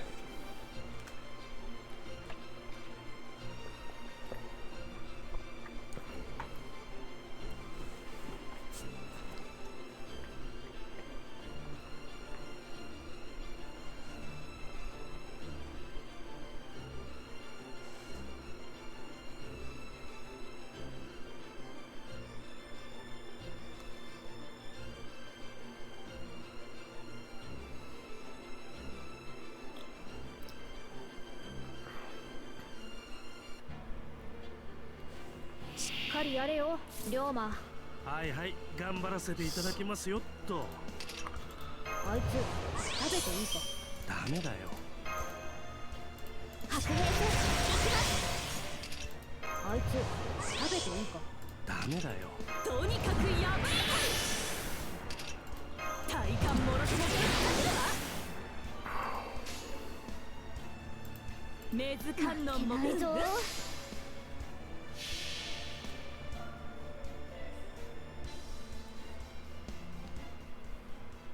水天幕府大屏風。負けん牽制何するものだ。これぞ武蔵の戦だ。いよいつもしたたるいい女。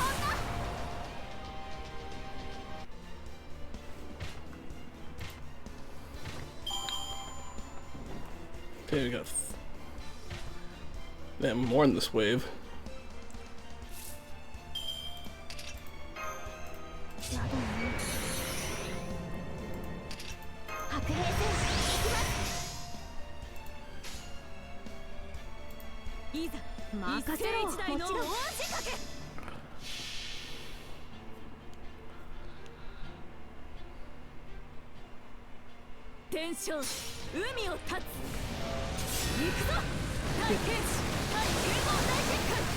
Oh man.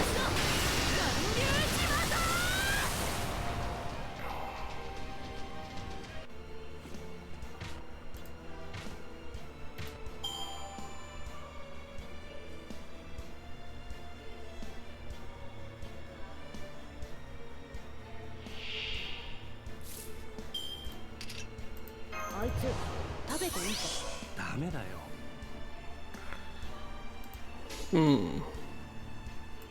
まとめてやってやるぞ。投げ払います。はあ。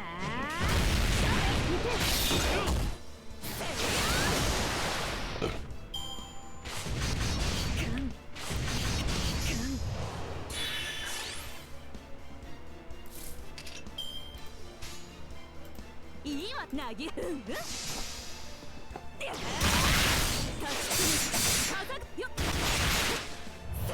五輪爆上 Woo!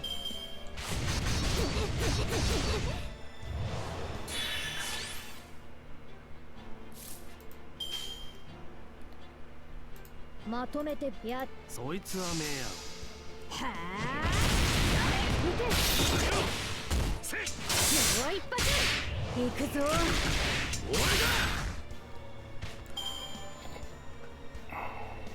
All right.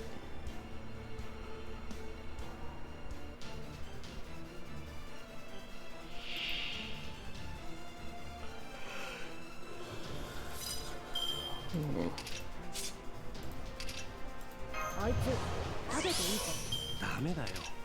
へいへいビビってんのかよーいいやいや、煽らないでね。我はいいわね末路はないぞ高千穂のオロチイエーイピースピースいやいや、本気で頼むよ。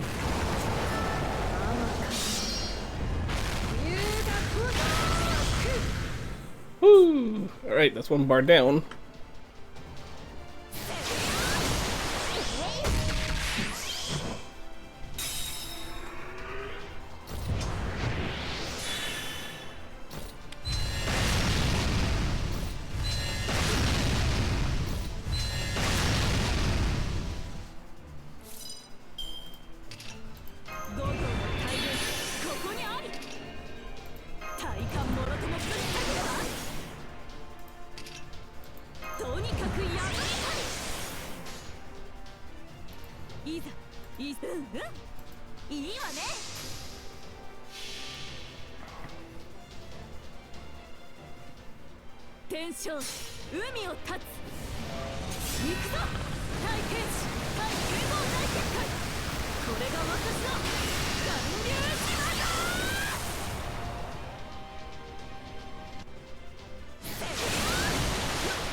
Ooh, QP.「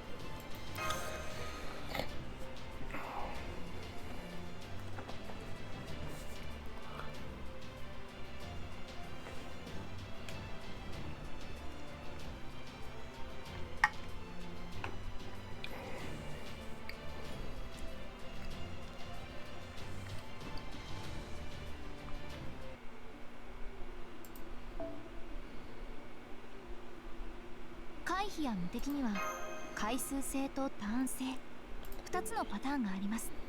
小さなことからコツコツとですね。一歩一歩着実に前進したせいで達成感が失われないよう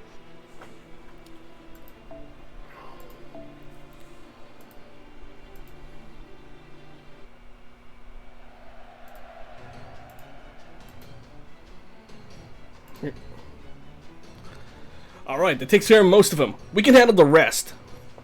Go on ahead to the gate, Yusuke. Percival needs your help now, not us.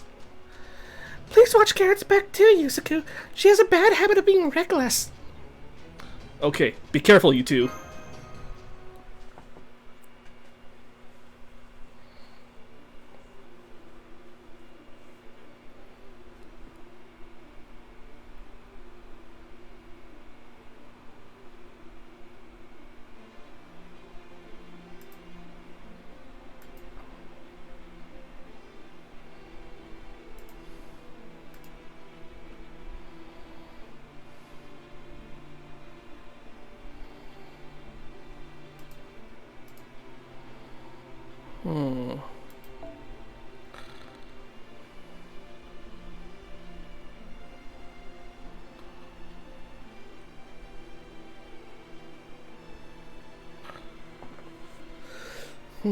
Okay, let's see now.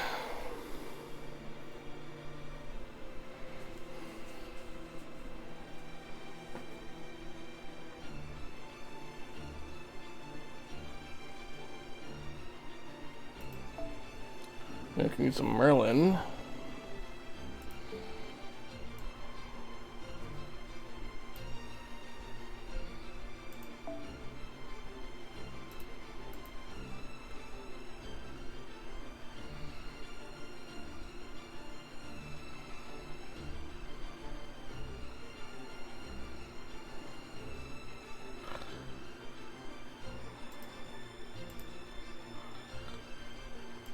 I don't think Percival will be any use here.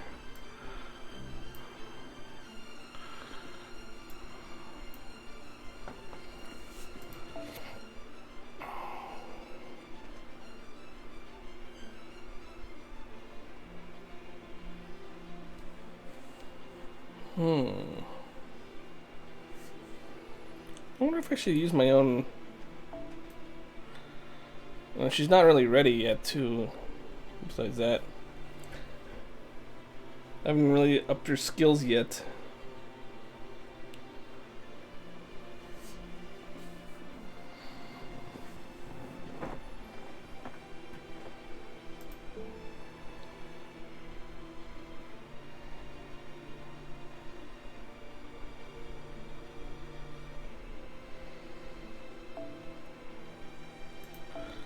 No, not you.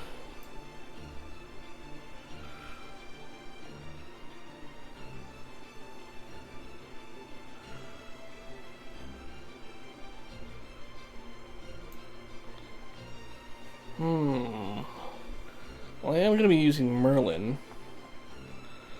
You know what? Why don't I use my Altria Lancer?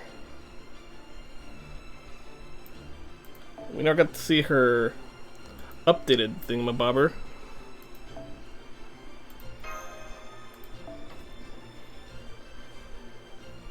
That, and let's see. I think we'll use a rider to take care of the. You know what? I haven't used Maeve in a while. Why don't we go use her as well? And you know what? Just for good measures.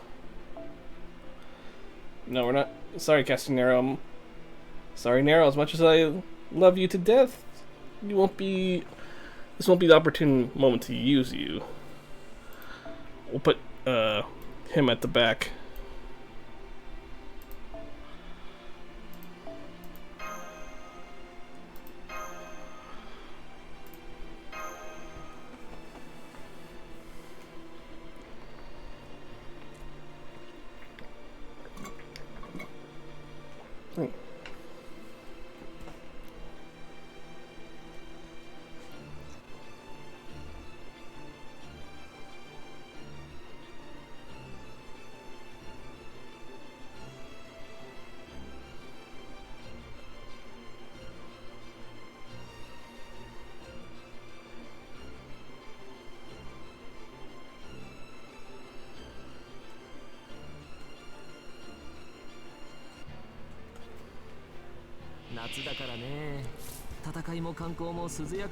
Sometimes I don't have to use since I got her idol outfit from the idol event.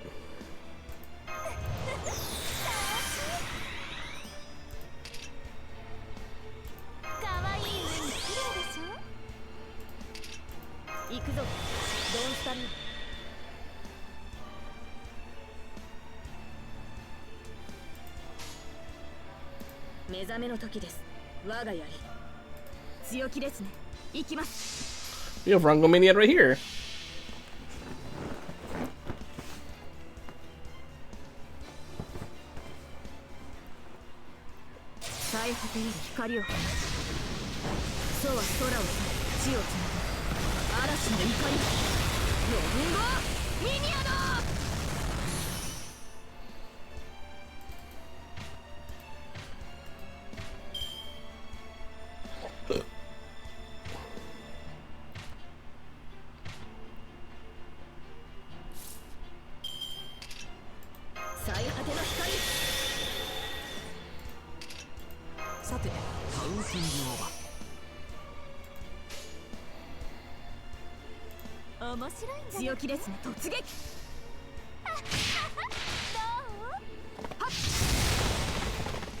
よ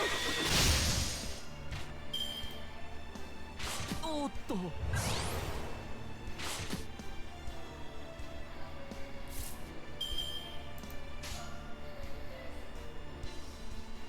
面白いんじゃなくて。へえ、そう。切り込む。レイドキック。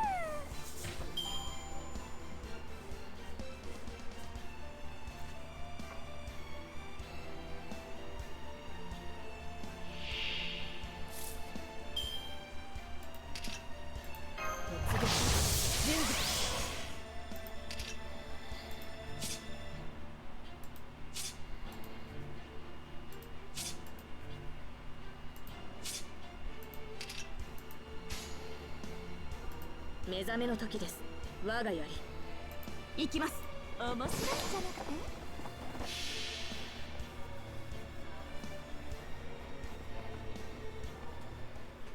最果てより光を放つ。楚は空を去り地をつなぐ嵐の怒り。ロンゴミニアだ。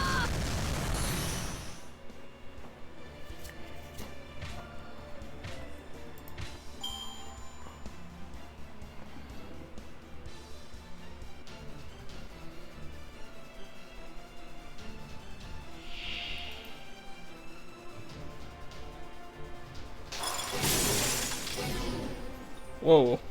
What was that?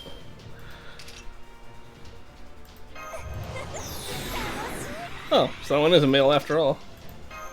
最高のカードを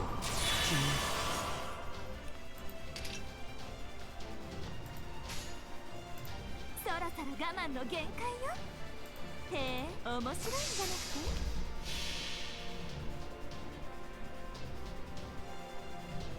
あらゆる力が私の力。人を滑る王家。人を虐げるゴー。人を震わす恐怖。チャリオットマイラブ。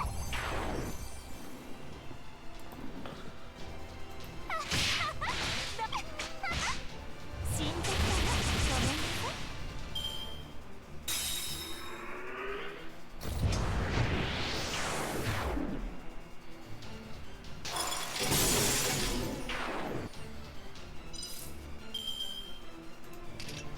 行くぞ。ドンスタリア。かわいい上に綺麗ですよ。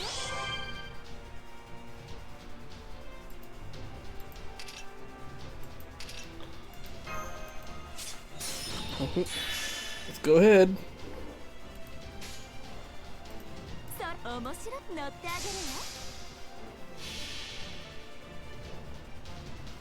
あらゆる力が私の力。人を滑る王家。人を虐げるゴー。人を震わす恐怖。チャリオットマイラブ。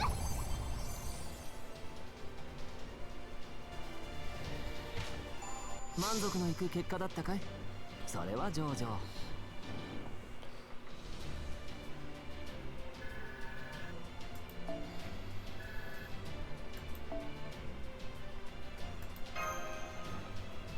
Alright, cool. Took care of that.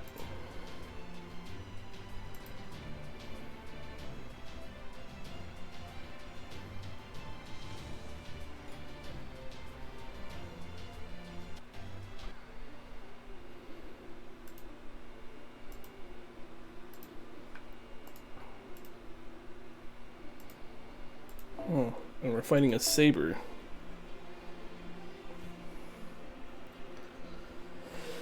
Oh my god. I have a report from Captain Landon, sir. They've taken full control of the South District. I have a report from Captain Aralia as well. The Queen's soldiers near the main gate have retreated after losing 20% of their force. Great work. Now go... Well, sorry. Now go do the same for the North District. We're going to head to the Vault Castle. Take anyone who surrenders into custody and have Aralia's squad look after them. Yes, sir. Understood. Woo. This is a lot harder than I thought it'd be. Gareth, Habitron, you two stay here. Muramasa, Altria, Da Vinci, Yusaku. The 5 of us will infiltrate the vault castle. I trust that's okay with you? Okay, just try and stop me. I've been waiting to smack the smug out of the Spriggan for a while now. You said it, we're nearly there. My, still so fiery, I see. I'm really glad I went to the trouble of securing that route in for you. None of the Queen's soldiers are stationed in the vault castle. Once you get past Spriggan's guards, then... Wait a sec, the front door is open? I'm not sensing any soldiers in there either. It looks like the path to the bell tower is all clear. Do you think it's a trap? Probably yes, but not for us. This trap is only for Altria, the Child of Prophecy, and Queen Morgan. Spriggan really is a sly old fox, isn't he? He's just handing the bell over to us. Makes sense, though. He gains nothing by trying to protect it at this point. He must be trying to surrender without defying the Queen. He wants to be able to deny any involvement in ringing the bell. Well, this is a surprise. I thought we'd never be able to take control of Norwich without ringing the bell. But if Spriggan has pulled his soldiers back, he must not have any intention of fighting. That means our battle to occupy Norwich is over. We no longer have to ring the bell to win. That said, whether we go ring it now or not is up to the Child of Prophecy. If she does, it'll be a declaration of war. There'll be no going back. I hate to play into Spriggan's hands, but I doubt we'll get another opportunity like this. Let's go. Bell or no bell, Spriggan is still inside. Between him just letting the calamity happen and the stunt he's trying to pull right now, I can't just let him go. I want to know exactly what the head of the Earth Clan was thinking when he made those decisions.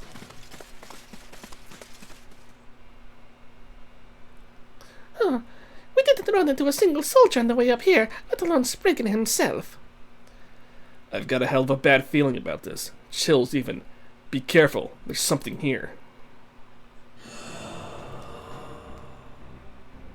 Whoa, it even made the ah noise. Capless. Capless. Where are you, Capless? I smell paradise. I hear Avalon. I see. You finally come. Wait, Avalon? That's not a word you hear uttered often. There! Magical energy's collecting on the ceiling. This density. It's a night call! The one who saves us shall be Britain's undoing. Ah, curse my dead body. I will gladly give my soul for the Earth Clan, in exchange for your abominable body.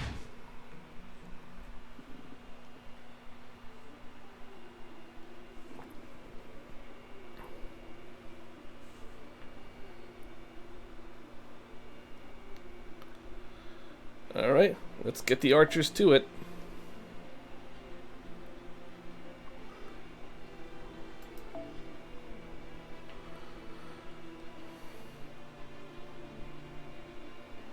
Oh, it's my regular party again.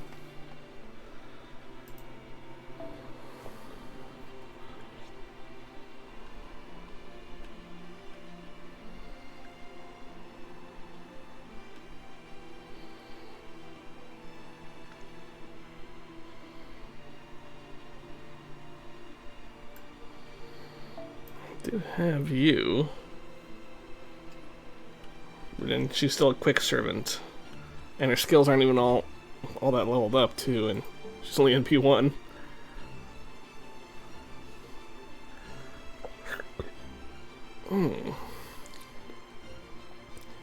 I do have Chloe. She's always been one of my go-tos for single target battles. Or how about Emiya Alter?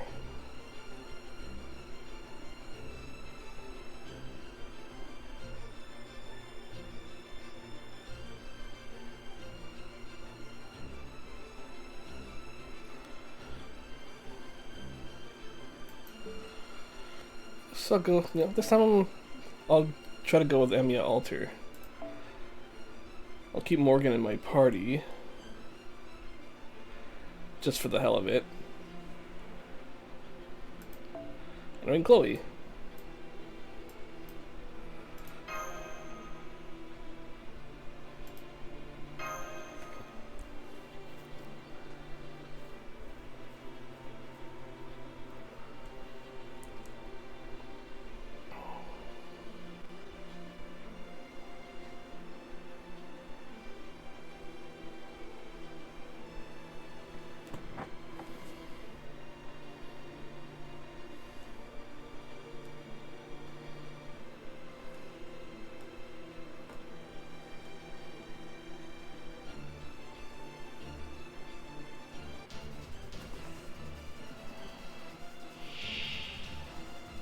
That's a Spriggan. 落ち着いて普段通りに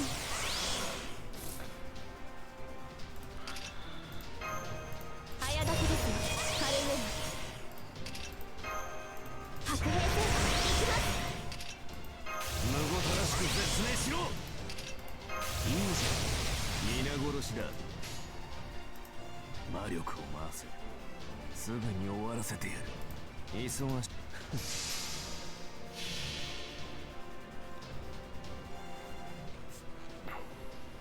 I am the bone of my soul. As I pray,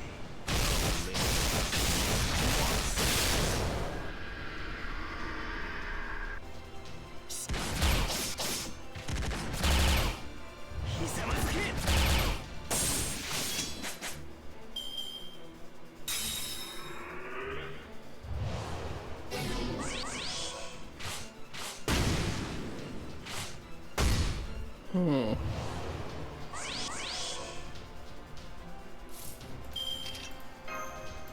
今のうちに準備運命をかけた戦いであればむごたらしく説明しろ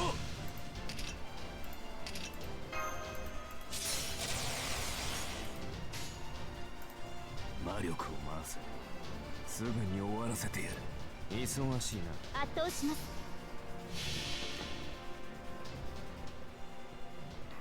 I am the bone of my soul. As I pray,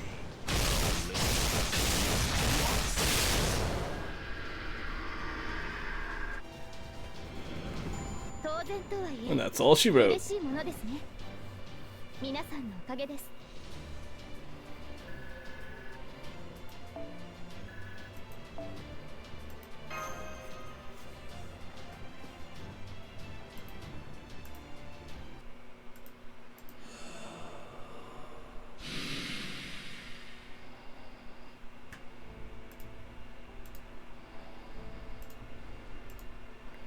It's gone.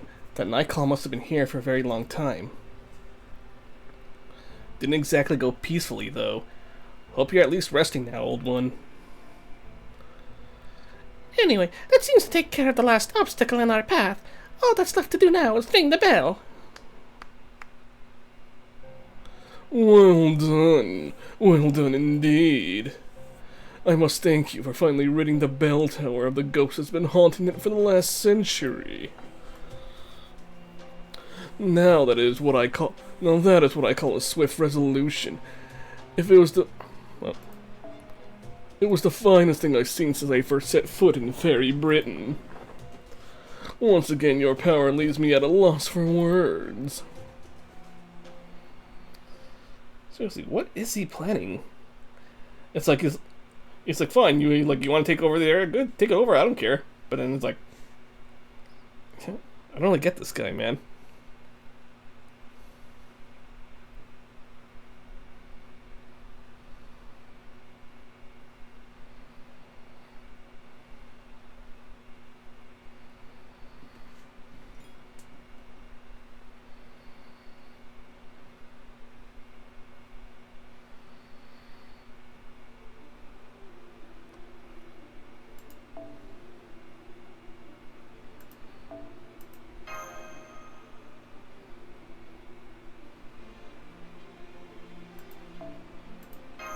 Let's do it. What do you got for me?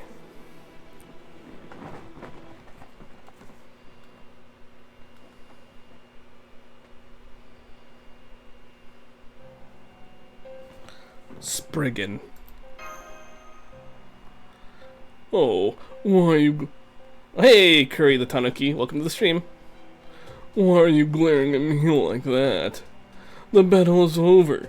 Your Round Table army has defeated the Queen's soldiers. Norwich is now free of the Queen's oppressive regime, and it's all thanks to you. Oh, and Curry, thank you for the follow. Thanks for joining the harem. Welcome. I, Norwich's own lord, couldn't be happier about this turn of events. Man, what are these emotes? Puppy, puppers. Those are pretty fun. Those are pretty funny looking emotes. What do you say? Shall we toast your victory? But where are my manners? Apologies for my lack of consideration. Hey, yeah, no problem. Again, welcome. If you wish to leave, by all means go right ahead.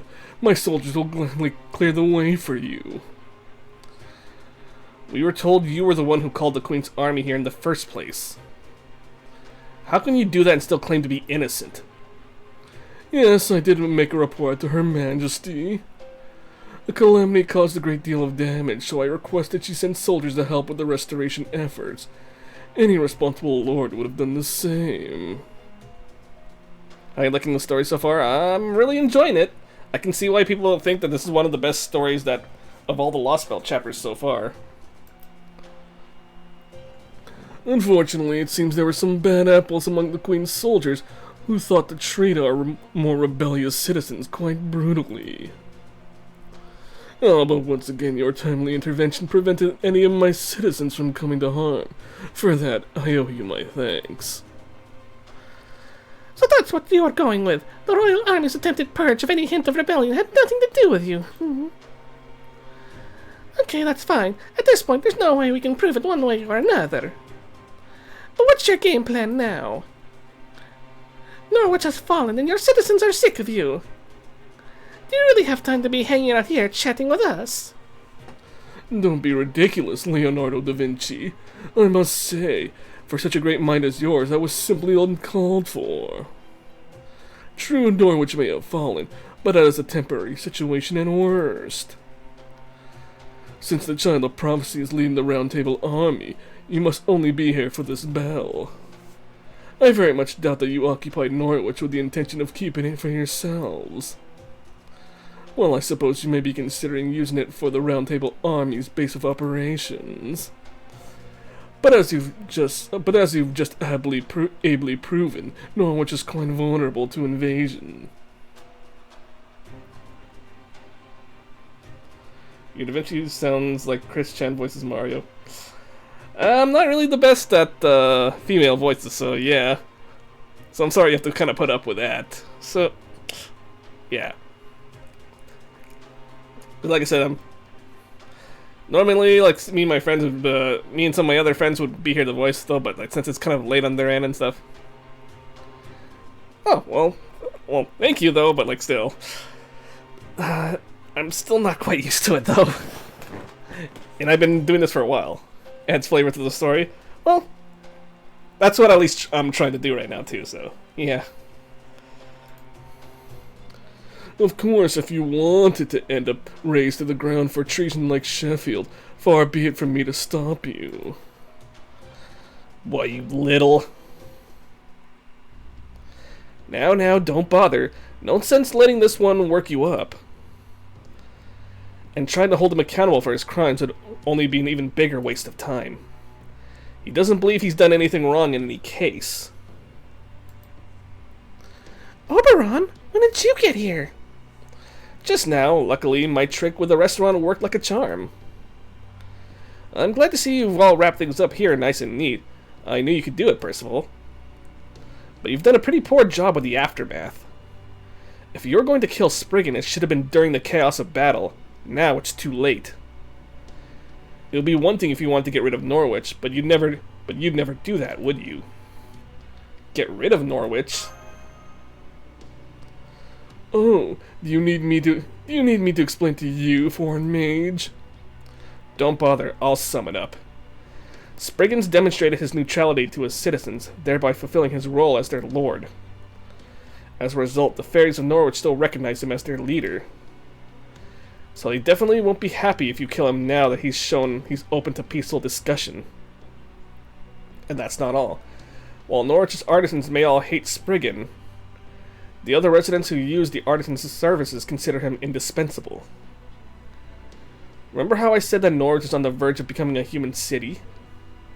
Spriggan's policies are essential for fairies who want to maximize their profits above all else. That's what makes him so tricky to deal with. Sure, half of Norwich hates him, but the other half supports him. So you can't just kill him without a very good reason. It would make us public enemies. And not only that, without Spriggan to negotiate with the Queen, she would declare it a rebel stronghold and just take it over herself. And since we can't protect this city, letting that happen will essentially destroy Norwich. There you have it. The killer ruler is to effectively kill their nation as well. If what you want is to destroy Norwich, then by all means, go ahead and execute me. You're not bluffing, are you? You really do mean that. You don't care about the safety of the Earth Clan, and you have no wish to keep Norwich safe.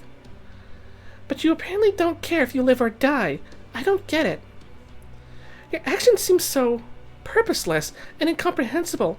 It's almost as if you're... He has a punch on the face. I know, right?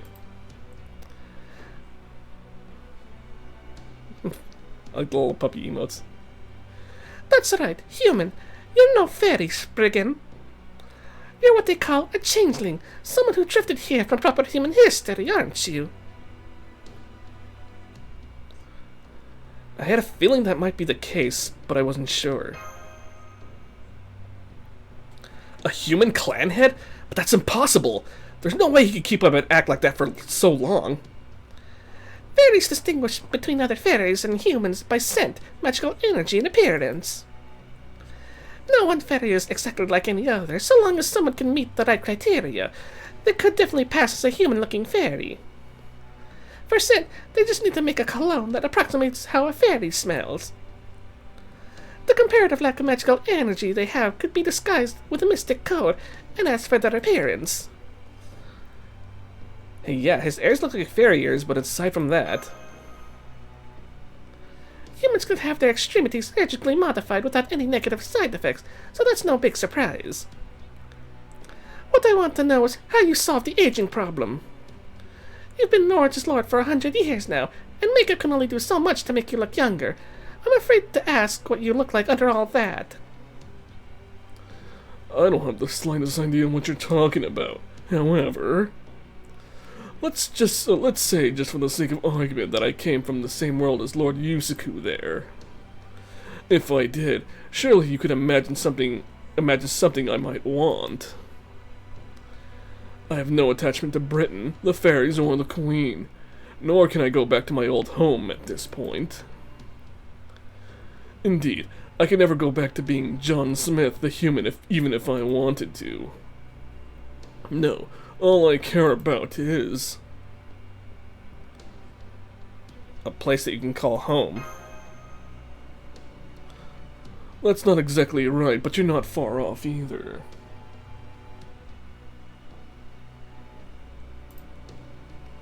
Personally, I don't care who sits on the throne. Queen, child of prophecy, whoever, it's all the same to me.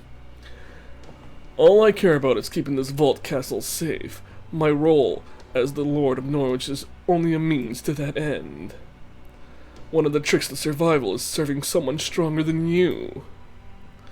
Right now, that means working for the Queen, but depending on what you do next, that could easily change. You see? He's the most annoying kind of person to deal with. He's neither friend nor foe. But never mind him. Norwich never had much in the way of a military. Once we ring the bell, we won't need to come back here again. Spriggan's private soldiers are just that, private soldiers. I can't imagine they'd ever be a threat to the Round Table Army. Right you are. Now, do you understand what makes me tick? If you think I'm not worth killing, that's fine with me. Very well then, this jester will go ahead and remove himself to the corner. If you wish to ring the bell of pilgrimage, please be my guest. Still, I will say that, jester or not, I do have hopes and dreams of my own. I doubt I have much longer to live, so I hope I'll get to see the Child of Prophecy defeat the Queen before my time is up.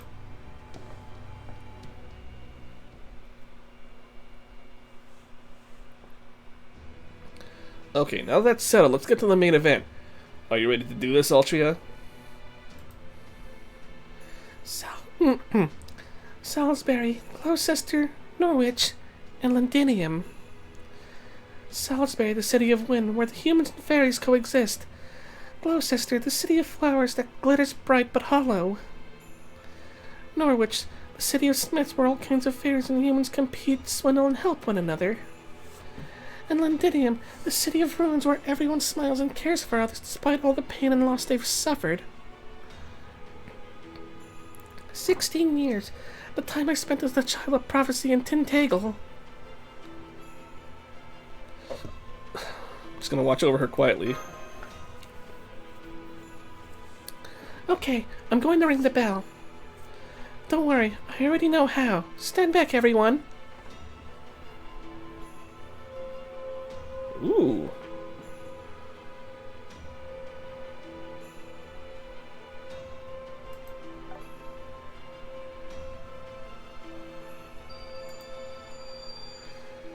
Song of Paradise, voice of the inner sea, you who were born to be selected, to decide the fate of this land and see justice done.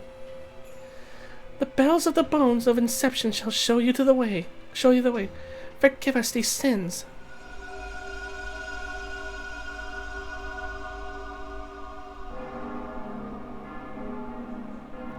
See, digivolving, I think. Yes. Digivolution.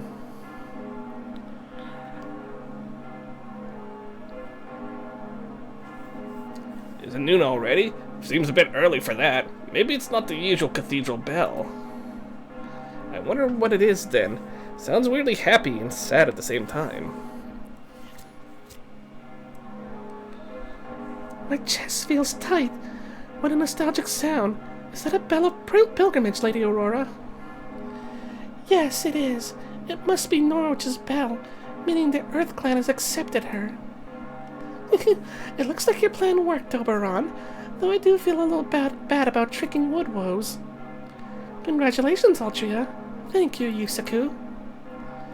Now, at long last, we can finally take the next steps forward.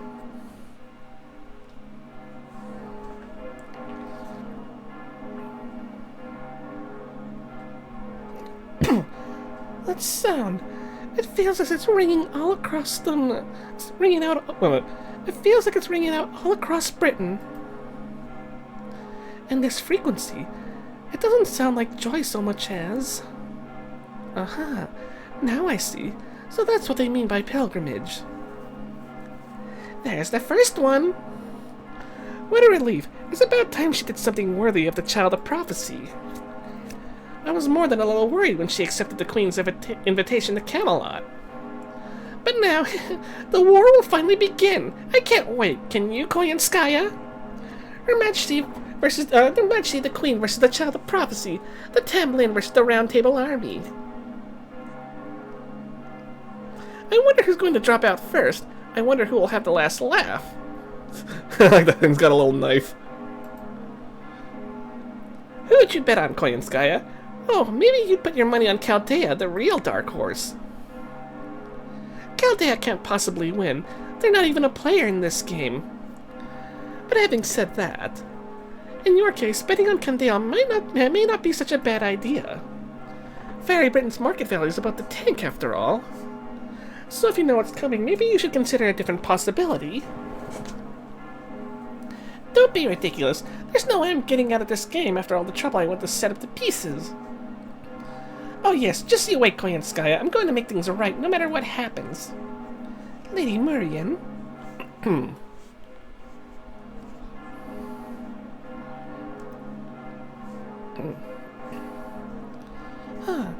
So that's what a Bella pilgrimage sounds like. It doesn't do much for my soul. Well, it's getting Norwich out of the picture. About time she finally got serious. Anyone worthy to be my rival should have no trouble at all ringing a bell or two.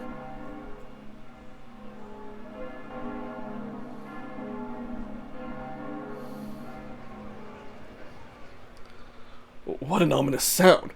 Is that one of the bells of pilgrimage? What happened to the soldiers we sent to Norwich? What is Lord Spriggan saying about this?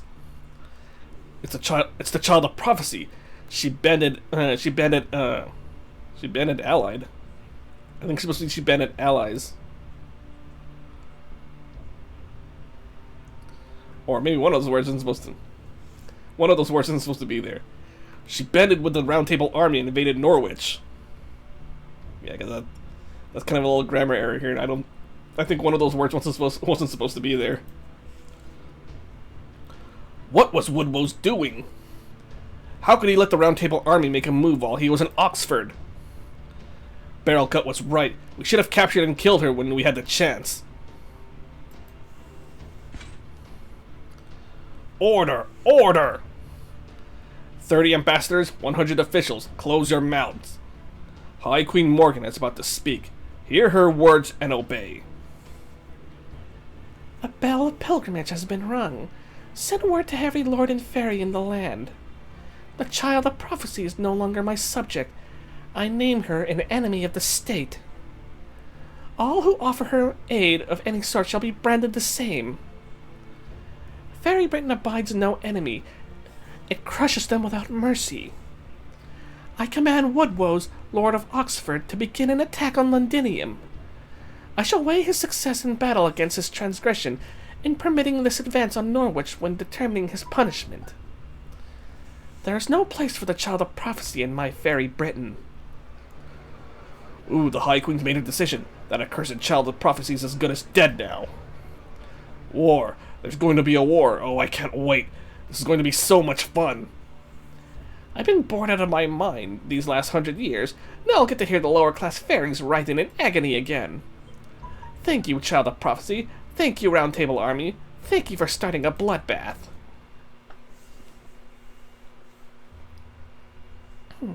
No sooner do they see preparations for war being made than they scurry off into their homes. 2,000 years and fairies are still just as fickle and bloodthirsty as ever. Portune, awaken Knight Portune. Yes, High Queen. Guard Knight Portune at your service. It's an honor to have been freed from the chessboard. The 200 years since I last saw you have done nothing to diminish your Majesty's beauty. Never mind the formalities. Here, drink this. The water will grant you memories of all that has transpired in the last 200 years. Very well then, if I may. Now I understand. The child of prophecy, I'm sorry, my clan's head's prophecy has come to such a headache for... I'm sorry that my clan's head prophecy has become such a headache for you, High Queen. Speaking of which, where are my fellow Mirror Clan fairies, who replaced Einzel as their head? The Mirror Clan is gone. You are the last of their kind, Portune. I see. What an ironic twist of fate. I parted ways with Einzel to serve your majesty as a knight, and thanks to that, I'm still alive today. That is surely the optimal future you once saw. Your choice was the correct one. It is why you are alive today. Now, you always can make use of your prognostication. You will accompany Tam Lin Gawain and Tam Lin Lancelot as their advisor. And if by some chance worst comes to worst, I trust you know what to do. Yes, High Queen. We guard knights are fully aware of your wishes. You would like the Tam Lin to go to Oxford to assist with the attack on Londinium, yes? Have you gone soft in the head? Woodwose needs no help with Londinium. I have another mission for the Tam Lin. There is someone else who has been a thorn in my side for too long. The attack on Londinium is merely a sideshow. Uh-oh.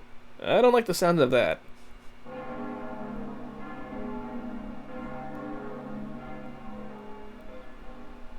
Well, that's finally one bell down. Wait. Ascension? Altria? Huh? What's going on? Why am I glowing so much? Probably. She's probably talking about us, yeah. She must be burning up. Water! We need water! Da Vinci, can't you whip up some fast-acting coolant or something? Grown-up me might have been able to, but me? No way.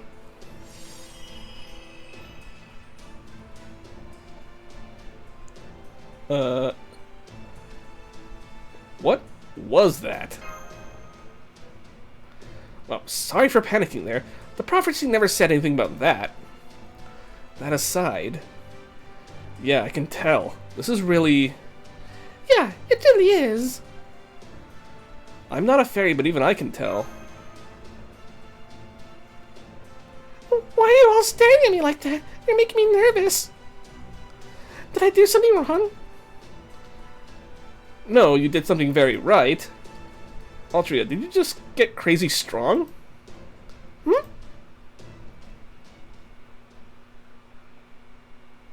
I like the faces that she makes, though. It's kind of precious.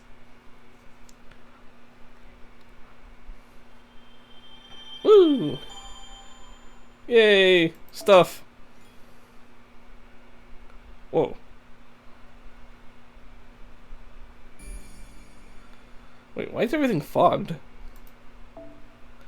Oh, fragment 5. No battles here. Let's do it to it. I know, man. Free stuff, man. Can't argue with free stuff.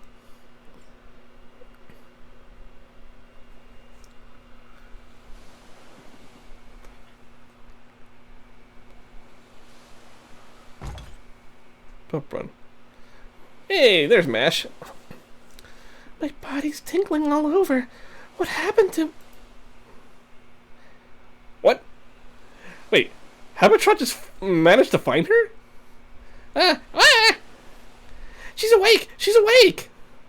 Look, Ace, the weird girl with even weirder iron armor finally woke up. Wait. Did she travel in time? She's gotta be an evil fairy. Can I kill her? Can I? Habitrot, you're alright. Thank goodness, I was worried that huge lightning bolt might have burnt Norwich to the ground. Norwich? What the heck's a Norwich? Is that the name of the forest you came from? Wait, did Morgan send her to another time period? Huh? A beach? Where did Norwich go?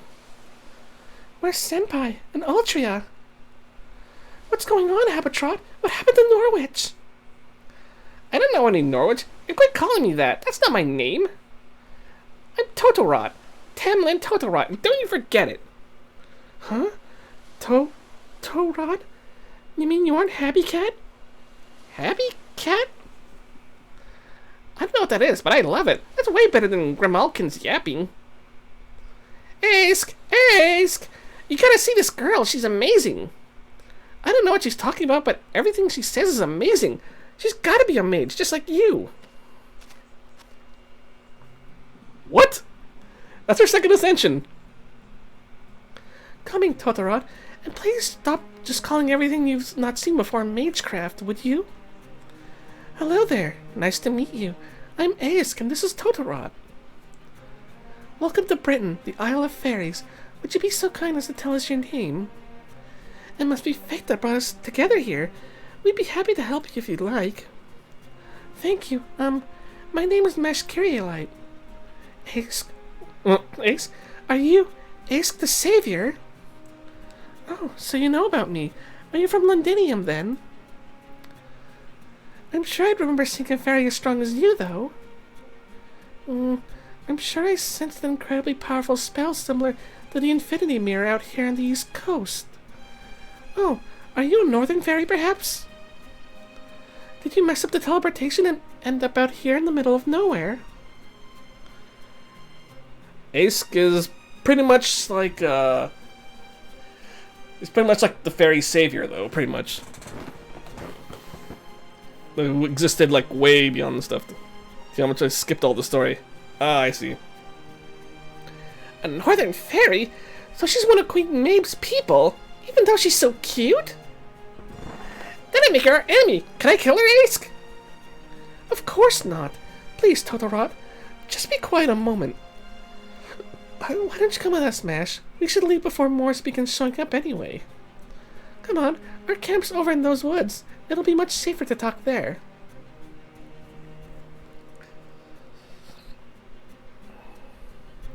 And so we begin a new story, or rather, continue a previous one. When Mash rushed in to protect Yusaku and Altria, she was snatched away by Morgan's water mirror. After a moment of darkness, she awoke to find herself on an unfamiliar beach, surrounded by blindly thick fog and the crashing of waves. On the northern horizon, she could see a tree of emptiness stretching high into the clouds, as if it were holding up the very sky. The fairies only knew it was. The fairies only knew it as the World Tree, though. What surprised her more than anything was, there's no wall here. No sign of the wall of light that used to cover all of Britain anywhere. in fact, there was nothing to be seen near Britain at all. Nothing but an endless plain of white seawater. This was the Isle of Britain in the year 400 of the Fey era, approximately 2,400 years in the past. Well, she did travel in the past, and this is the story of Ace the Savior's final fateful battle.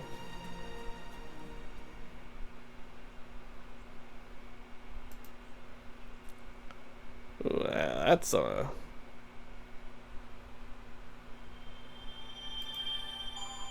How did the water mirror center to the past?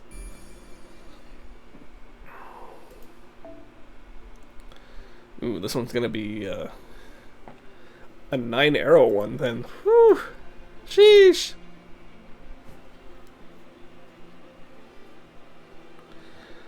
I'm guessing, well... You know what? Magic, I know, right? You know what? Let's go do this one. I think we'll probably have to do this one and probably end it for the night. I'll do this whole section and then continue again, probably either when I get off from work or tomorrow. But we'll see.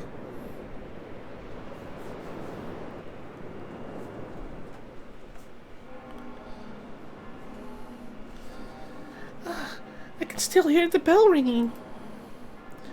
Even though it's been half a day, even though everyone smiled and praised me, whenever I close my eyes, I can feel that sound like something's grabbing my head from behind. It feels like this ringing may never go away.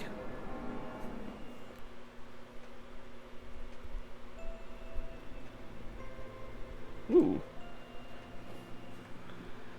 This might make a good thumbnail.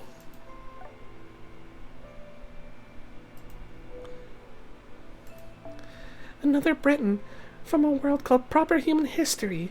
Another version of me, though one entirely unlike me. An imposing figure, neither mage nor fairy, but a child born to a human and a dragon. Altria Pendragon. The ideal king who unified the lords of Britain, protected it from outside invaders, and built the towering white castle of Camelot. She was loved and trusted by all, and she shone brighter and more righteous than anyone else. With her 12 knights of the Round Table, her many loyal cavalries, and her in hand, I'm guessing she's talking about Excalibur. She laid the foundation for countless futures. She was truly a great woman. I've never seen her like. I don't want to see her. I don't want to be shown her. I can't handle it. I can't believe it. I can't accept it. After all, I'm the only one of my kind. I have nowhere to run. No one understands me. Romance is out of the question. There's no reward, no finish line, no rest. I can't make so much as a single mistake. So many things I'll never have. How cruel would I have to be for everyone to accept a king like me with a smile? Just have faith in yourself.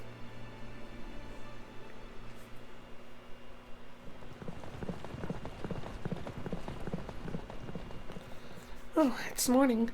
I guess we must have covered a lot of ground overnight. I had the craziest dream. It must be because I rang one of the bells of pilgrimage. That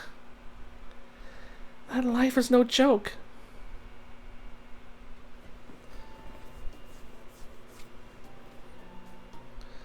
Oh, that was nice. While we were rocking back and forth in the carriage... We almost made it back to Londinium overnight. Good thing we didn't run into any trouble, huh? I see. So use the cover of night to get to Norwich without drawing attention. And for the return trip, we were lucky enough to get a horse-drawn carriage. The Queen might technically prohibit animals from being used for manual labor, but there's no real penalty for doing so. Right now, the only clan heads have horse-drawn carriages, but who... Let me see. Right now, only the clan heads have horse-drawn carriages, but who knows? Eventually, everyone might start using them. I guess this is how trends get started. All that said, I wonder why the Queen banned horse-drawn carriages in the first place.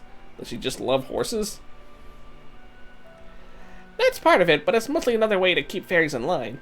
If horse-drawn carriages became commonplace, fairy horses would stop being born. Fairies are both cruel and innocent, you know. As soon as something like that becomes popular, we stop seeking out anything else. I mean, it's been 2,000 years and 2019 years since we started seriously copying human culture, right? The fact that horses like Red Rabbit and Percival's Dear Country are still alive and well is proof of Morgan's consideration. Ah, now I see. So there's work involved in maintaining mystics. So Morgan is fine with imitating human society, but you won't allow any cultural imitations that would risk eliminating entire swaths of fairy ecology. Gotta say, that's pretty smart of her. Guess she's more than just the cruel queen out to squeeze her citizens for everything they have. Let me see. What should I say?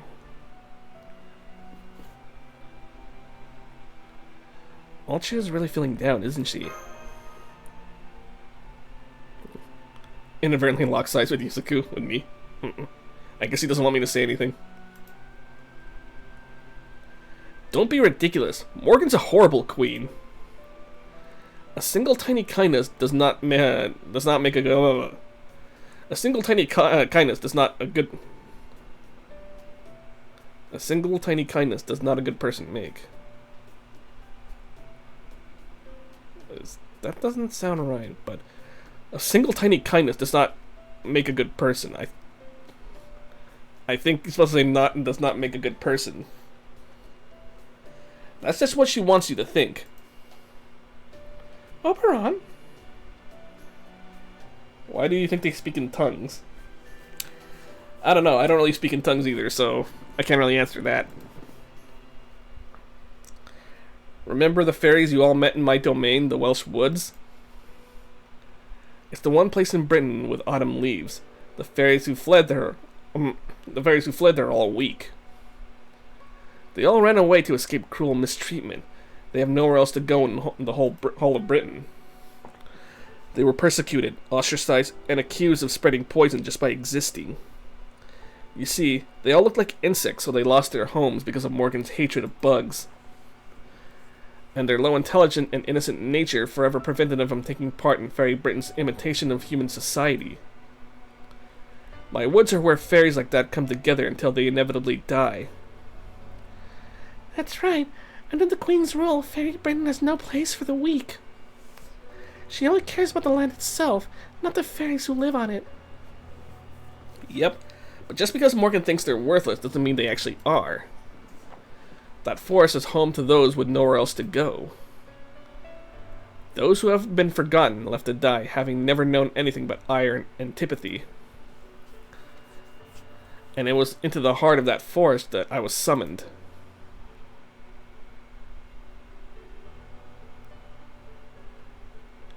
Oh no! Cover yourself! So sad. I know, right? Of course, Fairy Britain doesn't tolerate any interference from proper human history, so I was summoned in a very fragile state. I'm gonna skip Koyan for Oberon. I wonder how big the gap is between their summons, though. I could hardly move, so all I could do was lie there and sleep. I think if I'd been the only one there, I would probably just have disappeared again. I would probably have just disappeared again.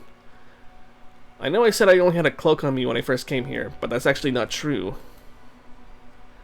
I had nothing at all. I was a little cold even. But I wasn't at all scared or lonely. I've never seen this fairy before. He's all alone, poor thing. But he's so handsome. He looks so kind. He's like a prince. A prince! He must be our king. We have a king of our very own now. We have to protect our king. Let's all help our king together.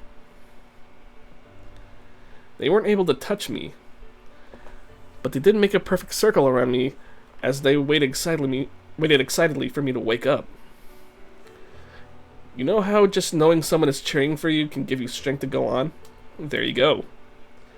Their voices helped me secure my consciousness and eventually stabilize my spirit origin and wake up.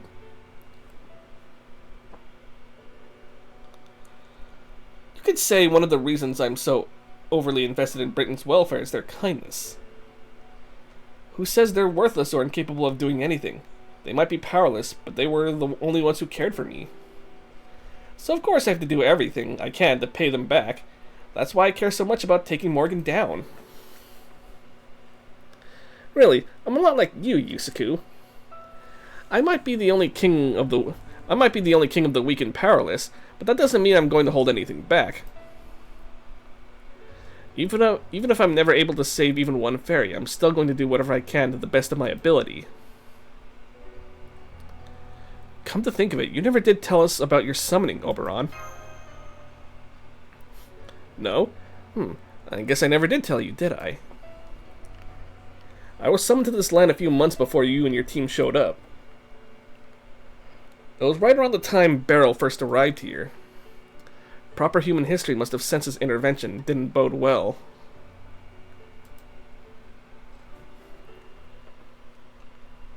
Yeah, we all know Barrow's a piece of crap. I have a message for you from Captain Colwis, sir. The enemy has already made camp on the north side of the Londinium, but you should have no trouble getting in from the south. Understood. Thank you, soldier. Then we'll continue bringing the Child of Prophecy back to Londinium just as we planned. Tell Colwis to hold his ground for now. It's still too early for an all-out war between our forces. Yes, sir!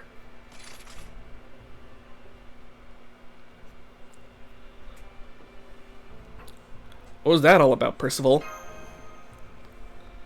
Well, just as we expected, the Queen's army's begun to march on Londinium.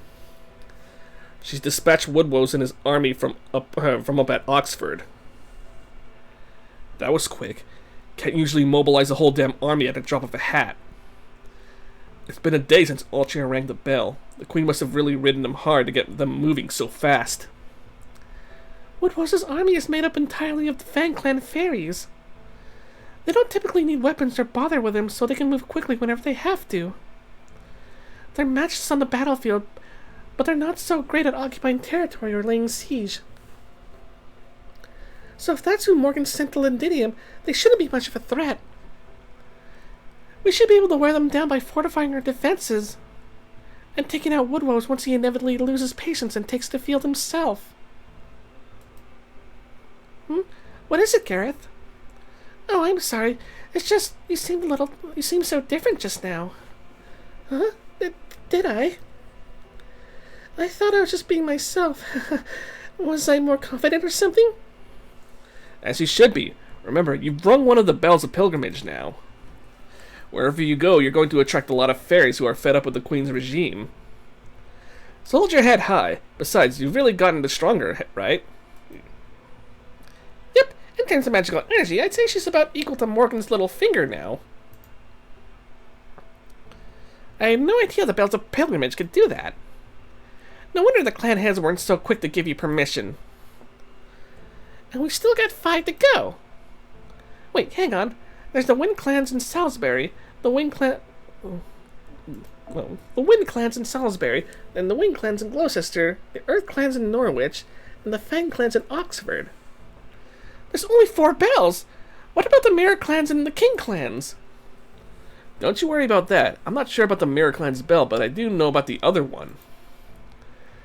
The fifth bell is at the very edge of Britain, at the root of the World Tree's remnants. It's in the ruins of Orkney, the now forbidden city at the ends of the world that was destroyed long ago. Okay, hold up. I know the bells are important, but right now we need to focus on Londinium. Woodrose's army is practically on your doorstep now, right, Percival? Are you sure it's safe for us to go back? Yes, and I also think we should do just that. Altria is right. The Fan Clan is poorly suited to siege warfare. If all we need to do is defend Londinium's walls, we can hold out for 10 days, even with the forces we have. That should give us plenty of time to come up with a plan. Woodrose's army is camped out on the plains about 2 kilometers north of Londinium. They don't have the numbers to properly encircle us. Woodrose's only hope for victory will be to break through our main gate and take over the city from inside. Which is why we're going to chip away at his forces while staring him down. Right. The greatest advantage we have to our ability to retreat to a stronghold whenever we need to.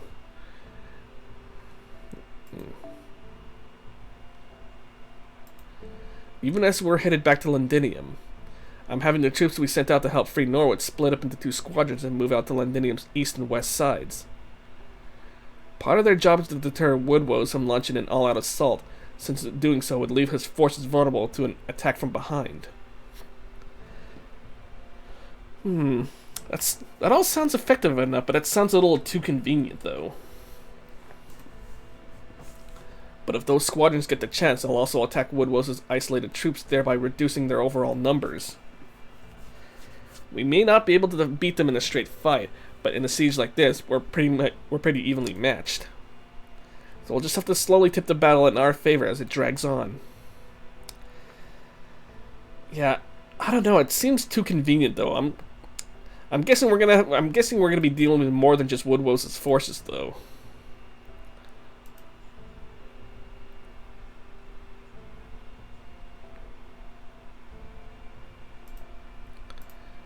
I don't know. It seems to me that they'll probably send one of the Tam Lins after us, though. Just a thought. Fortunately, we also have the Count in Norwich helping us now, so we should be good on supplies. Okay, but while Londinium might not be completely encircled, it's still mostly surrounded, right? Is there some secret entrance or underground path inside or something? No, I'm afraid Londinium has nothing like that. Or at least, if it does, we haven't been able to find it yet. Then, does that mean we're about to... That's right. We're going to look for a weak spot in Woodrose's line and charge right through. This is great. It'll be the perfect opportunity to see what our new and improved Altria can do.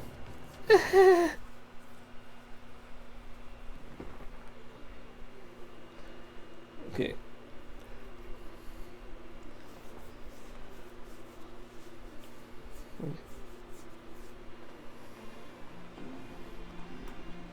So it looks like we're only dealing with a saber. So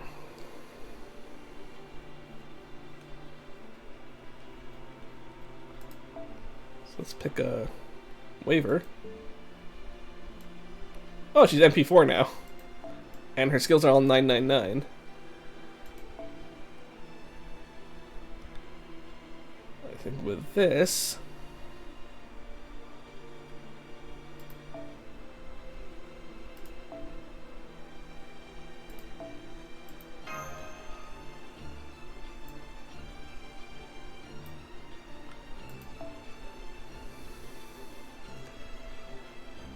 Where is Emiya?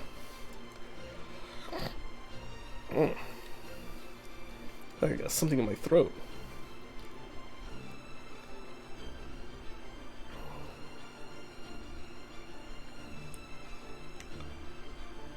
Ah, here we go.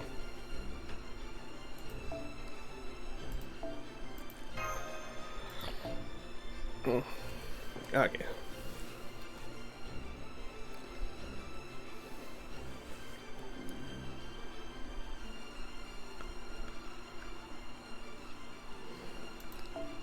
throw Gilgamesh in here. Just why not?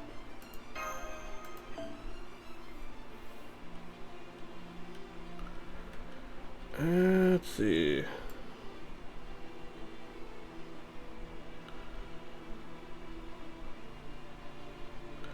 I'm just throwing MASH there just for the hell of it. Even though she's in another timeline right now.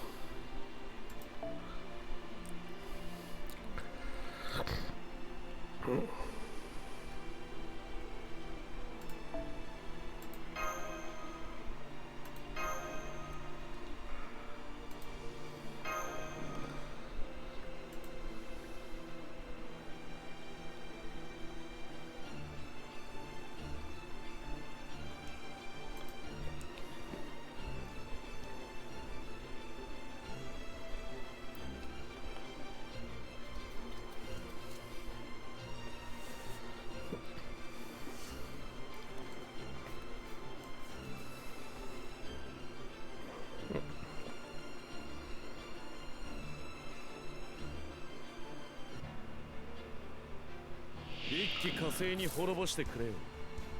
やるぞ、マスター。こちらですね。内緒ですよ。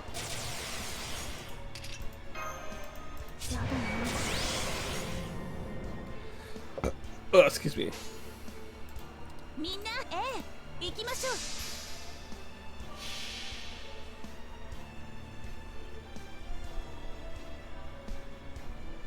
ショータイム。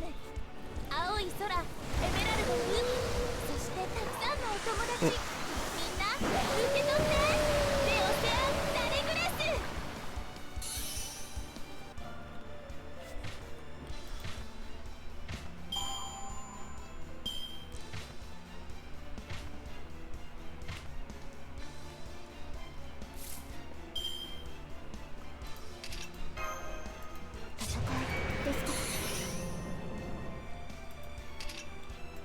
こちらですね。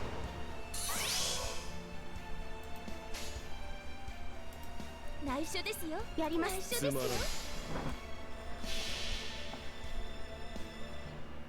さあ、行きますよ。聖女より大いなる海の恵みをお届けです。ホップステップグレイトオーシャン、レオセアン・ダレグレス。 We're gonna drop a bunch of whales on them.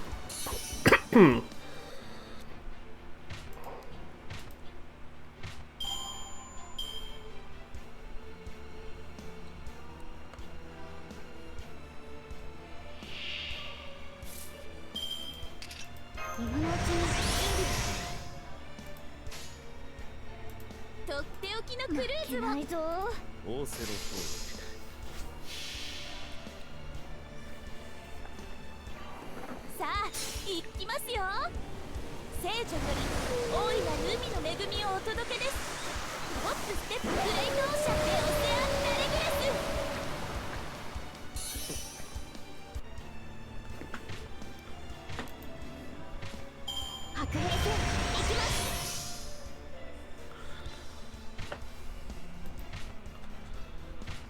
Huh. She restored our... 内緒ですよ。眩しいですよ。つまらん。さあ、行きますよ。聖女より大いなる海の恵みをお届けです。ホップステップグレイトオーシャン、レオセアン・ダレグレス。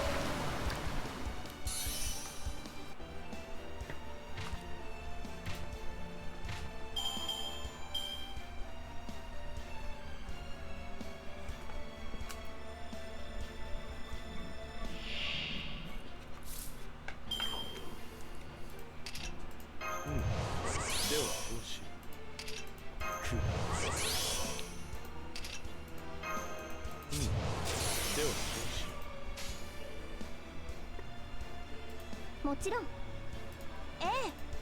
けないぞ。それ。やっ。あいた。 Huh. Alright. 頑張ってね。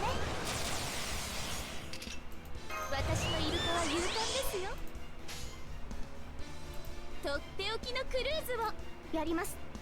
負けないぞ。さあ行きますよ。聖女より大いなる海の恵みをお届けです。ホップステップブレインオーシャンネオセアンダレグレ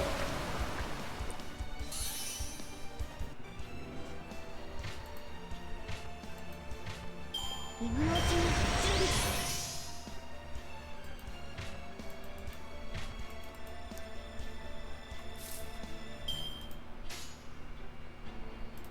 一息入れましょう。負けないぞ。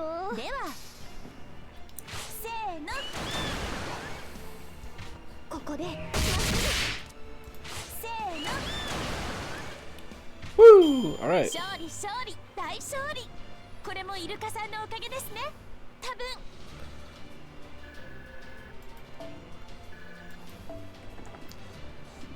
Hey, we take their QP as our prize.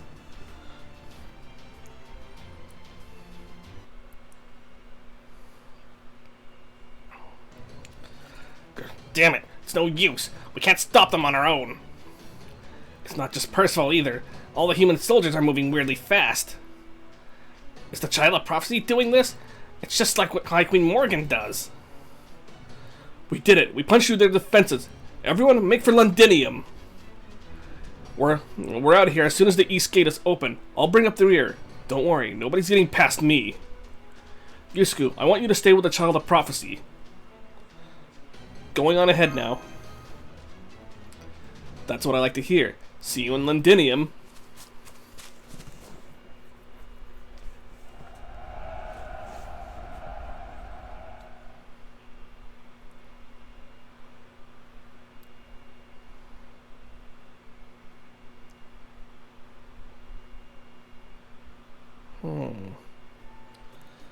It took a few small skirmishes to get here, but we made it back nearly unscathed.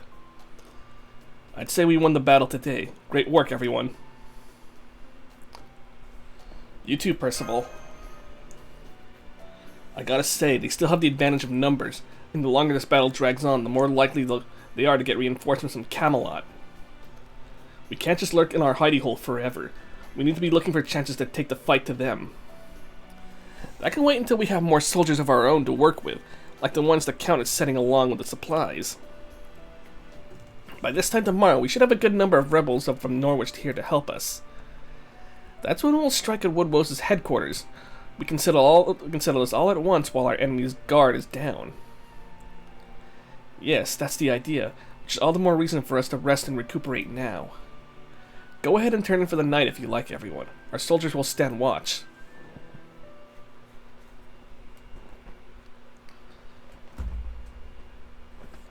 Woodrose's army camp. Say that again, Barrel Gut. I don't think I heard you right.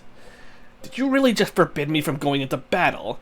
You want me to refrain from attacking Londinium directly? High Queen Morgan would never say anything like that. Don't you lie to me, filthy human! You think just because the High Queen's taken a liking to you, you can dishonor me and my army? Whoa, whoa, easy there, Woodrose. I'm not so big on this plan either, okay? If you ask me, this is a great opportunity to demolish that castle while we have all the rebels in one place. I mean, this is obviously a terrible move, right? I can't blame you for having issues with it. So how about it, buddy? Why don't you tell me what you really think of the High Queen? I'd be more than happy to pass it along to her when I get back to Camelot. Ooh, I think that's a great idea. I'd love to hear Mother's reaction to that. Go on, Furball, bark for us. If you got something to say to Mother, let's hear it. Hey, is it true Aurora played you like a fiddle in your own restaurant while shit was going down in Norwich? No wonder Mother's so sick of you. Can't blame her for forbidding you to fight until you shape up. You know, you're the only one who's ever made her cross like that. Who knows what you'll get up to without some oversight? Don't you talk to them like that. Don't you talk to me like that, you little... Lord Woodrose, you have every right to be upset, but please try to control yourself.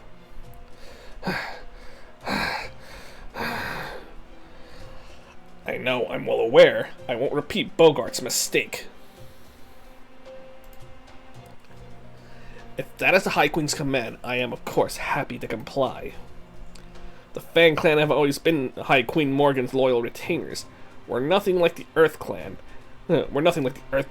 Always dancing to Spriggan's tune. Very well then, if they want to hide in their castle, I can play along a while. I'm delighted that Her Majesty has entrusted me with eradicating both the Child of Prophecy and the Round Table Army. Of course, I have no objections. But that being said, should the Round Table Army attack us, all bets are off. I trust you understand that if that happens, we will have to meet them in the field. You bet, buddy. Believe me, that's what I'd prefer too. But I can't lend you... But I can't lend you Tristan, okay?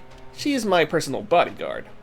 If things start getting serious, I'll be counting on you guys to massacre the Round Table Army by yourselves.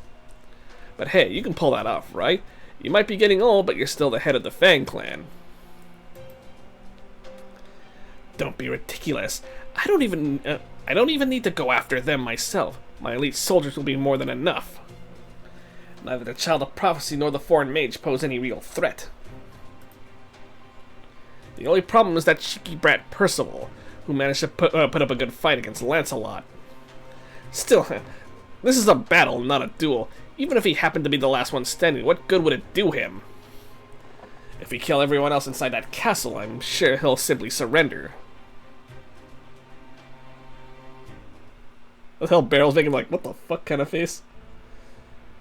Wow, that was just pathetic. When did Woodwose become such a wuss? It's like he doesn't even want to fight himself.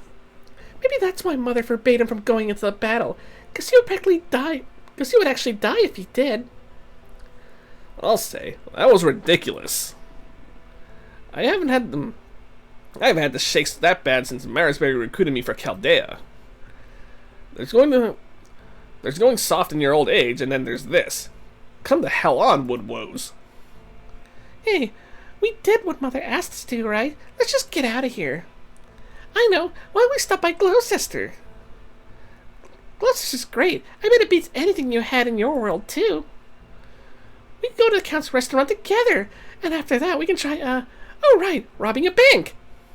Maybe some other time when I've got nothing better to do. What? So you're busy now? I'm not. I'm bored out of my skull. Well, it's just something that's been nagging at me about Morgan's orders. Do not let Woodwose fight. Huh. You know, depending on how you look at it, that can mean the exact opposite. Huh? Opposite how? Let's stick around for just a little longer, Lady Spinal. If anything works out like I think it might, we should be in for a pretty spectacular show. I don't like what he's plotting. Or scheming. Or ski-kniving.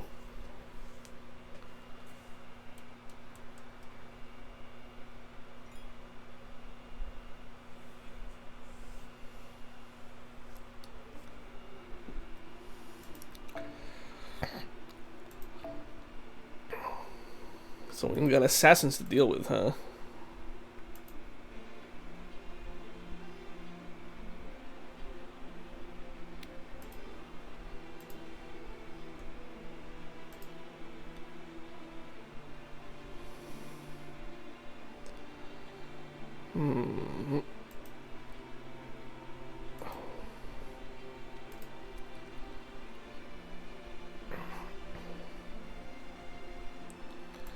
Guess I'll throw in Merlin, maybe?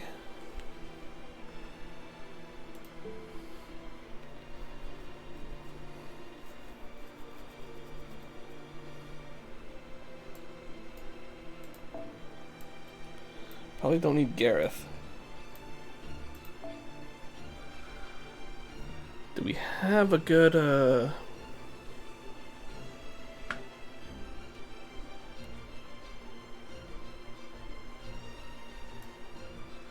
maybe I can use her.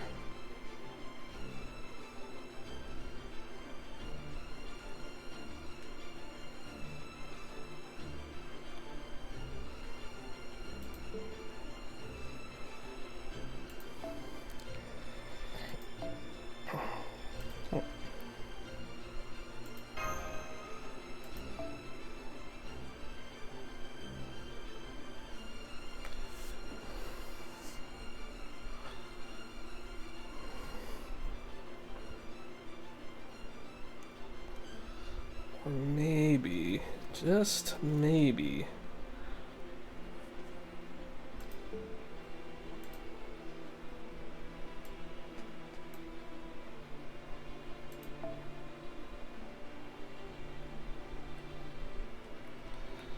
I haven't used her in a while, so I'll use my waifu. And along with another busty compatriot. Actually, maybe not so busty, but more on the opposite end.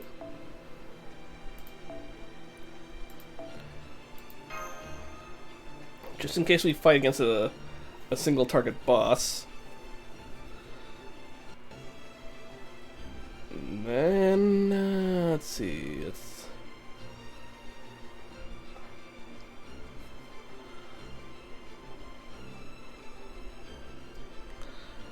maybe I'll throw in, well, the other busty compatriot that I talked about.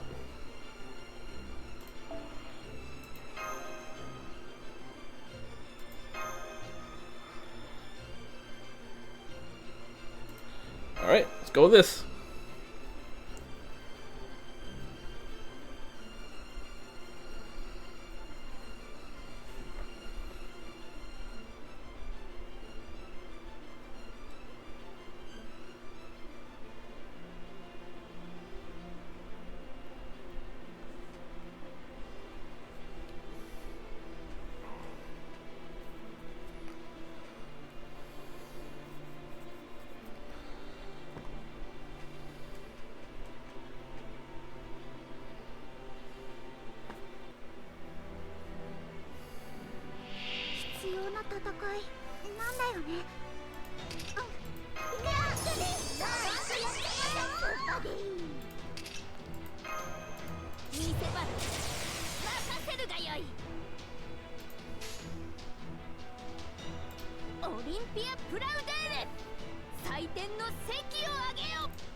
Go, Nero!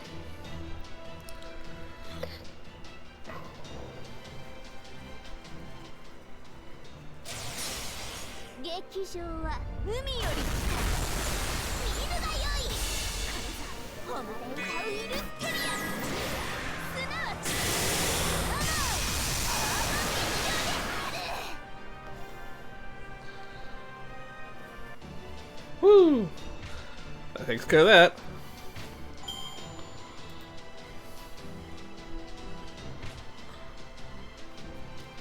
Huh, alright.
我が劇場のサビになるきらめくぞ。そう動くなんて。大輪の花と散れ。シュータ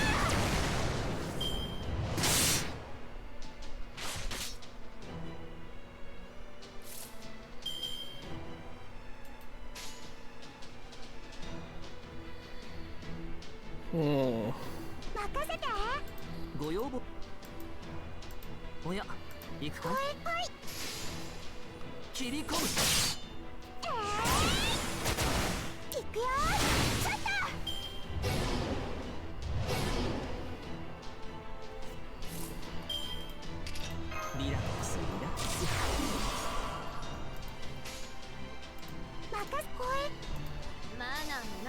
言っちゃったな。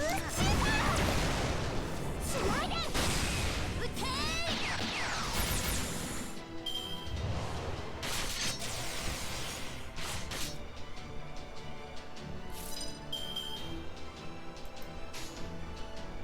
我がゲマナーになっていない客よな。そこを動くな。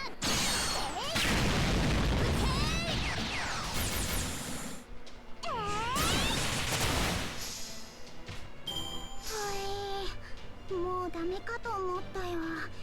でも結構頑張ったし褒めてくれるかな。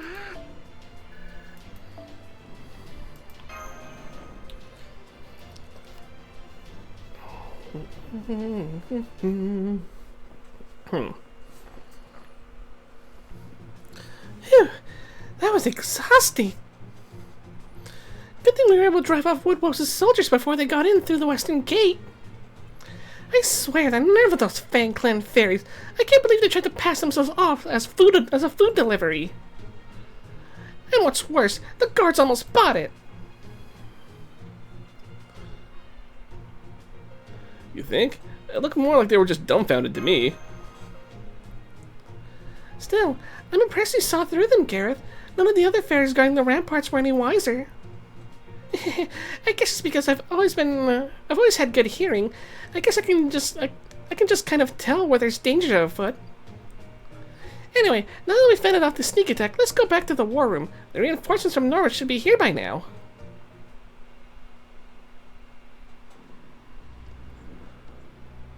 What do you mean Norwich isn't sending any reinforcements? Are you telling me not a single soldier or blacksmith is willing to join the Round Table army? At least right now, sir, the Count is doing his best to convince them. The fairies in Norwich are grateful for the Child of Prophecy, but they say they just can't afford to get drawn into another battle right now. I see. So what they mean is, the people of Norwich only care about Norwich and don't give a damn about what happens elsewhere.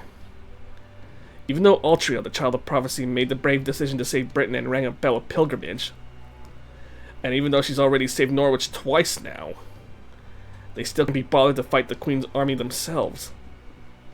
It's not like that, sir. We're still willing to fight. We don't see a point in fighting a battle we can't hope to win. Yep, that tracks. The whole thing about the Child of Prophecy drawing the fairies from around the world to her cause sounded nice, but it was a crock from the start.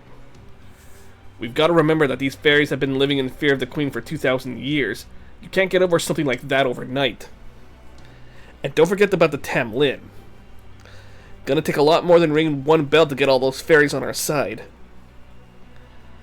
I thought I'd laid the groundwork for these fairies to stand up to the Queen's regime as long as they had an opportunity. Guess rumors alone can only do so much. I can't believe this. You worked so hard to save Norwich, but now that we're gone, it's like they forgot all about it. I understand.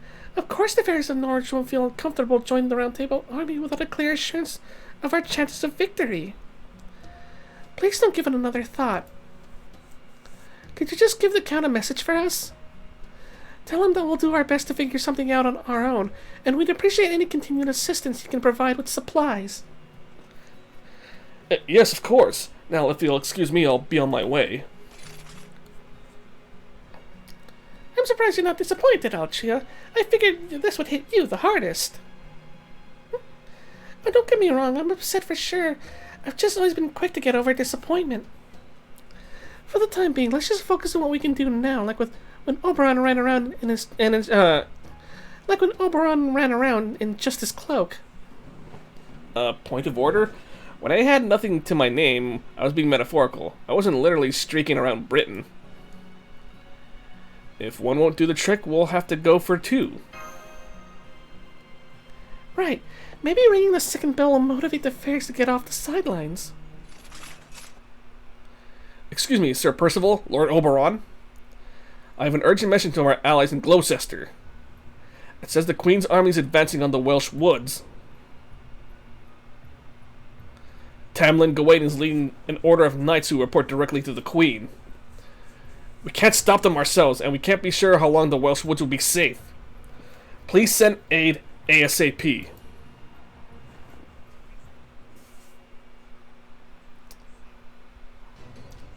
I'm sorry, but I have to go. I'm sure you can handle things here, Percival.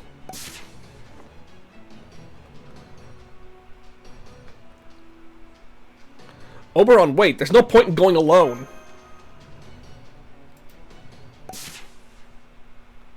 You're right. I might be able to get there in time on my own, but even if I did, there's nothing I can do. Will you help me, Yusaku? Altria. I'm going to help the fairies of the Welsh Woods however I can. They have nothing to do with this. I should be the one to suffer the Queen's wrath. It's not just you. They helped us all. Right. You're right. So much has happened that I forgot all about that. Percival, would you ask the fairy horses to help us? I'm afraid Red Rabbit alone wouldn't be enough. I can fly there myself, but we'll need 4 of them to pull the carriage at max speed for 5 passengers. Yusaku, Altria, Muramasa, Gareth, and Da Vinci. I'll make the arrangements right away. But it won't be only 5 passengers. Kundry and I are going too. So I've got to stay behind, huh? Oh, I get it. I'm not much of a flyer. I know you need to keep the carriage as light as possible. Don't worry, we'll be back in no time. Just please be careful while we're away, Happy Cat. Right back at you. You're going up against a Tam Lin, right? Fairies who've had their true names changed are really tough. Do you have a plan for how to handle her? Of course. In fact, I've been waiting for an opportunity like this. I'm not going to let Gawain push us around any longer. Now that's the child of prophecy talking. Okay, I just have one piece of advice. Humiliate her. Find a way, whatever it takes. That'll give you a chance to uncover more about her gift and name. The whole Tam Lin thing is just a big act. If you can get them to disavow their knight selves, you can win. Thanks for worrying and cheering us on, Habitrot. See you later. Interesting. That does sound like a sound plan.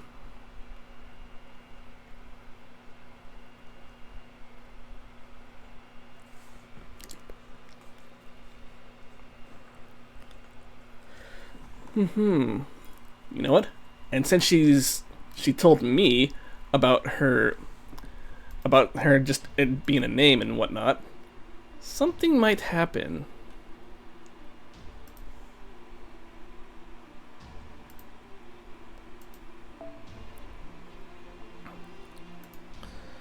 Okay, so I know we're fighting the Saber, but I haven't seen yet.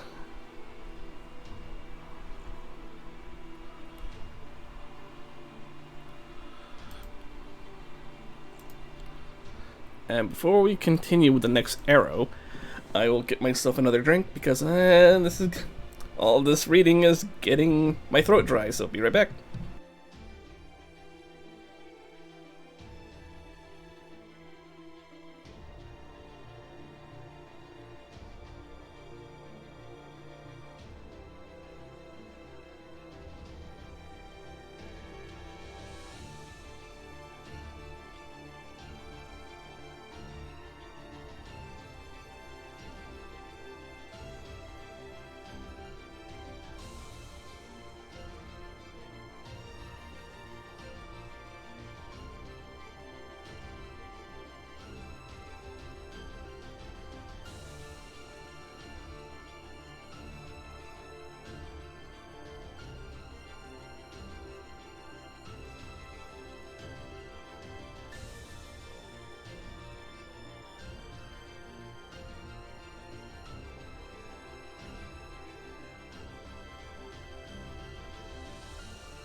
Alright, sorry about that, folks. Let us continue. Oh, excuse me.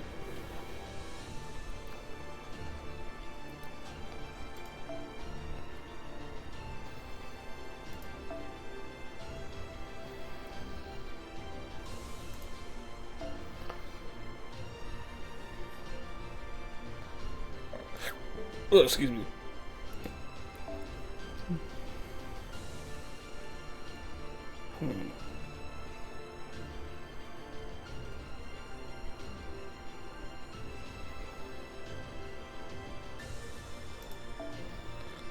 You know, I want to try using my own Morgan.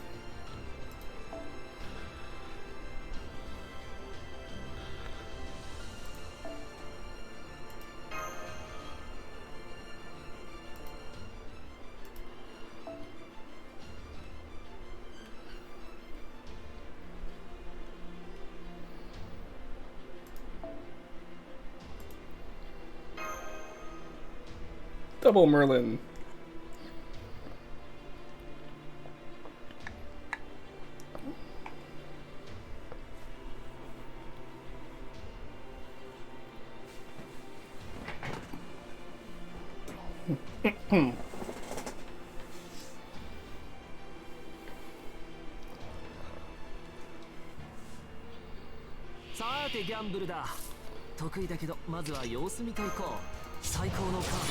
Hey, look! Morgan's on our side now.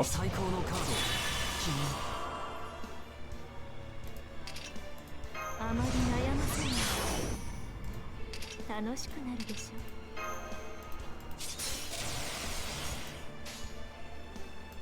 暗き湖よ、来たれ。いい判断です。おや、行くかい？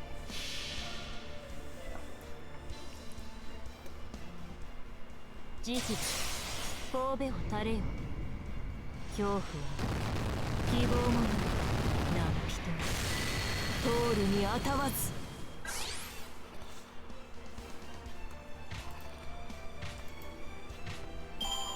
何を喜んでいるのです。私が出たのです。That was easy. 勝利は約束されていたはずです。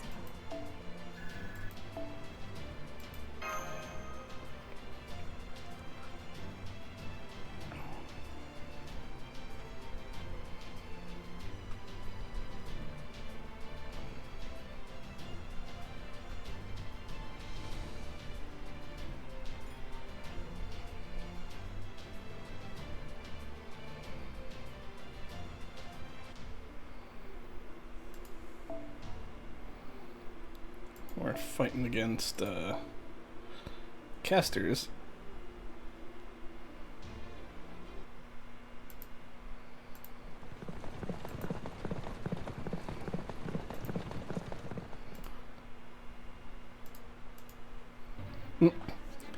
There! I can see the Welsh woods now! Oh no, they're burning! It's okay. I'm sure everyone found a good place to hide. Let's split up. One team take out the enemies, the other put out the fire. Altria, Da Vinci, Yusaku, you come with me. Alright, we'll take the other side. Percival, Gareth, let's go.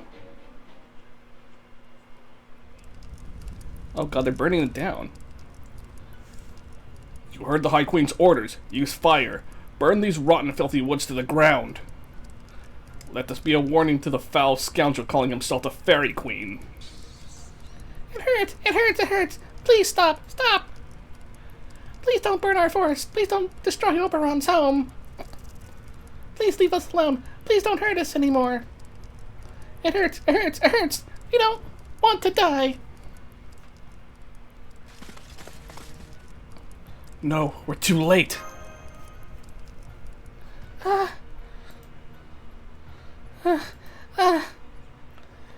There's the Fairy King. Capture him. We must bring him before Her Majesty. Is that the child of prophecy with him? But her magical energy wasn't anywhere near that fish as when I saw her in Camel. You! Altria? Right. This must be what happened in Tentagle. Come on, Yusuke. We need to go after Altria. She's not herself right now. She'll die here if we don't do something. Got it. Leave it to me. Damn, that was actually a rage face on her, man.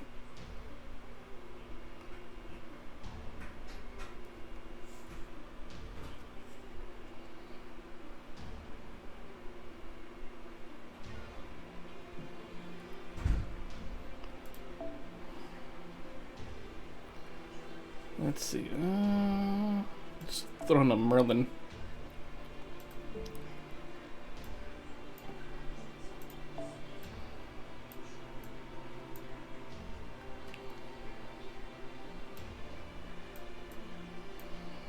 Can't move any of them?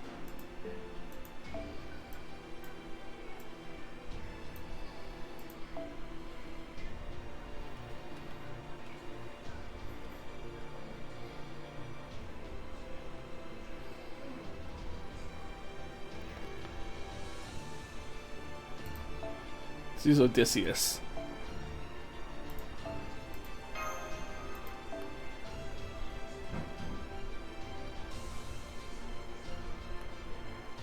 I think we'll bring...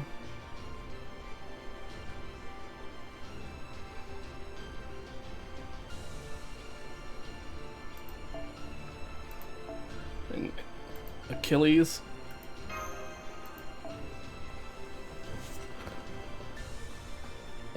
Let's see. Oh my god. That's, not a good sign.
Well, Da Vinci finish him off.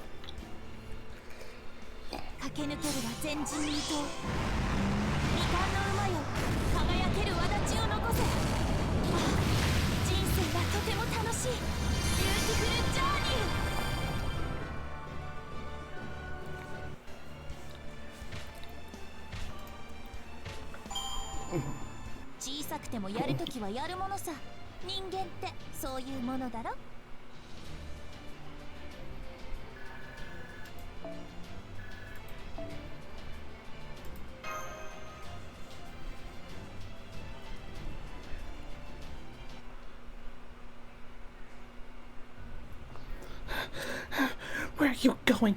Don't you dare run from me! Do you think you can just kill everyone here and leave? Well, I won't let you. I swear it. Please calm down, Altria. go of me! They're going to get away! I have to make them pay for... Oh, damn, now he looks about to cry. When I slapped her. I'm so sorry. I was so blinded by anger that I just...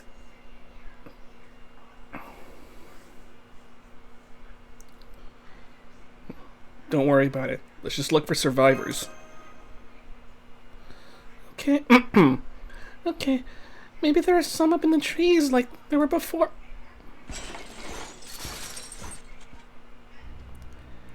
It's no use. You're half a day too late. We killed the last of them hours ago. All that's left is to burn the woods. This is what came of your ringing that bell, child of prophecy. Ah, shit. Looks like we're fighting her sooner than later.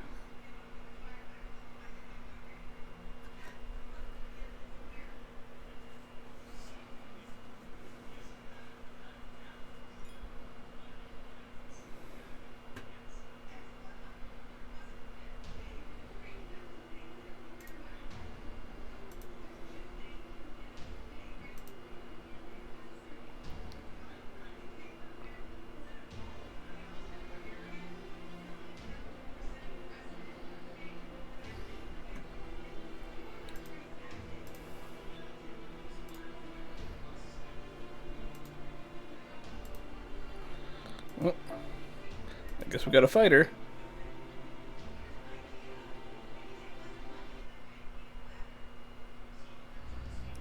Tam Lin, Gawain! What are you even doing here anyway?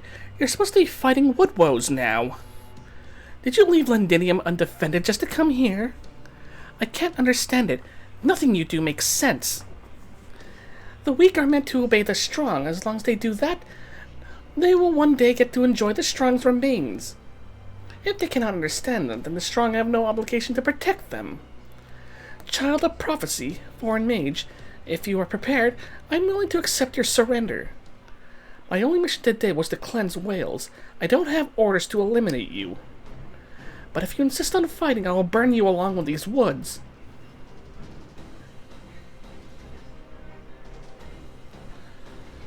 Looks like we have to defeat her if we're going to protect the forest. Don't worry, I have a perfect anti-going countermeasure in mind. We could stop her from sucking up the magical energy with a decoy.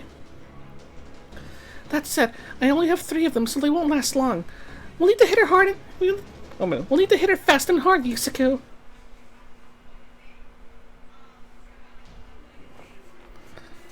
Alright. Let's hope this thing works.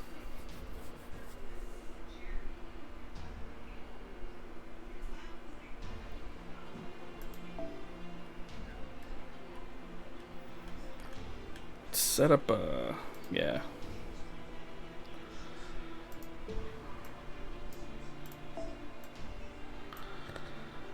Of course, I'm only gonna need some single target archers in here.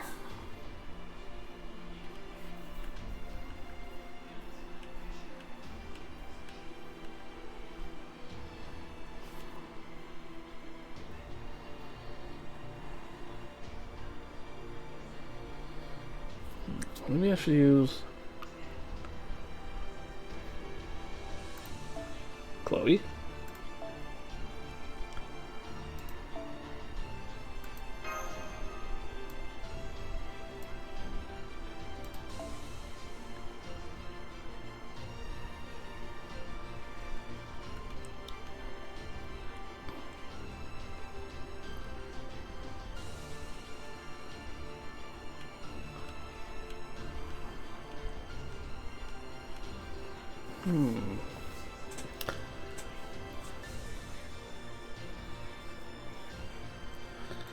Amia altar.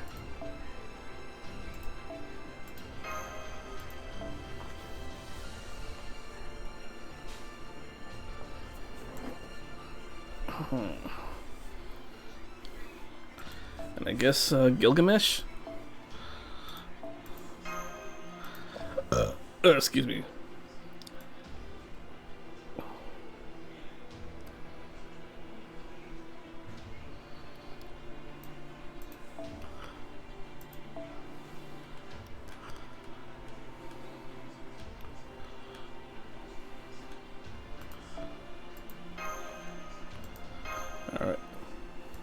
go!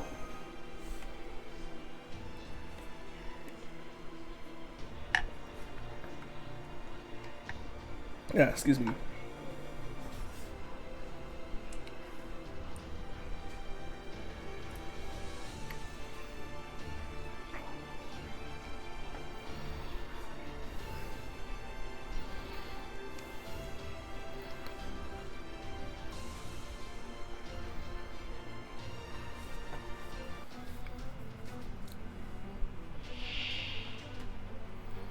まだまだ未熟者ですが頑張ります。 A magic decoy. 強きそれは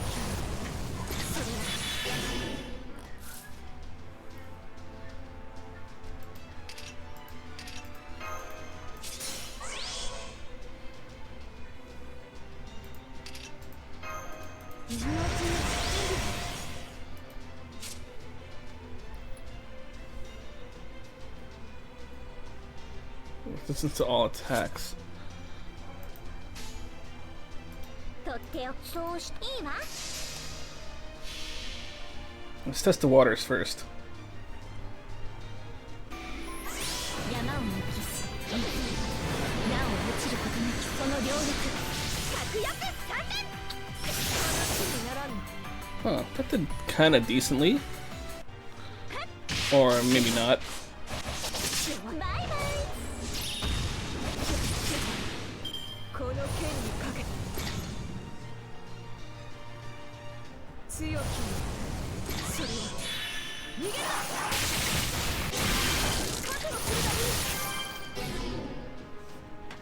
Again, he's target focused up. Guess I better do this now.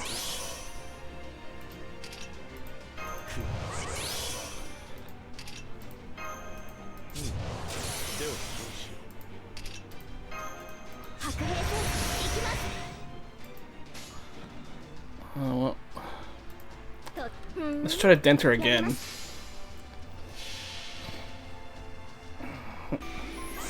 山を抜きなお落ちることなきその両力確約3連話にならぬ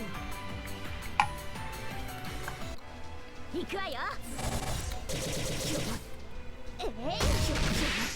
この剣にかけてなんだ Yeah, I figured that would happen.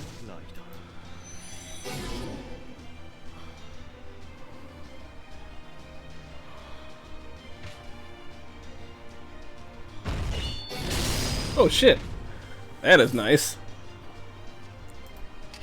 こうしてほしいんでしょう。やだな。無ごたらしく説明しろ。そんなに見たいの？こうしてほしいんでしょう。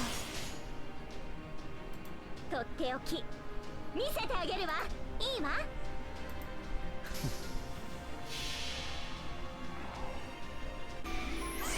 山を抜きなお落ちることなきその両力確約3連 Oh, that did a lot more damage.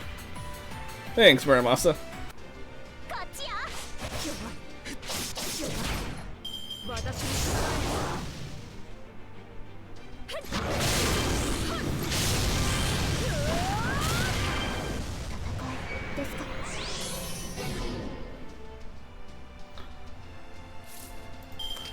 You just got sarged. 皆殺しだ。無ごたらしく説明しろ。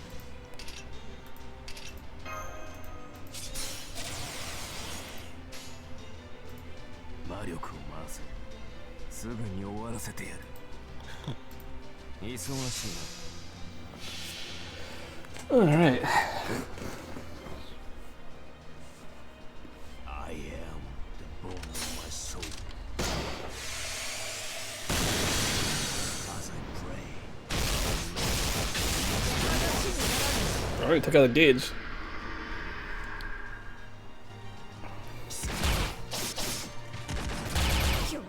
ひざまずけ。弱い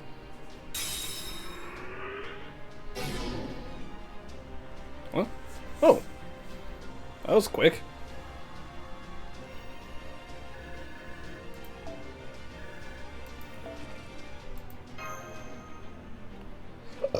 Excuse me.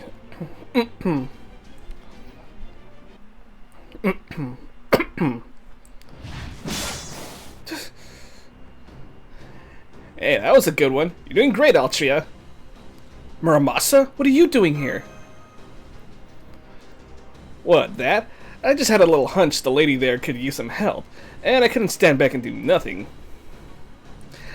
You impudent little... Protecting the mage with your trinkets!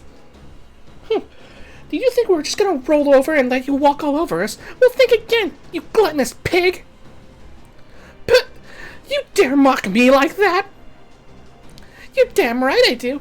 You're a pathetic excuse for a Tam Lin. You don't care about protecting fairies at all. You're just a mindless dog following the queen's every order. You have no right to use the name of a... You have no right to use the name of a knight of the round table. Sure, Sir Gawain could be overly serious, a bit of a teacher's pet, and sometimes he puts a little too much trust in his king. But he was never just an unthinking beast who blindly accepted whatever his king told him, like you. For that matter, I know you're not really Gawain. Your true name was written on the Hector's receipt. Now you listen to me and you listen to me good. Your true name is Barghest. Barghest the Black Dog Duchess and Devourer of Thunderclouds. Now forget about the Queen's gift and stop pretending to be a knight already. Ooh. Damn, she's getting a spine on her now.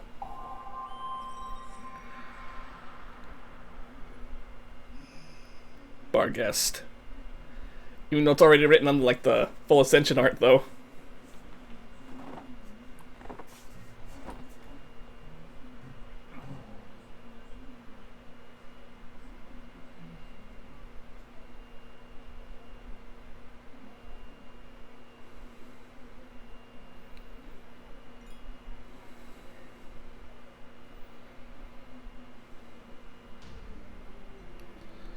We just have 4 more to go.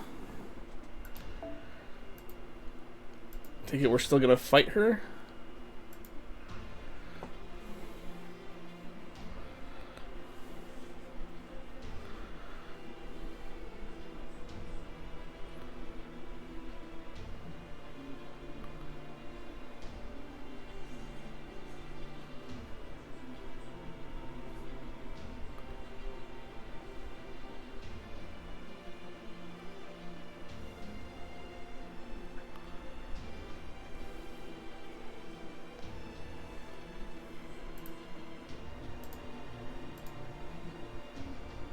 Oh, sorry. I was checking a message. Barghest! That's the name of a black dog fairy from English legend. It's supposed to have a glowing horn and fiery eyes, and it's also said to be an omen of imminent disaster. That's right. That is apparently what I am in your proper human history. Thank you for reminding me of that loathsome fat girl. You helped me cool my head. But this changes nothing, you weaklings! Even with my true name revealed, I remain unchanged. I am a creature of the night, as far as I'm concerned. Sir Gawain's morning light and numeral the same, which take effect in daytime, have only ever held me back. I may be a fairy-eating beast, and I may have lost my gifted name, but I am still a knight. My horn remains as devoted to the High Queen as ever, and I shall prove that by ending your lives with it here and now. Huh? Hang on. I thought uncovering Becky's gifted name was all we had to do to win. So why is she even stronger now than she was before? Oh, now you're timid? You just live your whole life flying by the seat of your pants, don't you? No, I can understand how Altria feels. I can't even measure Barghest's magical energy anymore. I don't get it either. Revealing her true name was supposed to remove changes to her spirit origin and make her weaker. But instead, it's almost as if she...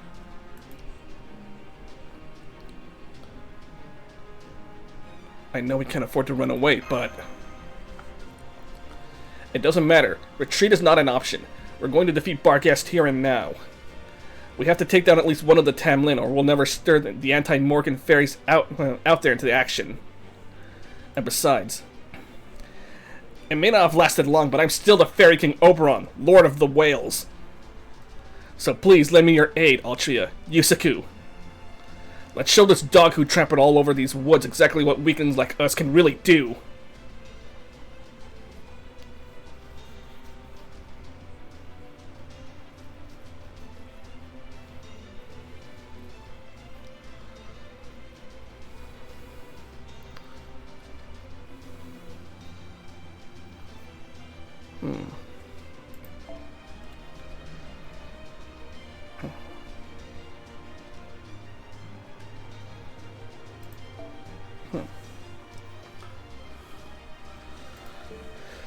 Oh shit, we're actually using Oberon.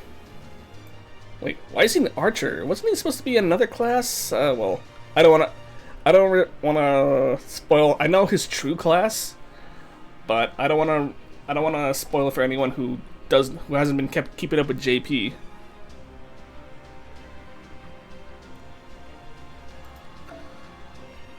At least it's good that he's an archer right here.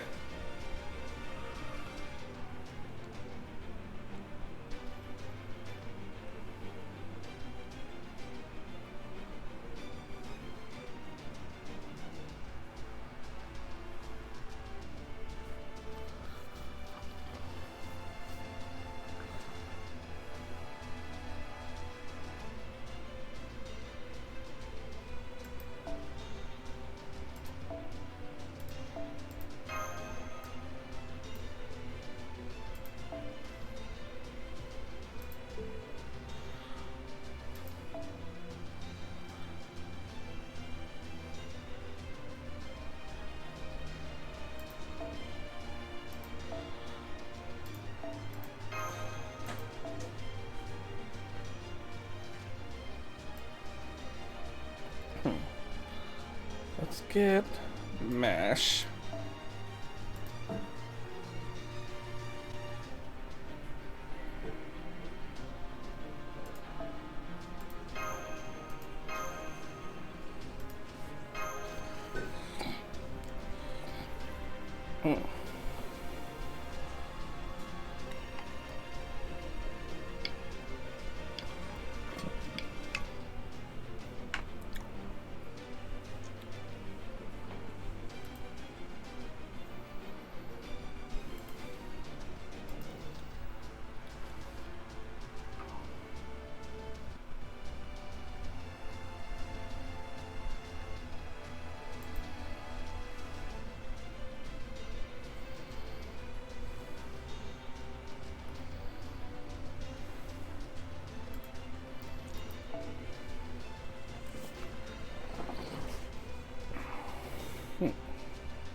Oberon.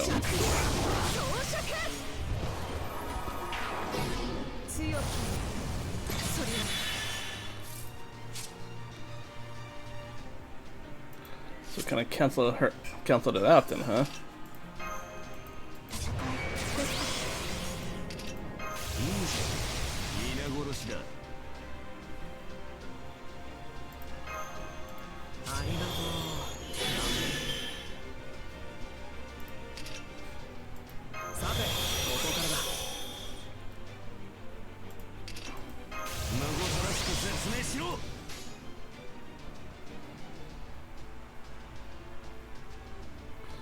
What does Noble Phantasm do?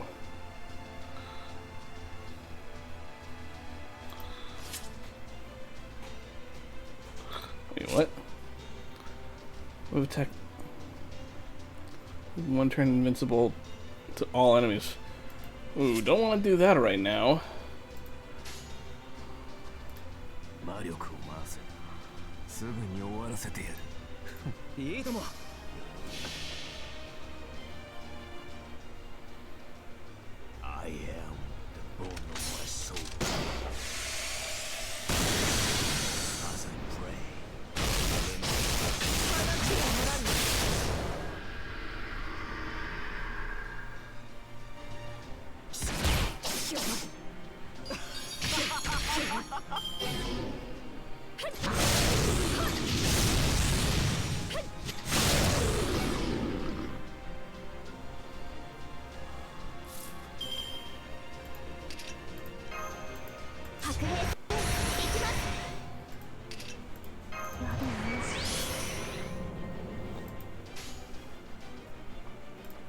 ちろん。ああ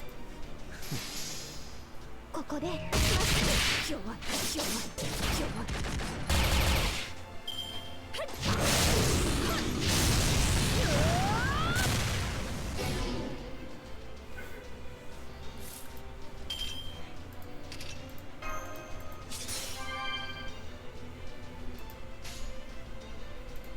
まああ忙しいな。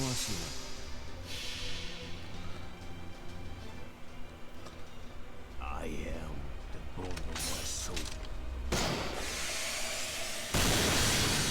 As I pray.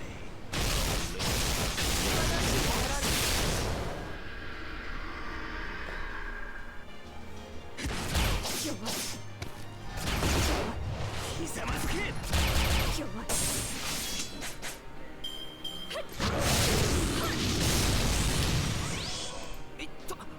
白兵戦行きます。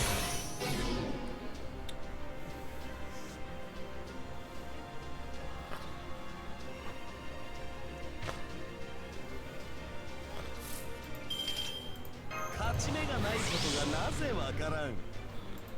Alright. Gilgamesh give her a little payback for earlier encounter before. 水郷よな。はっくだらん。 No! Don't. Don't. Why'd you gotta do that right now, game? Let me go to my BRB screen in case if it,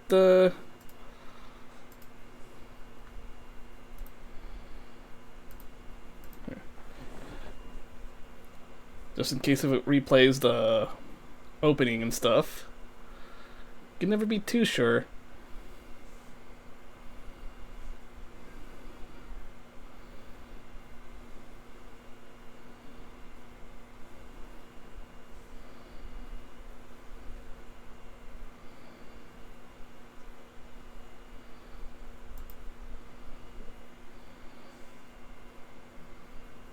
Yep, I was right. It was replaying the opening. Haha, I was prepared this time. Oh man. Gilgamesh always breaks my blue stacks. God damn it, Gilgamesh. Stop breaking my blue stacks.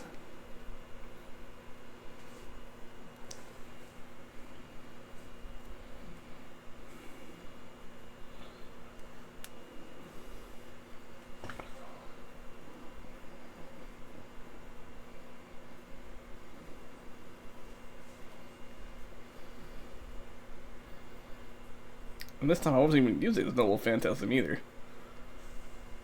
I remember when I used this Noble Phantasm once, it just broke my game. And that was after Gilgamesh got his animation update.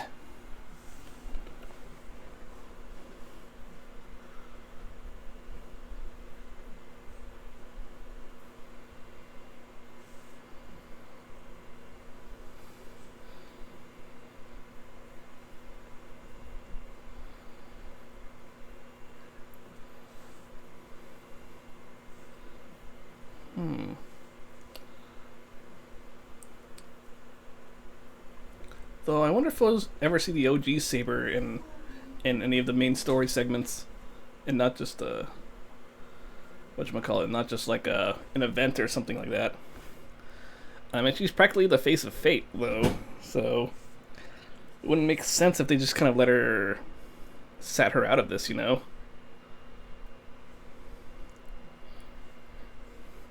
Okay, we're almost there.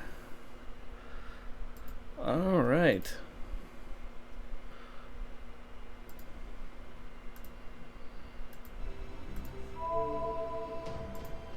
Oh, wrong one.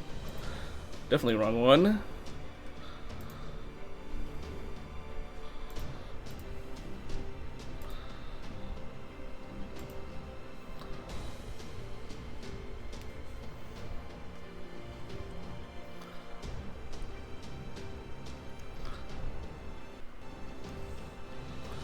Let's resume. Alright, as you were, Gilgamesh.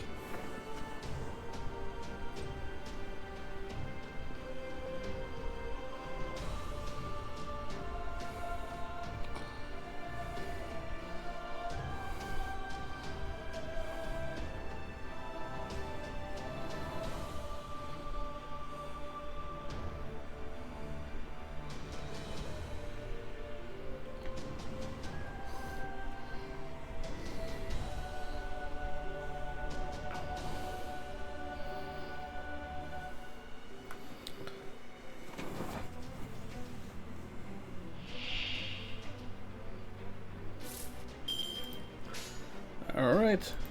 くだらん。は、水晶よな。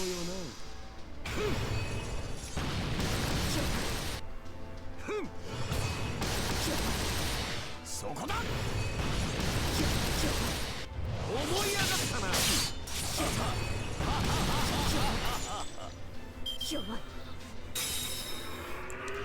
Alright.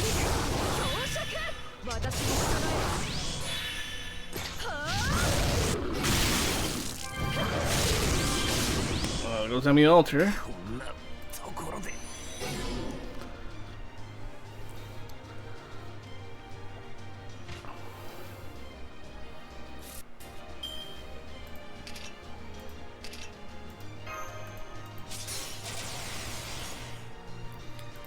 Alright. Go for it.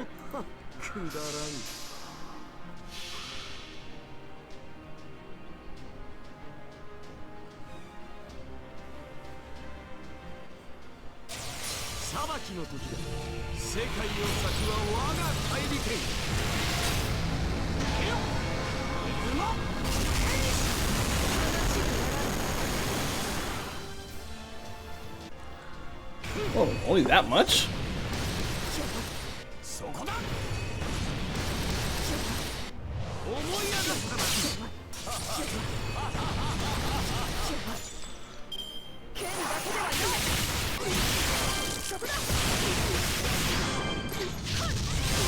Wow. That's a lot of attack buffs you got.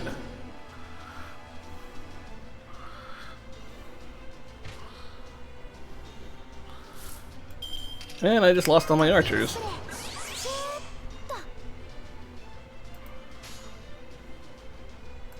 運命ですから負けないやります。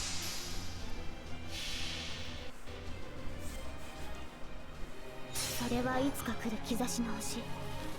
誰に呼ばれるまでもなく、あなたは星をかざすでしょう。アラウンドカリバー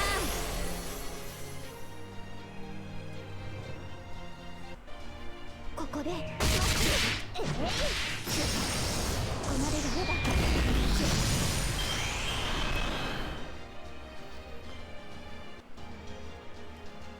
真の姿を見せてやる。反人類史、何する者ぞ。我が剣のシミにもならず。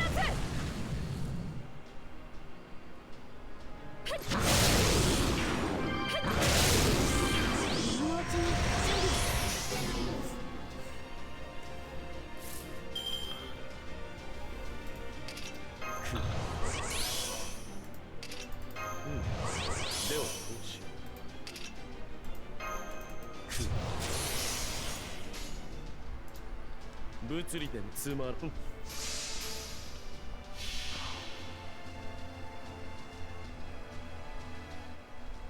れぞ大軍師の究極陣地。破ってみせる。罠だ。罠だ。なん簡単すぎる。弱い。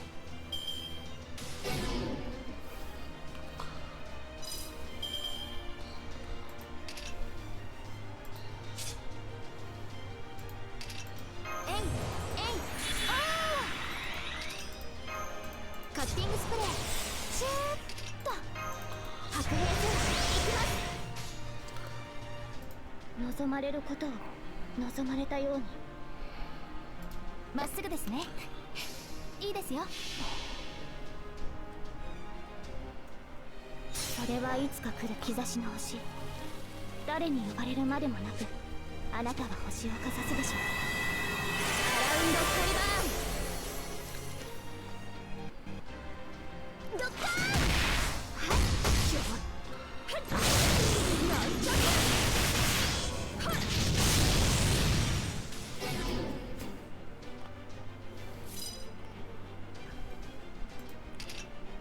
今のうちに準備。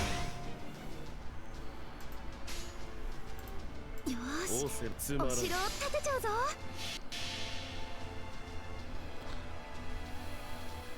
それは全ての傷、全ての怨恨を癒す我らが故郷権限せよロードキャメロッ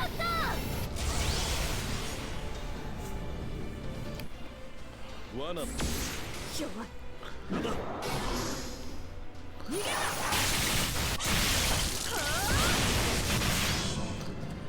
Okay, well, that's not good. 白兵戦行きます。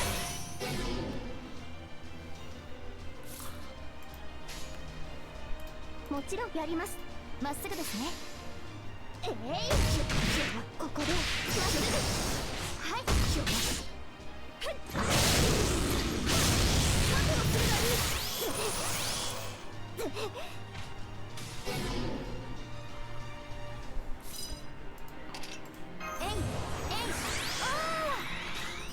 Oh well. Gotta use a quartz then. まっすぐですね。ドッカーン。はい。大胆に活動的に。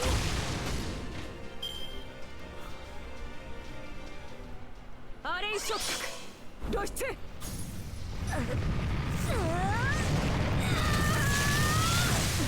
嵐でつきものです。病弱。はしゃぎすぎちゃいました。 How many attack buffs did she gain? Okay. Well, I guess we're using Leyline Stone.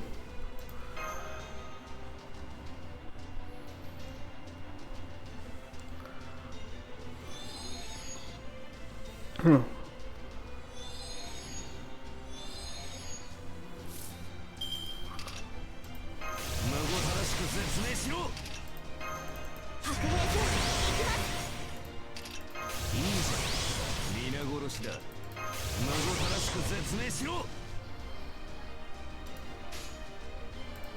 魔力を回せ。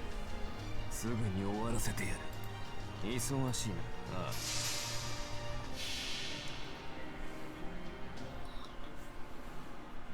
I am the bone of my soul. As I pray.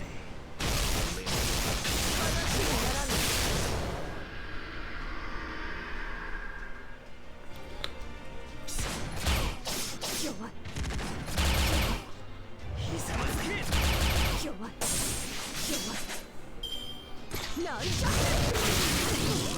Oh fuck! One shot at her.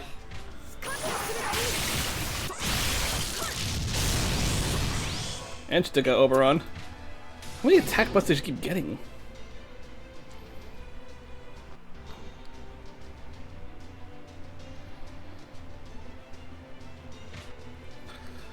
This time Gilgamesh will take her down.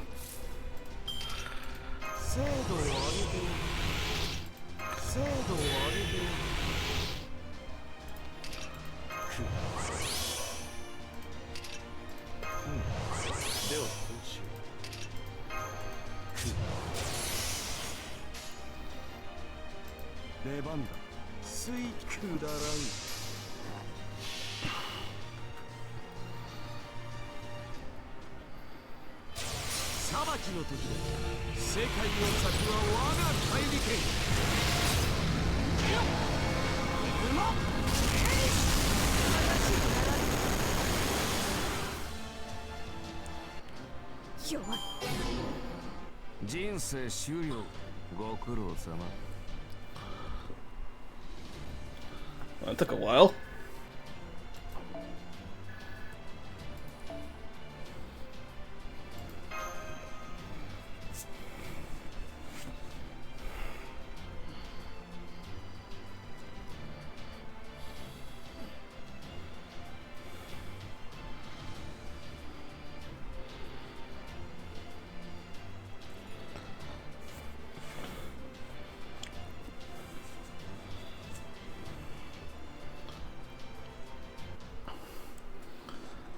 Whew.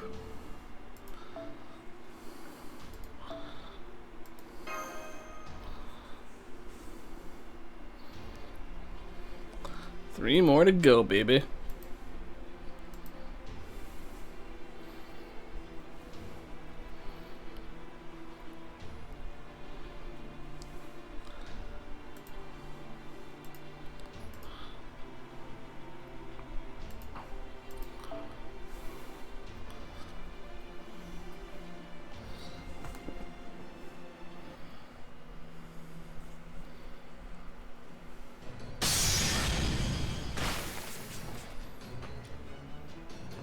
burning down forests, slaughtering helpless fairies. Is this how your queen treats any who defy her? None of you have any right to call yourself knights. Not one of you. Wow, you just skewered 2 of them at once. Impressive. Now I see why they say you've reached the limit of human ability. That said, this isn't like you. What happened to your usual calm? Aren't you supposed to be as big of heart as you are of body? To be both incomparably tough and consistently logical? You're right. I'm a commander, and to be as calm and collected as I look. Thank you for snapping me out of my rage, Muramasa. I don't see any more of the Queen's soldiers here. Gareth and I should be able to handle the search for survivors, so why don't you go help Altria? You've been worried about her all this time, right? It's written all over your face. Is it?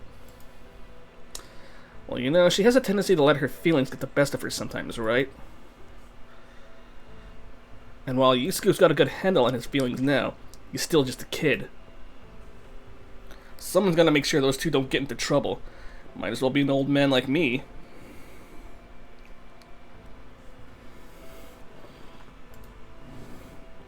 Come now, you don't look anything like an old man. Anyway, thank you for watching out for them. Sure thing. You can be pretty perceptive sometimes, huh? There's no one here, Percival. No fairies from the forest, no soldiers from the Queen's army. They're all gone. So it would seem. Damn it, we were too late to stop them. Come on, let's head circle west towards where Altria's group was headed. Maybe we'll find some survivors along the way. I can't come this far without saving at least one person. I just can't. Percival? Huh? Ah! Look out, there's someone behind you! Behind me? I don't see anyone. I don't sense... There really was someone there. How'd you see them, Gareth? That's amazing. I didn't see them exactly. I just saw you would be in trouble. No, wait, there! There's something unnatural over there. It's a mirror. They're hiding behind a mirror reflecting the surroundings. And they just ran off into the trees. They're trying to escape. Get him, Percival! Leave it to me.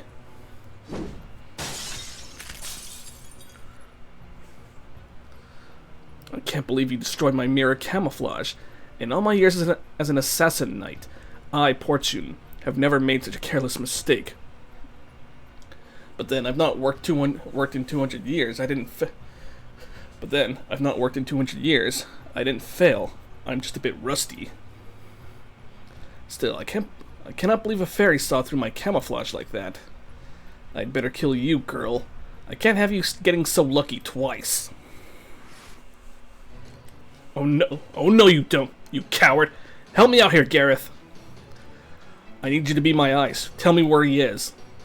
You got it. I'll do my very best.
Oh shit.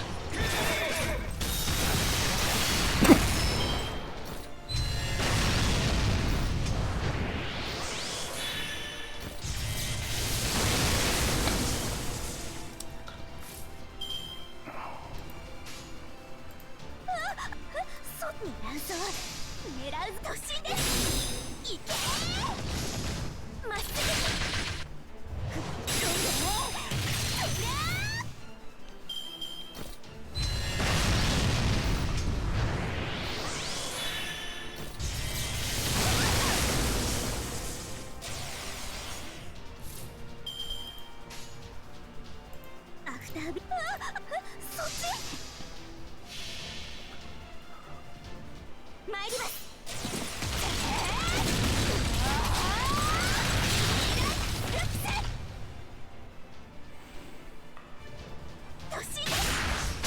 これでどうなり、私だってこれくらい。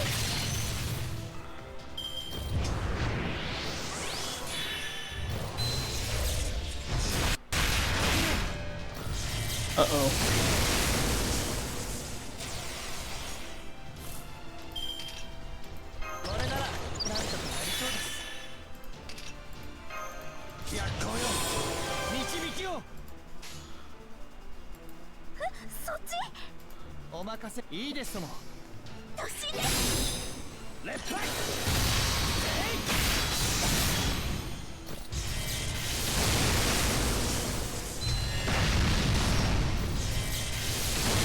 Woo! Alright.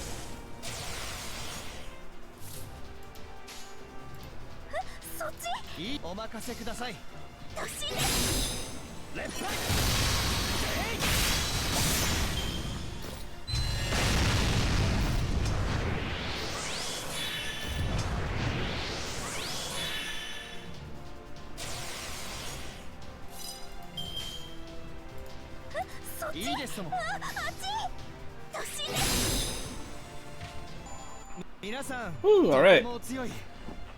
私もまだまだ修行をしなくてはですね。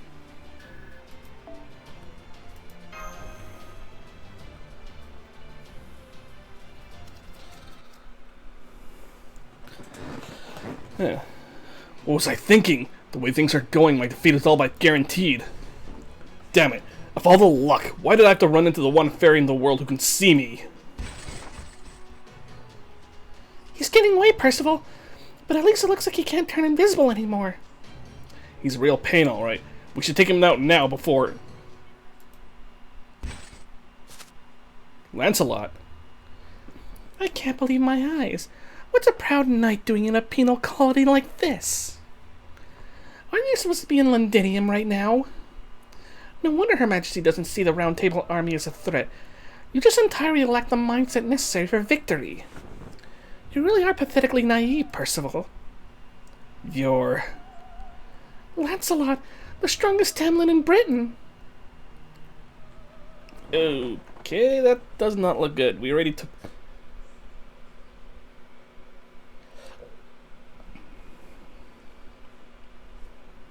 We already had our hands full fighting Barghest.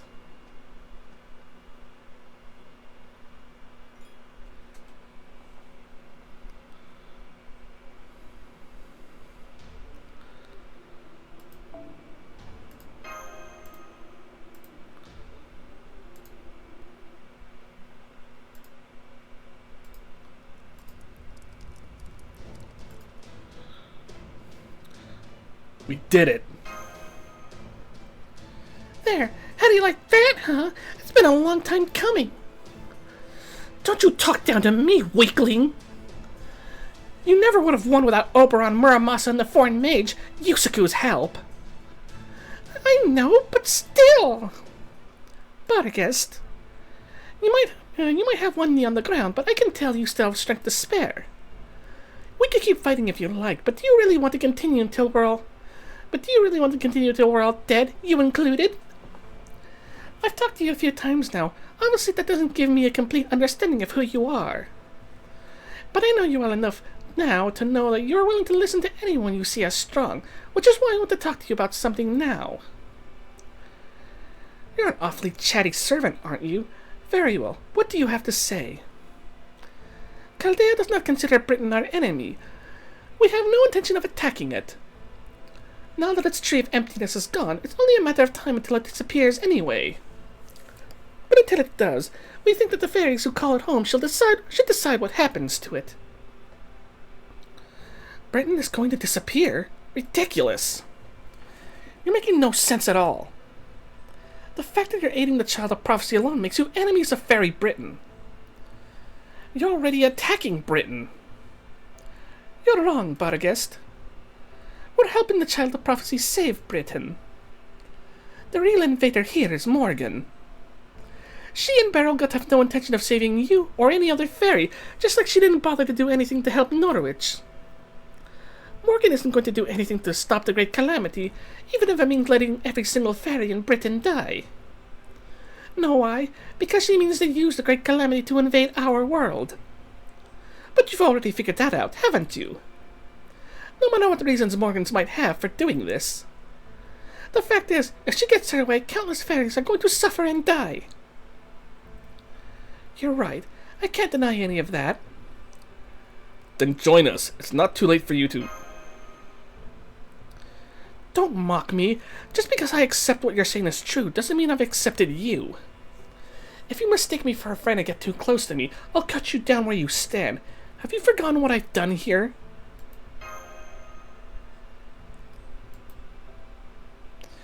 Now I have a question for you. You claim to be trying to save Britain, yes? But Beryl told us you Chaldeans insist yours is the only way, and have destroyed many other worlds.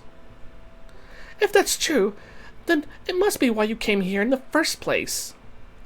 You say you're not going to attack us because we're already doomed. That's not the same thing as saving us. Let me now ask you this, Yusaku.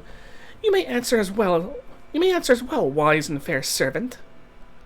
The child of prophecy I can understand, but why would outsiders like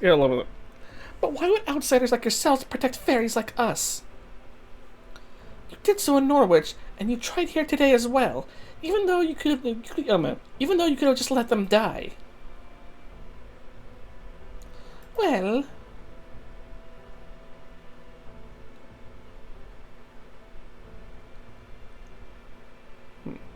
I saved them because I wanted to. I know their world will be gone soon. But I don't want to let what might happen tomorrow ruin today. Easier to go at, Barghest. It's obviously you don't really want to kill us anymore. Why not call a truce with them? Hell, I'm still technically on one of Chaldea's enemies myself. If there's something you really want to do, letting yourself do it isn't such a bad idea.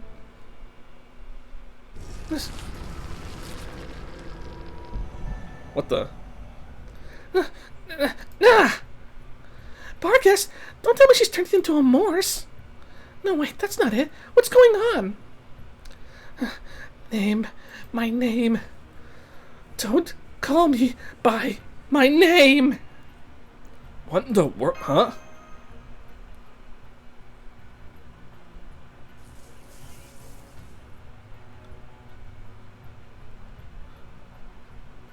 Barghest, look out!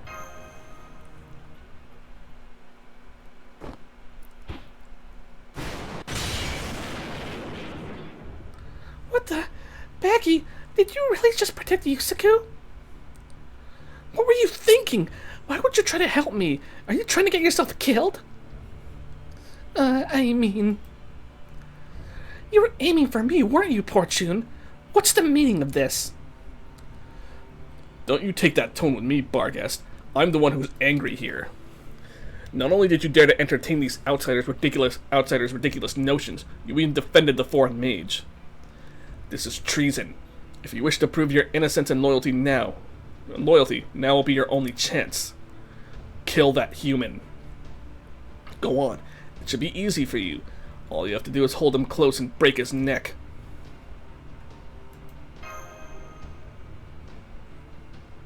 I can't do that. Not after he tried to help me. I see. Then the High Queen's wrath will be swift and mighty, foolish black dog. Good luck falling asleep tonight. Oh crap, he's getting away. Shouldn't you go after him, Barghest? Won't you be charged with treason if he makes it back to Camelot? It's alright. I did what I thought was right, nothing more. Should the High Queen choose to punish me for that, then I shall accept my fate as a knight. Traitors lending your aid to the Child of Prophecy, my mission to eradicate Oberon's home, the Autumn Woods, is complete. I will probably be relieved of my position once I return to Camelot. But that is also proof that Tam Lin Gawain has been bested in battle. Victory is yours, Round Table. I'm sure the other fairies will be delighted by this news.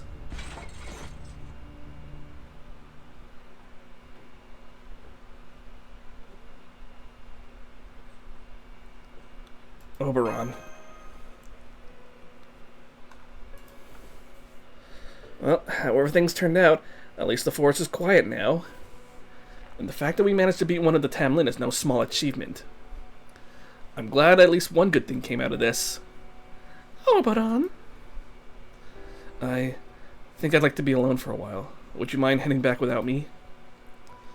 I need some time to say goodbye to everyone, individually. Okay, we'll go on ahead and wait for you at the carriage. Come on, Yusaku. Let's give him some space. Yeah.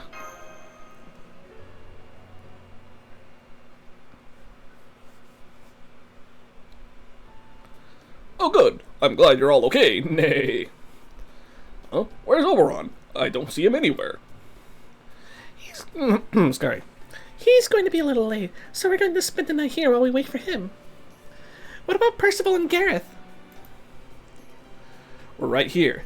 We've been resting up while we waited for you. We looked everywhere, but I'm afraid there were no survivors. I'm sorry I couldn't be of more help. Still, you should have seen Percival out there. He chased off Lancelot. Lancelot? That bitch was here too? Damn it. Now I wish I'd stayed with Percival. I need to pay her back for tossing me into the pit before I leave this Lostbelt. So there were two Tam Lin here then? And you actually chased Lancelot away? No, I didn't. Gareth has given me too much credit. The truth is, she basically let us go. As soon as she confirmed that the fire had been put out, she flew off towards Camelot. I'm a human. There's nothing I could have done to strike a dragon fairy like her from the sky. I know what you mean. We've seen Lancelot's incredible mobility for ourselves. She's just as fast and agile in the flight as the records I've seen of Enkidu from Babylonia. I'm sure she's the most beautiful fairy in all of Fairy Britain, after all. That said, even she could only move so fast in the forest with all the trees getting in her way. That's the only reason why I was able to hold out against her as long as I did. Still, it's impressive you managed to fend her off, even a certain alter ego I know was helpless against her. He's like, Do you have any other combat data about her we could use? We basically know nothing about her right now. Did anything stand out to you while you fought? Did you say anything about this atrocity? Well, actually... No, nothing noteworthy. I'm afraid all I can do against her was defend. Right, Gareth? Huh? That's kinda... Wait, why would he cut off Da Vinci like that? Yeah, I guess so. But it was still an amazing battle. On a different note, I'm a little worried about Oberon. I'm sure he'll get over the shock in no time. I'm sure he'll get over the shock in time, but burying that many bodies would have to wear on anyone. Maybe I ought to go back and help him. Huh? Why would he bury them? What do you mean, why would he bury them? What, do you only cremate bodies here? Either way, we can't just leave the bodies there to rot. We gotta make a grave then. You really don't know, Muramasa? I guess you don't either then, Yusaku? Know what? That's right. I don't know how it is with fairies in your world. But here in Britain, when we die, we just stay. We just stay how we are. We don't decompose. We don't rot. We change form and then stay there forever. Human bodies rot, so we do cremate those, but fairy bodies are just abandoned to the earth. Look, over there. See all those fallen trees? Those are fairies who reached the end of their lives. All of Britain is composed of fairy corpses. Ew?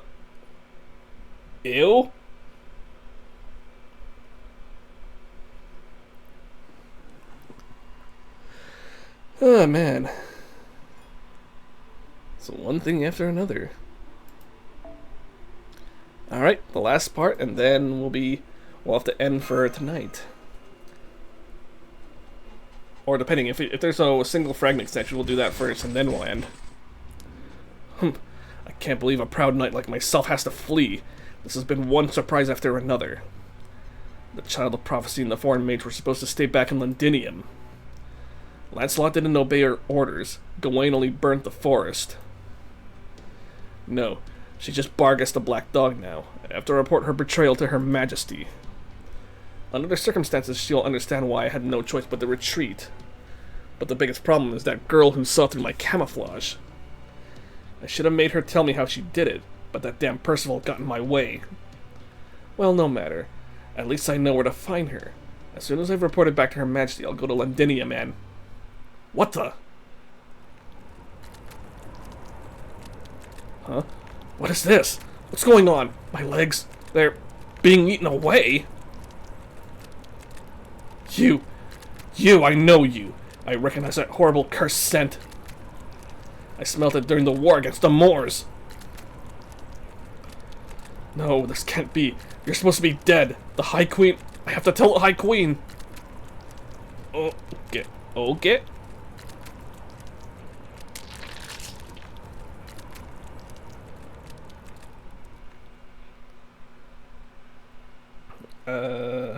Huh.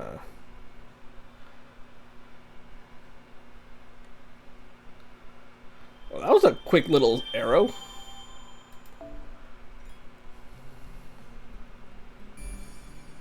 Oh, and then yeah. There we go, and then we see a fragment, which is one of Masher's adventures.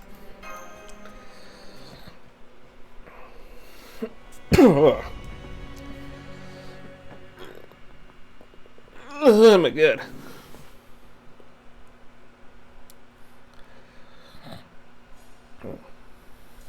Era 400. Back when Britain's Tree of Emptiness still stood, intact and whole. Masters enjoyed a peaceful respite with Isk and Totoro at their forest camp.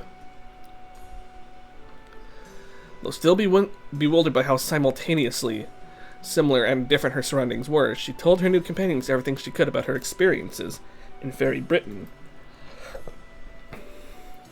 So that's everything I know about the Isle of Britain, the land of the Fae.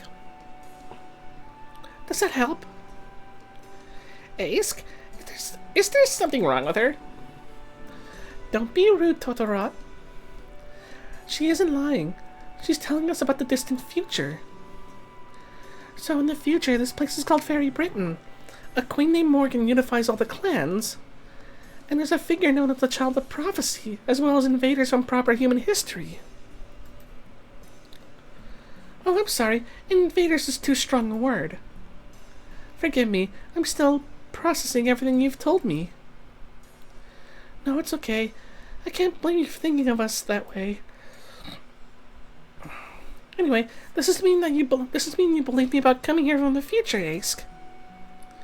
It's a lot to take in, but I can mostly tell you're being honest about it all. Part of me doesn't want to believe it, especially regarding the Child of Prophecy. You said she's the Savior Reborn, an ex-fairy destined to save Britain. If there's such a person in the future, that means, well, I'm going to fail. Yeah, and there's no way Isk is gonna fail this time. She's gonna bring peace to Britain, you'll see. This Miraclan fairy doesn't know what she's talking about. You're right, Totoro. I do have to make sure I succeed this time. You'll help me, won't you? You bet I will. I'm always happy to help girls who are doing their best. You said your name is Mash, right? You've got bad luck showing up when you did. If you want my help, you're going to have to wait until I finish making Isk happy. That's fine. Thank you, Totoro. I know I can count on you. Mash, if you don't have anywhere to go, you can stay with us. But if you do, I'd like you to promise me one thing. If you want to return to your own time, you shouldn't say anything else about the future. Oh, right. Is that because intervening in the past could end up changing the future? Something like that. I doubt anything you say or do here will have any effect on the era of the High Queen. But there could be fairies here in the Fae era, where the Tree of Emptiness is still intact, whose destinies could end up warped. Huh? So nothing I do here will have any effect on the era of the High Queen? What do you mean by that? Hold it, Mash. That's getting into the future again, right? Oh, right. Of course, I shouldn't even be talking about the hour of the High Queen anymore, should I? That's right. I'm saying this more to protect your destiny than ours. When you go back to your own time, you can't bring back any knowledge that would create a paradox. The larger the paradox, the larger the resulting gaps in your memory will be. You don't want to lose your precious memories, right? So it's better if you avoid discussions of the future as much as possible. That being said, I really have to question this High Queen Morgan's judgment in handling calamities by sending it back to the past. If you defeated the calamity of Norwich in the future, then we would have found that, giant hand thing you told us about on that beach instead of you, right? Talk about a close call. If it had been that thing we'd encountered, we might have lost a knight of Londinium who finally just appeared. In that sense, you've helped us out more than I can possibly say, Mash. Thanks to you and this Yusaku person saving us from that battle, our own battle should go much more smoothly. That's the battle you're fighting as a savior of Britain, right? Is that the battle from the year 4000 of the Fey Era, or the War of Summer from the Fey Era 2000? What year is it right now? Huh? The War of Summer happened in Fey Era 10,000. The only war that took place in the year 2000 was the yard dispute between Earth and Wind clans back when Britain was a lot smaller than it is now. Oh wait, I think I understand. Those year numbers must be backwards. In the time Mash is from, they probably count the Fey Era years backwards, starting from the first year of the era of the High Queen. It may keep things simpler if we just talk about past events in terms of how many years ago they happened. The War of Summer took place 1600 years ago, which would make it the Fey Era 2000 from your perspective, Mash. It was a massive invasion perpetrated by Ireland, the Isle of Shadows. It was the second attempt by Northern Fairies to invade Britain. They were led by Queen Mab, who worked her human army like slaves. That was a really close call, was it, Totoro? It sure was. They almost killed every clan in Britain. I don't know what we would have done if it hadn't been for you and the Black Knight. Right, Black Knight? True. Queen Mab was a powerful fairy, very powerful fairy. And it's not just because she had Albion's protection. She also had a primordial strength about her that the Southern Fairies simply don't possess. Ace managed to buy some time, but if she really wanted to wipe out the clans, there was nothing we could have done to stop her. Back then, just as Mab was on the verge of victory, she proposed a truce out of nowhere. She then went on to occupy the vacant throne left behind by the Rain clan in Orkney, and became the lord of the entire northern region. I see. Thank you for filling me in. By the way, may I ask who that is?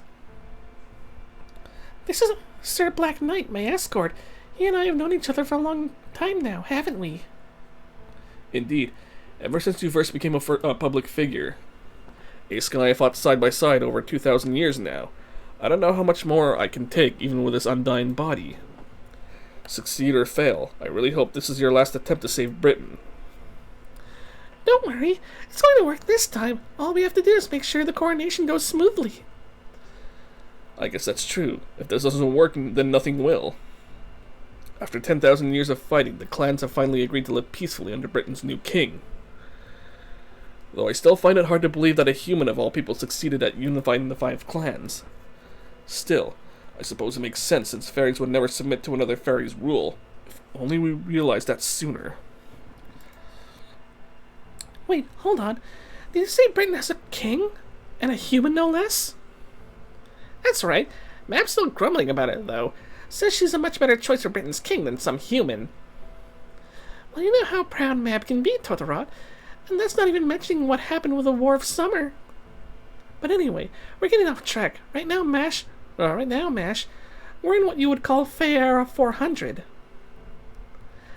Which I guess this means the High Queen Morgan will appear 400 years from now.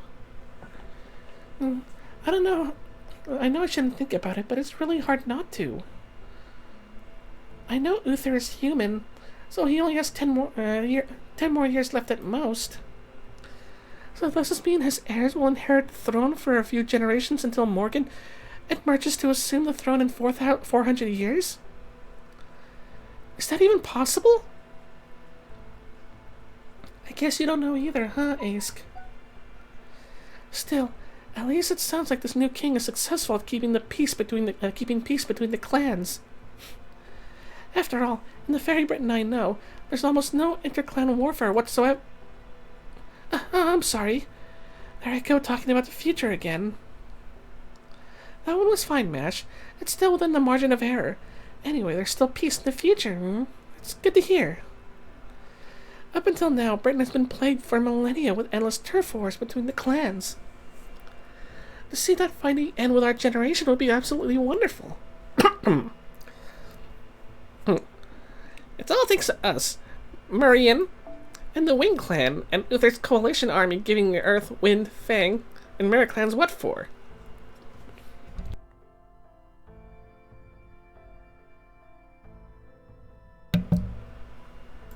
Sorry. Our only draw was Mab. Our only draw was with Mab of the King Clan. But now that Mab's marrying Uther to unify their nations, the two of them together might just be invincible. Though I do feel just a little bad for Mab, since Uther so obviously loves you, Ask. Don't be silly, Totorot. Of course he doesn't. Besides, once I see Uther take the crown and accept the bone bell from the clans, I'm going back to paradise. I think Uther and Mab make a great couple too. I'm sure the two of them ruling together will bring peace to Britain for the next 400 years. Let's not get ahead of ourselves. We still need to ensure the coronation in Londinium goes smoothly. Why aren't you using the cathedral in Salisbury for that, Ask? Isn't there far more history to be found there? Londinium may be an invincible fortress, but it still smells of blood. It's bound to attract Moors. If you ask me, Salisbury is still the safer choice. Maybe, but Salisbury's also closer to the pit. That place worries me more. No one in Britain knows what's at the bottom of the pit. No, the fairies of Britain fear it too much to even go near it. I'm the only one who can investigate what's inside, but it's much too deep for me to do so alone. If only there was someone brave and strong, with magical energy to match a fairy. Someone who wasn't from Britain, but was still willing to help. Then I could go investigate it right now. Ask, what is it? Of course! We do have someone like that now! Hooray! Change of plans, everyone. We're going to the pit, right now. Mash and I are going to finally uncover the truth behind the greatest mystery in Britain.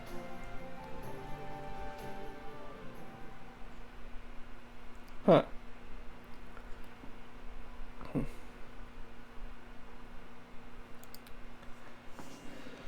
Whew. Alright. That one took longer than I thought.